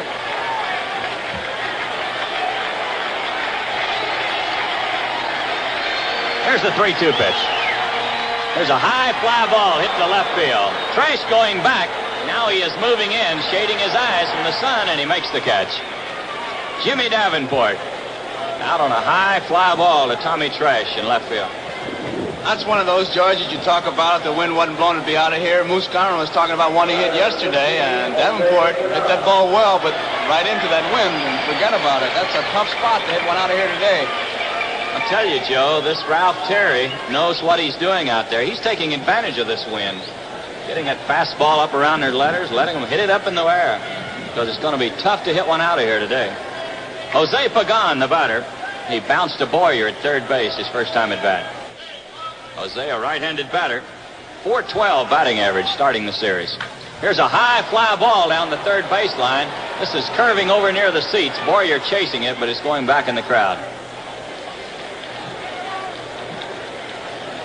You always look for those escape valves as far as outfields are concerned. For example, in the stadium, it's right center and left center. In the polo grounds, dead center field, make them hit that way. Here in this ballpark, with this wind blowing the way it is today, it would be from the left field foul line all the way over to right center field.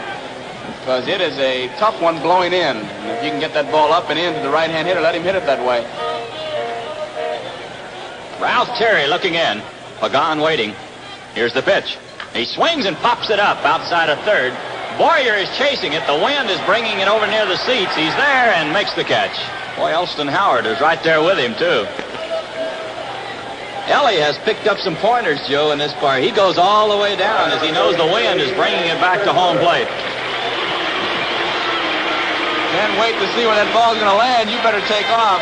Been many descriptions for this ballpark. Lou Burdett of the Braves had a good one. He says that this is the only ballpark where you can sit in a dugout and read the morning paper as it blows by. Well, there's 2 down, and the batter will be Jack Sanford, the pitcher. Jack flied to Mantle his first time at bat. He swings and lines it into right center field. Mantle chasing it. He can't get it. Sanford's going to hold on with a single.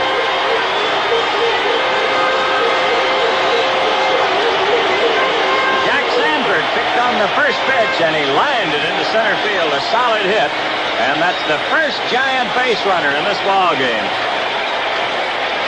Ralph Terry had retired 17 men in a row until the pitcher, Jack Sanford, broke the spell with a line single into center field.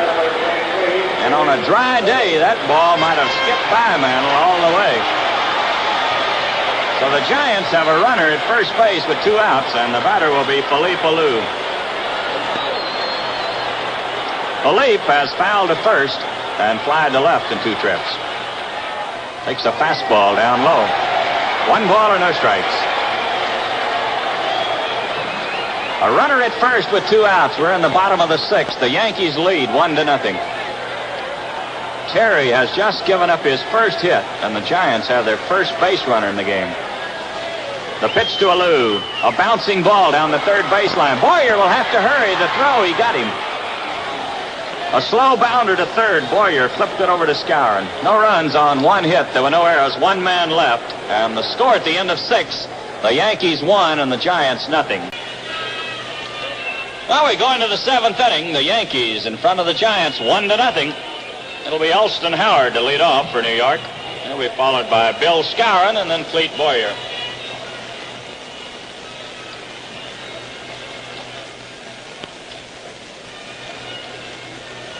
Ellie's been to the plate twice. He bounced to the third baseman in the second inning and popped to the shortstop in the fourth inning. The only scoring in this ball game coming in the fifth inning. The Yankees loaded the bases with no one out on 2 singles and a walk. Then Kubek bounced into a double play. The run coming across. 1 run, 3 hits, and no errors for New York. No runs on 1 hit and no errors for the Giants. Sanford taking a little time. Jack was a base runner in the 6th inning. He was a little slow getting back to the mound. Here's the pitch. Ball. It's down low. 1 ball and no strikes. Well, you talk about the pressure on the ball games in the 7th game of a series. How about the umpires, especially the fellow behind the plate, Stan Landis? He's got a lot of important calls to make today. Here's a strike. Fastball coming in around the knees. Like the old saying, George, when they do the great job, you hardly even know they're out there. We hardly recognize them because of the outstanding job that all of them have done. Here's the 1-1 pitch. A high pop fly down the right field line. This is curving back into the crowd. Felipe Alou chasing it. He had no chance to get it. 1 ball, 2 strikes. Howard, Skowron, and Boyer will be the Yankee batters here in the 7th inning. They lead the Giants 1-0.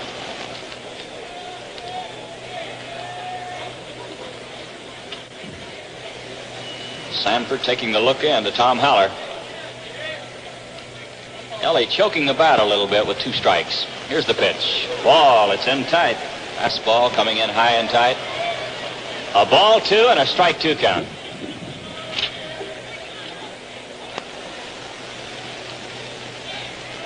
Giants playing deep and around to the left for Elston Howard. Here's the 2-2 pitch. Outside. He tried to get the corner with a slider. 3-2 to Ellie. Moose Skowron is waiting in the on-deck circle. The Yankees batting in the 7th inning. They lead 1-0. No one out, no one on. A full count to the catcher Howard. Here's the pitch. He swings and bounces it foul down the third baseline.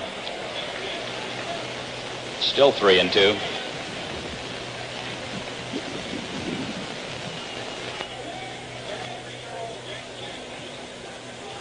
Sanford with a new baseball, rubbing it up, taking a little time. Jack has been a slow and deliberate pitcher here today in this all-important ball game. Here's the pitch. A ground foul right at the plate. Ball bounced up, hit Howard, then Haller grabbed it on the first hop. Still 3-2. Howard talking to himself as he walks away from home plate. It looked like he had his pitch and just didn't hit it.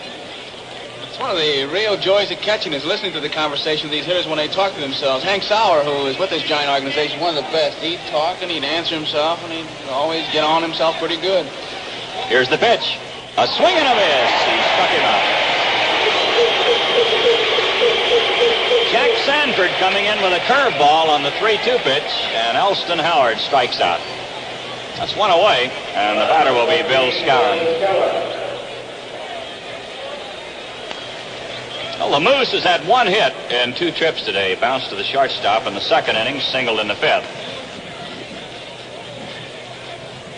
Sanford ready. Here's the pitch.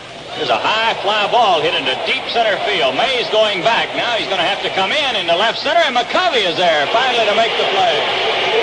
Willie Mays chased that one all over the outfield, and finally Willie McCovey in left center made the play.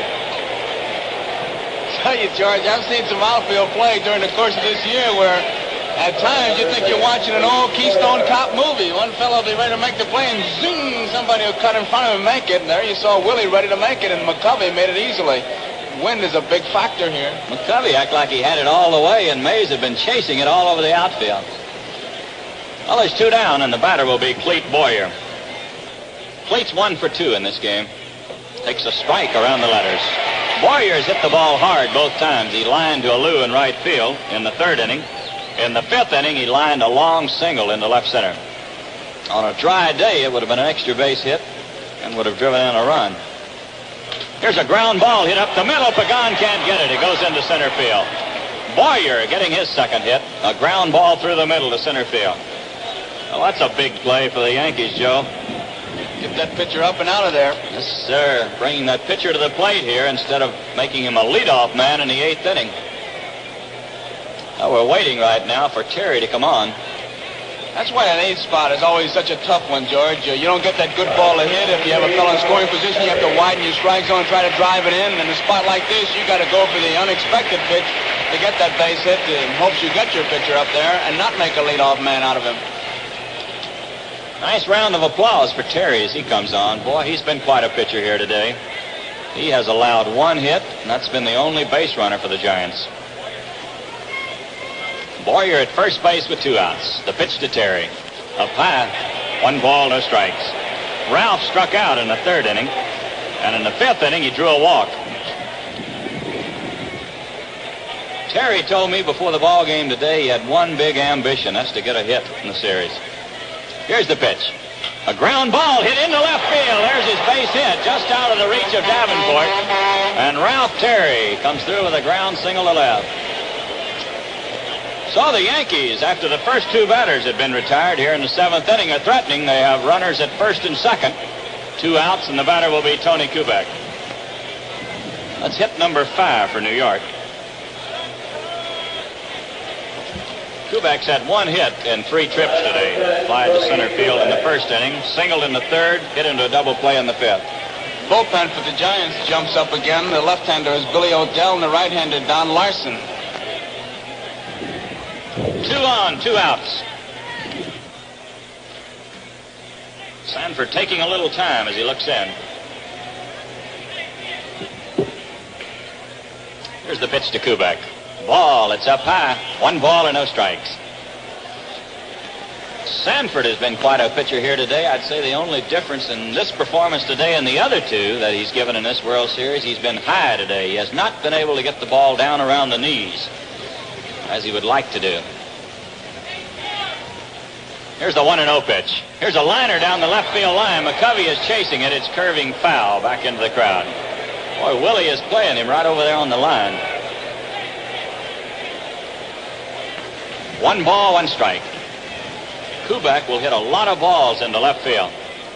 I'll tell you another thing right here, Joe. It's going to be tough for Boyer to score on a base hit to the outfield unless he pulls it into right. Now, Mays and McCovey are both playing in close. Sanford gets set. Here's the 1-1 pitch. Here's a high fly ball hit into left center field. McCovey and Mays are both there. McCovey is calling for it. He's got it. The sides are tired. No runs on 2 hits, no errors, 2 men left, and the score at the end of the first half of the 7th inning. The Yankees 1, the Giants nothing. Well, we go into the bottom of the 7th inning. The Giants trailing the Yankees by a score of 1-0.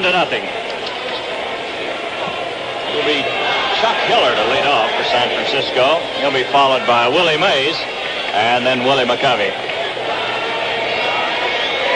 Well, the crowd's standing here for the 7th inning stretch, and they are singing with the band as they're playing in deep center field. Probably the Giant fight song. Although it was hard for us to pick it up here in the radio booth. Chuck Hiller, the batter. He's 0 for 2 in the game. Here's the pitch. He bunts. It's up in the air. Terry spears it. A good play by Terry. Had the ball gotten over his head, more than likely Hiller would have been on. But Terry, moving back of the mound, reached up and speared the pop fly. So there's 1 away, and the batter is Willie Mays.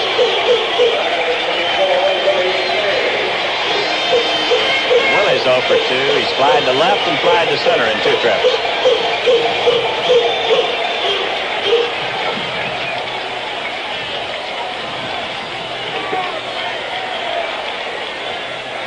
The Yankees deep and around to the left for Willie Mays. Terry delivers a curveball. He lines it down the left field line. Tresh racing into the corner. He's got it. A one-handed catch by Tresh. He caught the ball, then went out of our sight back into the corner, but he hung on to it in the webbing of his glove. Willie Mays, making a bid for an extra base hit into the corner in left field, is robbed on a fine play by Tommy Tresh. Well, it's 2 down, and the batter will be Willie McCovey. Boy, it's amazing how this kid Tom Tresh has made the move from the infield to the outfield, and he has not missed a step. He has taken it in stride. This was just one of the plays of this series right there. Willie McCovey, the batter. Willie has fouled to the catcher and flied to left in 2 trips. Here's the pitch. There's a long foul ball down the right field line. This one will go all the way out of the park. A 1-strike count to Willie. Bill Stafford, a right-hander, and Bud Daly, a left-hander, throwing in the bullpen. Manager Ralph Houk wants to keep them ready. Terry gets ready. The pitch to McCovey. Ball down low. He checked his swing on a slow curve. 1 ball, 1 strike. The Giants are batting in the 7th inning. There's 2 outs with no one on. The Yankees lead 1-0. Here's the 1-1 pitch. He swings and hits a drive into deep center. Mantle is chasing it in deep center. He can't get it all the way to the fence. Here's McCovey going into second. He's going to try for 3. The throw is not in time.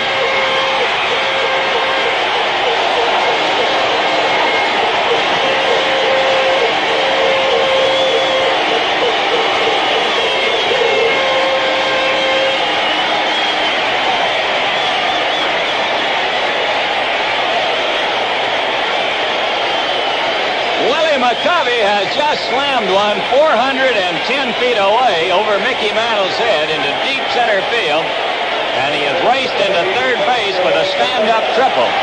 In fact, he made a big turn at third base as if he might come on in, but he was very wisely held up by Whitey Lockman. So the Giants have the tying run at third base with 2 outs, and the batter will be Orlando Cepeda. Elston Howard taking a little time right now as he goes out to the mound for a short conference with his pitcher. This ball hit by McCovey was on a line. It never did get very high. The wind had no chance to push it back. A runner at third with 2 outs. Terry ready. Here's the pitch. Cepeda takes a fastball up high. 1 ball and no strikes. Orlando struck out in the second, popped to Bobby Richardson in the 5th inning. Terry taking a little time, looks in to get the sign. Here's the 1-0 pitch. He swings and hits a high foul that'll be out of play down the right field line. 1 ball, 1 strike. The Yankees won, the Giants nothing. We're in the 7th inning. Willie McCovey is at third base with 2 outs. It's only the second hit given up by Ralph Terry. Jack Sanford, the pitcher, got the other one. Boy, this crowd has come alive, as you can hear.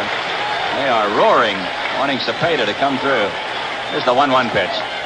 A swing and a miss on a bad curveball. He foul-tipped it, says Stan Landis, right into the mitt.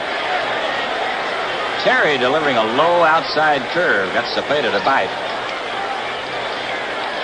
1 ball, 2 strikes.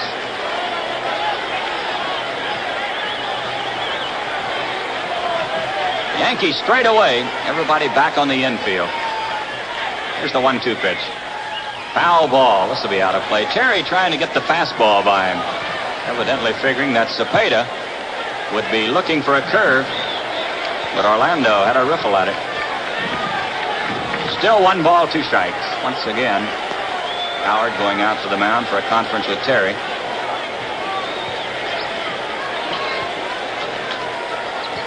Kelly's going to take a little time right now as he stands on the mound talking to Ralph Terry. Action in the Yankee bullpen. Bill Stafford, a right-hander, and Bud Daly, a left-hander, are throwing. Boy, this is it. There's no saving anybody for tomorrow or next week. This is the 7th ball game of the 62 World Series. Terry gets ready. Here's the 1-2 pitch.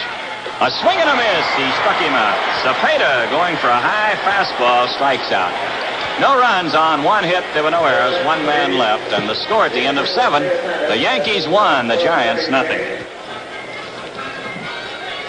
Well, at the end of 7, the Yankees have 1 run on 5 hits, and they have no errors. The Giants have no runs on 2 hits, and they have no errors. As Sanford gets ready to go here in the 8th inning, The Giant bullpen comes alive again. Billy O'Neill, a left-hander, and Stu Miller, a right-hander, are throwing. They have been throwing along with Don Larson throughout the afternoon. Well, Bobby Richardson will lead it off. Bobby has walked twice and fouled to the first baseman. So officially, he's 0 for 1 in this game. Sanford gets ready. Here's the pitch to Bobby. He swings and hits a high hopper to the shortstop. Pagan has it to throw to first. He is safe at first base. The throw was up high. It got away from Cepeda, and Bobby Richardson is safe at first. It'll be an error charged against the shortstop. So the Yankees have a runner at first base. There's no one out, and the batter will be Tommy Tresh. Sanford taking a little time as he goes over to talk to his third baseman, Davenport. He's probably discussing the bunt situation that very definitely is in order here. The Yankees lead by 1. We're in the 8th inning. Bobby Richardson at first base with no one out. And Whitey Ford is throwing in the bullpen for the Yankees. How about that? Whitey was the starting pitcher in yesterday's ball game. He's warming up today. Sanford gets set. Here's the pitch to Tresh.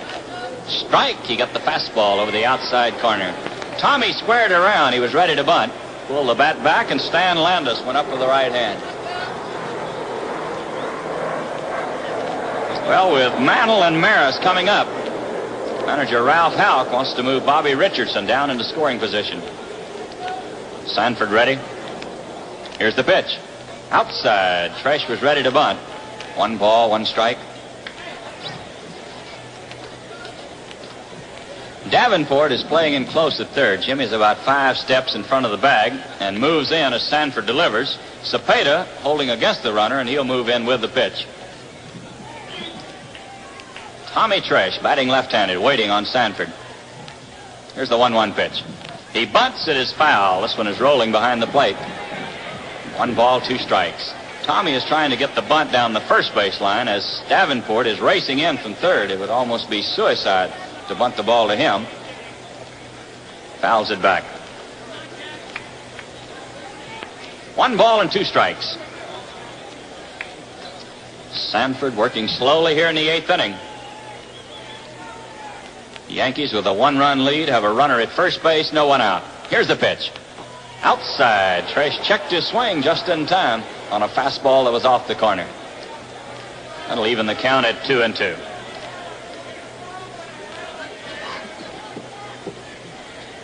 Mickey Mantle is waiting in the on-deck circle. Sanford checks his runner. The pitch. Outside again. Once again, Jack trying to thread the needle on the outside corner has missed. So it's 3-2 to Tresh. Well, we'll watch the runner. He might be moving on his 3-2 pitch. Sanford has picked a runner off first base today, so Bobby Richardson, of course, is going to be mighty careful getting a lead.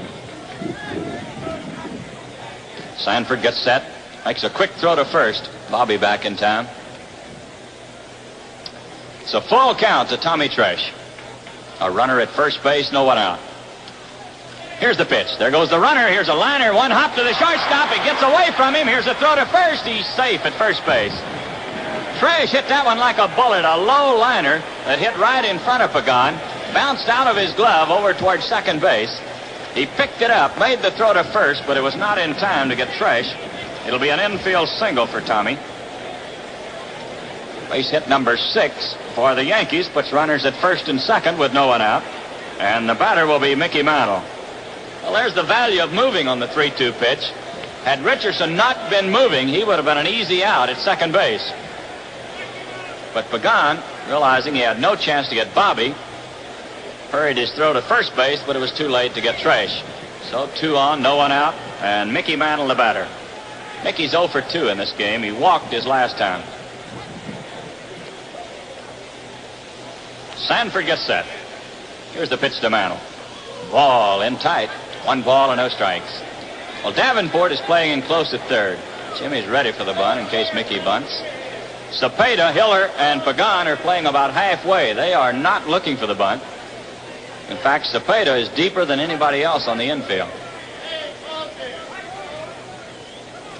Sanford checks his runners. Here's the 1-0 pitch. A swing and a foul. This one back into the crowd. 1 ball, 1 strike.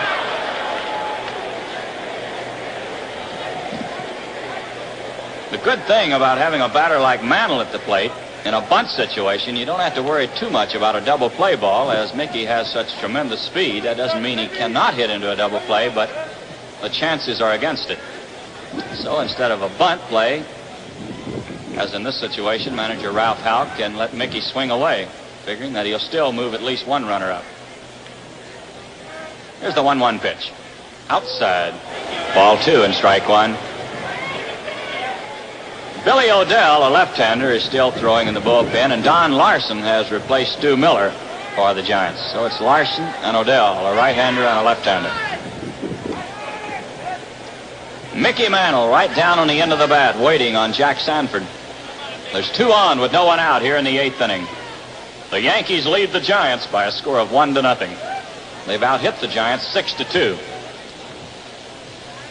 Bobby Richardson is down at second base. Tommy Tresh at first base. Sanford gets ready. Here's the 2-1 pitch. A swing and a miss. Low curveball around the knees, and Mantle had a riffle on it. A ball 2 and a strike 2 count. Roger Maris is waiting in the on-deck circle.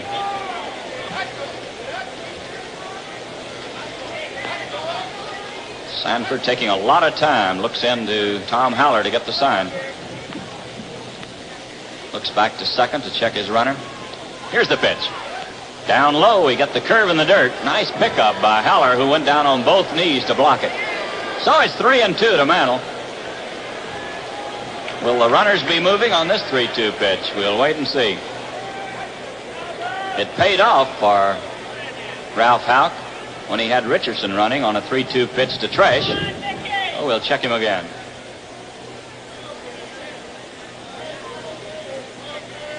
Sanford checking the sign. Shaking his head yes to Tom Haller. Here's the 3-2 pitch. Here's a liner to right field. It's in there. Bobby Richardson coming to third, but he's going to be held up. Mickey Mantle lined the ball just out of the reach of the second baseman, Hiller. Now, Bobby Richardson had started back to second. He thought Hiller might catch the ball. So he was held up at third. So the bases are loaded with no one out, and here's Al Dart coming out. We might get a pitching change here. I believe we are. He is giving the call to the bullpen, and it's going to be Billy O'Dell.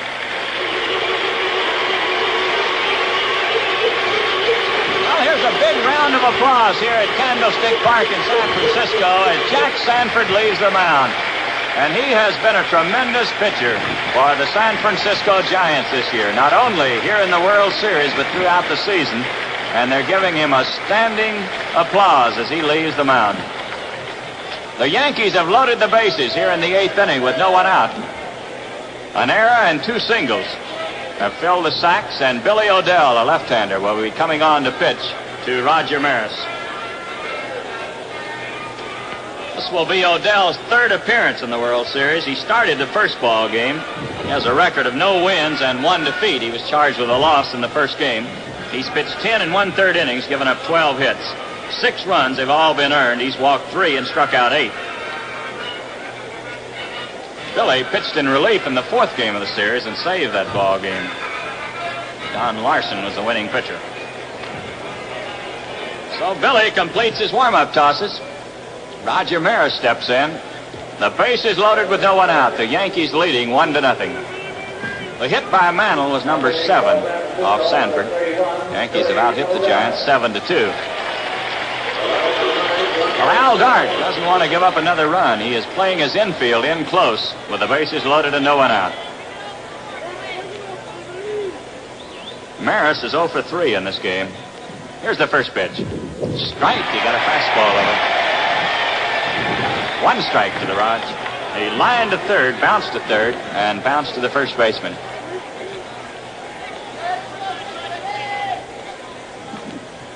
Richardson, Tresh, and Mantle are the Yankee base runners. O'Dell ready. Here's the pitch. A ground ball hit to the second baseman. Hiller's coming to the plate with it. He's out. Back to first. He's safe on a close play. Almost a double play. Maris hit the ball to Chuck Hiller, who fired it into Haller. He stepped on the plate and fired it right back to Cepeda at first. Maris beat the relay. So Raj is safe on the fielder's choice. The base is still loaded, 1 out, and Elston Howard will be the batter. Al Dark has raced out of the dugout. He has a right-hander throwing in the bullpen, but there'll be no pitching change. He's going along with Billy Odell, a left-hander, against the right-handed hitting Elston Howard.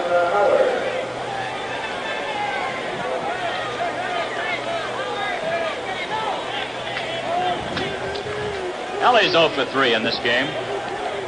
Bounced to third, popped to short, and struck out. Odell gets ready. Here's the pitch to Howard. Strike. Fastball over the outside corner. The Giants trying to get out of a jam here in the 8th inning. The Yankees have the bases loaded with 1 out.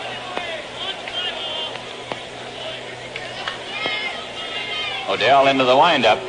Here's the pitch. High foul ball. This will be out of play, coming back into the lower deck. Strike 2. Well, Billy coming on with the bases loaded and no one out. Got Roger Maris to bounce to the second baseman. Force out at the plate. Now it's a strike 2 count to Elston Howard.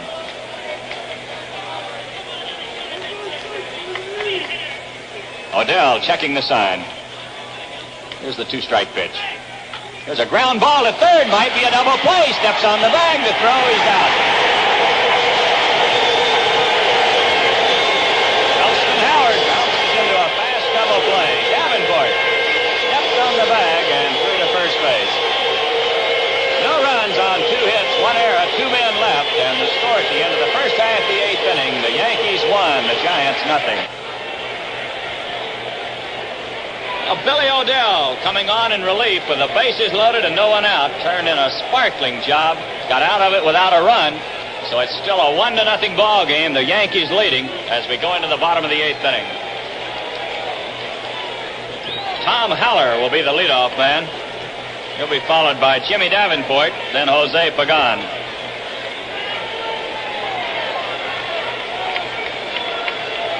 Ralph Terry taking a little extra time as he goes through his warm-up tosses. Action in the Yankee bullpen. Bud Daly, a left-hander, and Bill Stafford, a right-hander. They have been throwing off and on throughout the ballgame.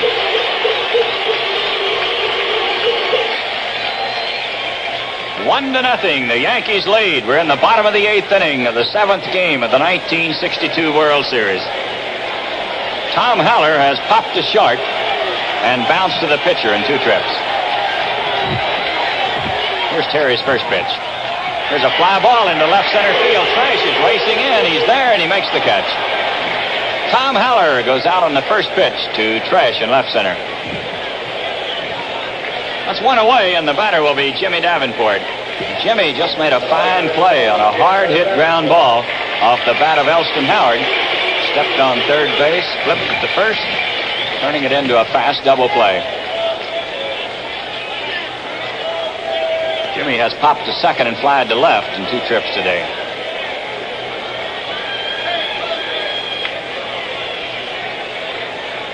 Terry taking a little time. Checks the sign. Here's the pitch. Ball. It's down low. 1 ball and no strikes. The Yankees picked up a run in the 5th inning. That's been the only scoring in the game. Here's the 1-0 pitch. High pop fly on the infield. Here's Boyer coming into foul ground, calling for it. He's there, makes the catch. Jimmy Davenport fouls to the third baseman. So there's 2 down. And Jose Pagan is scheduled to be the batter, but we're going to get a pinch batter. I believe it's Ed Bailey. We'll check it to be sure. Ed Bailey, left-handed hitting catcher, is coming on.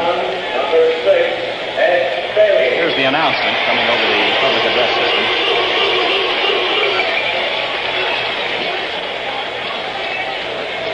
So Al Dark trailing by 1 run here in the 8th inning, sending up a left-handed batter for his shortstop, Pagan. Giants batting with 2 outs and no one on.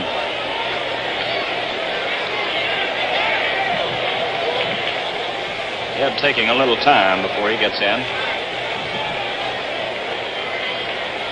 Terry just waiting for Bailey to get set. Gets the sign. Here's the first pitch. Curveball. He got it over. 1 strike. Ralph pulled the string on him. Yankees are deep and around to the right for Bailey.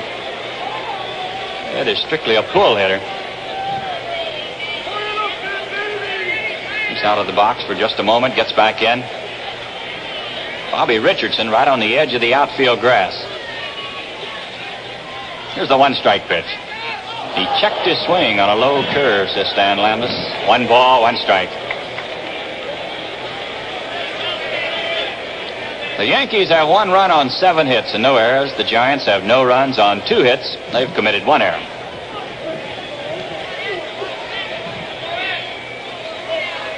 Terry still looking in. Pounds the ball in his glove. Here's the 1-1 pitch. A foul ball. It's back on the screen. Terry coming in with a fastball around the letters. 1 ball, 2 strikes. Terry retired the first 17 batters he faced here today before Sanford singled with 2 outs in the 6th inning. And he gave up a triple to McCovey with 2 outs in the 7th inning. It's been the only 2 Giant hits. 1 ball and 2 strikes to Bailey. Here's the pitch. Down low. That'll even the count at 2-2. Terry trying to get Bailey to go for a bad pitch.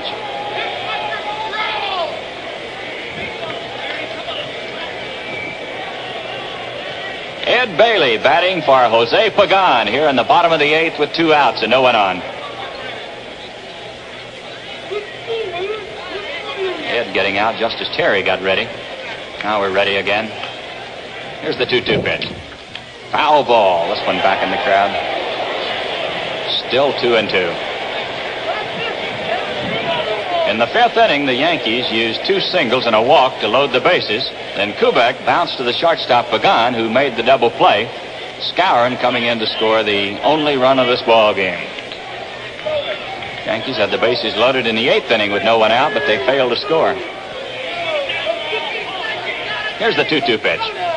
There's a fly ball hit outside of first base. Skowron is coming over. He's got the room on it. Still chasing it. He makes the catch. Ed Bailey fouls to the first baseman. No runs, no hits, no errors, no one left. And the score at the end of 8. The Yankees won, the Giants nothing. Well, it's the 9th inning here at Candlestick Park, and the Yankees are leading by a score of 1-0. Boy, you couldn't ask for a finer ball game in the final game of a World Series. Bill Skowron will lead off for the Yankees. He'll be followed by Boyer and then Terry. Here's a fastball up high. 1 ball and no strikes. Billy O'Dell pitching in relief of Jack Sanford, who turned in another great performance here today in his 3rd World Series start. The pitch in the dirt, scooped up by Haller. A ball 2 and a no-strike count. O'Dell came on in the 8th inning with the bases loaded and no one out. He got Maris on a ground ball to the second baseman. The play was made at the plate. And then Howard hit into a fast double play. Here's the 2-0 pitch to Skowron. He swings and fouls it off. This one's sailing back into the upper deck behind the Giant dugout. It's a ball 2 and a strike 1 count.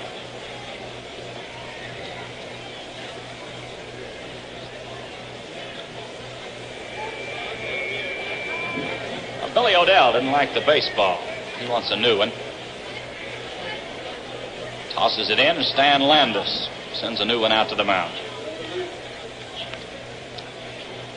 Moose is waiting. Here's the 2-1 pitch. Down low at the fastball, low and in. 3-1 to Skowron.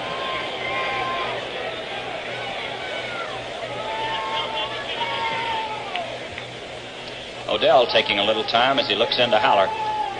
Here's the 3-1 pitch. He swings and hits a long fly ball down the left field line that's curving foul and going back into the crowd. So it's 3-2 to Skowron. Leadoff man for the Yankees in the 9th inning. They lead the Giants 1-0 here in the 7th game. Boy, this is it. Right down to the wire.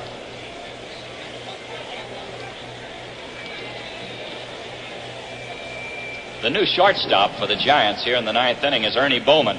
Pagan went out for the pinch batter, Ed Bailey. And Ernie Bowman has gone in to play shortstop. Odell taking a lot of time here on the 3-2 pitch. Ready? Here it is. A ground ball hit to the shortstop. Bowman has it. Here's the throw to first. He's out. Phil Skowron goes out. Short to first. That's one away, and the batter will be Cletus Boyer. Cleats 2 for 3 in this game. He lined to right field in the third inning, singled in the fifth, and again in the seventh. His single in the fifth inning was a key blow that sent Skowron all the way to third, where he scored on the double play ball.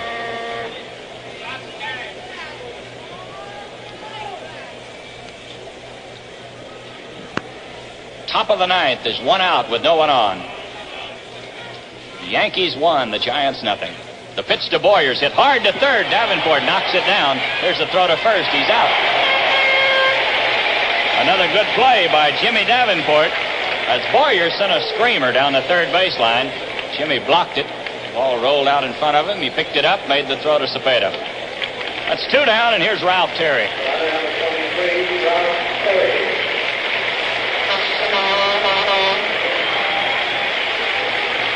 Well, this highly partisan crowd here in Candlestick Park giving a roaring salute to Ralph Terry as he comes on to bat here in the top of the ninth.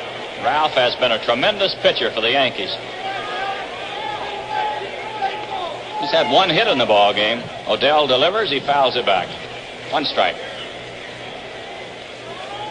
Ralph has struck out, walked, and singled. So he's 1 for 2.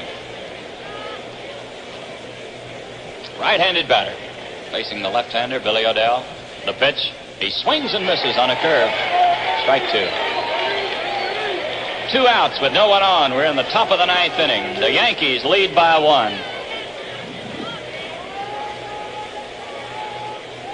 Here's the 2-strike pitch. A swing and a miss. He struck him out. Terry strikes out. No runs, no hits, no errors, no one left. And the score at the end of the first half of the ninth inning. The Yankees won, the Giants nothing. Well, it's the bottom of the ninth inning, and this is it. The Giants are trailing the Yankees by a score of 1-0. Matty Alou has moved out of the dugout. He'll be batting for Billy Odell. Matty Alou, a left-handed batter, will be batting for Billy Odell, leading off for the Giants here in the bottom of the ninth inning. He'll be followed by his brother, Philippe Alou, and then the second baseman, Chuck Hiller.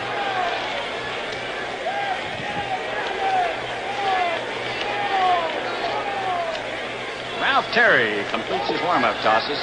Howard goes down to second. And everybody moves forward on the edge of their seats for this bottom of the ninth inning with the Yankees leading 1-0.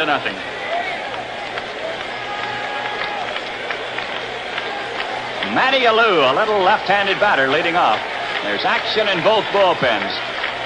Billy Pierce throwing in the bullpen for the Giants. Bill Stafford and Bud Daly for the Yankees. Terry taking a little time.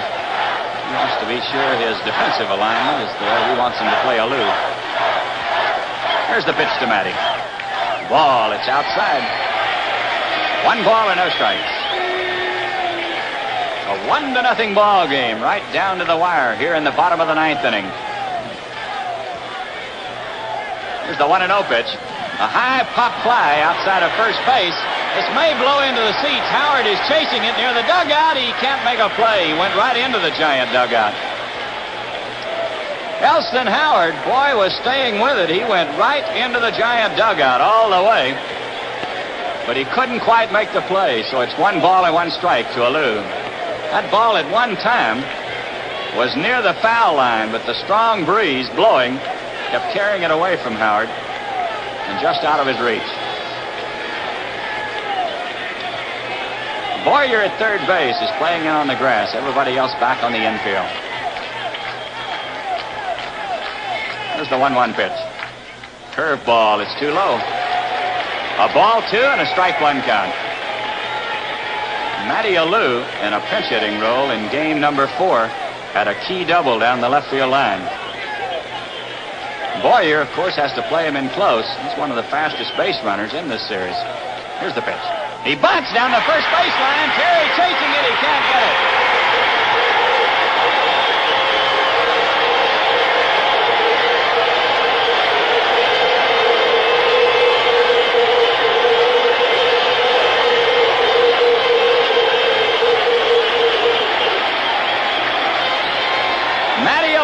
Dragging a bunt just past Ralph Terry, and he beats it out for an infield single. That's hit number 3 for the Giants.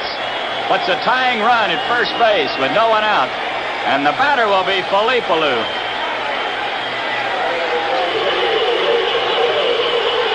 The Yankees are looking for the bunt. Boyer moving in close at third base. Here's the pitch. He bunts. It's up in the air. Howard chasing it. He can't get it. 1 strike to Felipe. Giants, of course, trying to move this tying run down to second base. They have Hiller and Willie Mays coming up. It's a 1-0 ball game here in the 9th. The Yankees leading. Alou at first base, no one out. It's Matty Alou at first base. Felipe Alou, the batter, with a 1-strike count. Here's a token toss over to first base. Terry just reminding Alou that he's keeping an eye on him. Ralph gets set. Here's the pitch. He swings and fouls it back. Alou had a riffle at a high fastball. He was trying to drill that one by Boyer at third base. Fouled it back on the screen. So Terry is out in front with a strike 2 count. And Elston Howard calls time, races out to the mound for a conversation with Terry. Bill Stafford, a right-hander, and Bud Daly, a left-hander, throwing in the bullpen.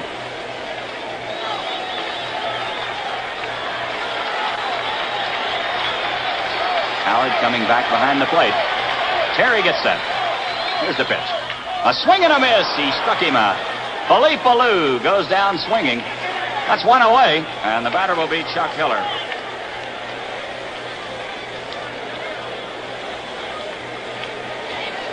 Hiller is 0 for 3. He's bounced to first, flied to center, and he popped to the pitcher, trying to beat out a bunt in the 7th inning. Well, the Giants have one of their fastest base runner, if not their fastest, at first base. He's carrying the tying run. 1 out here in the bottom of the 9th inning. Boy, you can almost feel the tension all the way here to the radio booth. The pitch to Hiller. He swings and pops it up. It's going to be out of play. This one is drifting back into the crowd. 1 strike to Chuck.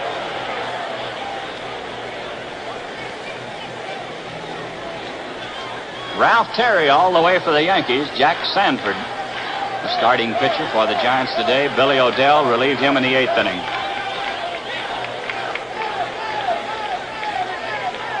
It's a 1-strike count to Chuck Hiller. Matty Alou at first base, 1 out, bottom of the 9th inning. Matty taking a big lead at first. Terry checks him. Here's the pitch. He bunts down the third baseline. It's foul. Boy, there was a dandy. Hiller pushed a bunt down the third baseline. It just rolled outside the line. Boyer had no chance to get him. Plate was playing in close, but this was a perfect bunt. So it's a strike 2 count to Hiller.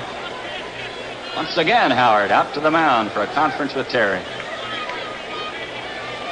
Everything riding here in the bottom of the 9th inning.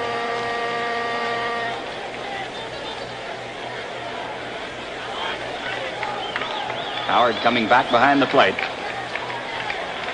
Terry checks his runner at first. The pitch, foul ball, back in the crowd. Ralph trying to get the fastball by him around the letters. Hiller fouled it back. Well, Billy Pierce is throwing in the bullpen for the Giants. If they tie it up or go ahead, more than likely he'll be the pitcher. Terry gets set. Here's the pitch. There's another foul ball coming back to the crowd. A strike 2 count to Chuck Hiller. The amazing thing about these pitches to Hiller, with 2 strikes on him, Terry has come right in there with good fastballs. He is not trying to make Hiller go for a bad pitch. He tried to overpower him with 2 good fastballs, figuring that Chuck had to be expecting most anything in this spot. Ralph taking the look in. Chuck's the runner at first base. Here's the pitch. Foul ball. This one off to the left, rolling to the Yankee dugout. You know, the most helpless people in the ballpark in a situation like this are the ball players sitting in the dugout. There is nothing they can do, nothing at all, but just wait and hope. Those on the field or with a bat in their hand, they have a chance. They can do something. Chuck Hiller choking the bat, waiting. Here's the pitch. In the dirt. Nice pickup by Howard. That was a big play. Giants would like to move Alou down to second base. It's a ball 1, strike 2 count to Chuck Hiller.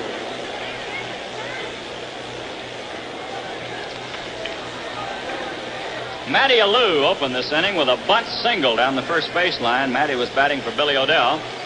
Philippe Alou, after bunting and missing a pitch, swung at the next 2 and struck out. Now Chuck Hiller, the batter, 1 ball, 2 strikes. Terry delivers. A swing and a miss. He struck him out. Hiller goes down swinging on a low curveball.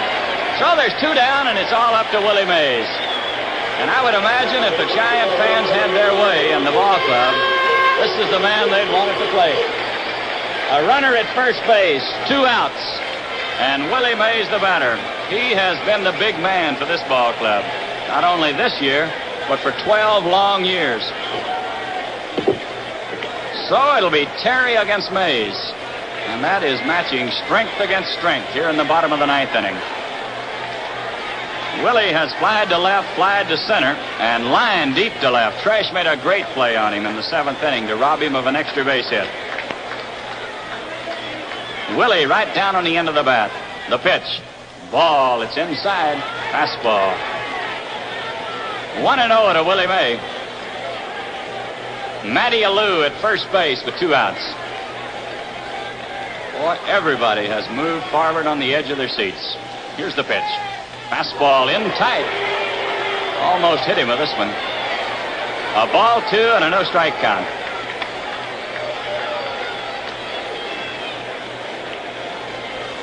Terry coming in with 2 good fastballs, trying to hit Willie on the fist. Got him in a little bit too close. The Yankees deep, around to the left, and very deep in the outfield. Boyer deep and near the line at third base. The pitch to Willie Mays. He swings and lines it down the right field line. This one is in there. Willie's on his way to second. The runner's going to be held at third base.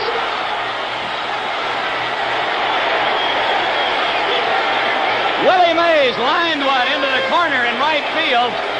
Matty Alou was held up at the last moment. It looked like he was going to make a try for it.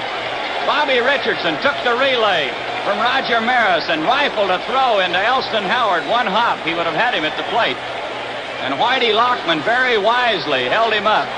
So the Giants have runners at second and third with 2 outs. Willie McCovey, the batter, and here's Ralph Houck coming out to the mound. George Kell and Joe Garagiola at Candlestick Park in San Francisco. And this place is a madhouse right now. The Yankees lead 1-0, the bottom of the 9th. The Giants have runners at second and third with 2 outs, and Willie McCovey is the batter. Willie's had 1 hit. That was a long triple. Here's the pitch. He swings and sends a long belt to right field. Maris is chasing it. It is curving foul. It's going in the seats. Willie McCovey making a bid, slammed one deep into right.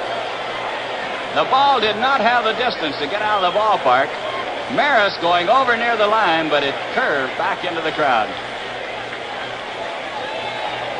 So it's 1 strike to Willie. And boy, everything is riding on every pitch here in the bottom of the 9th. McCovey fouled to the catcher, flied to left, and tripled into deep center field. Big, tall, left-handed batter, right down on the end of the bat.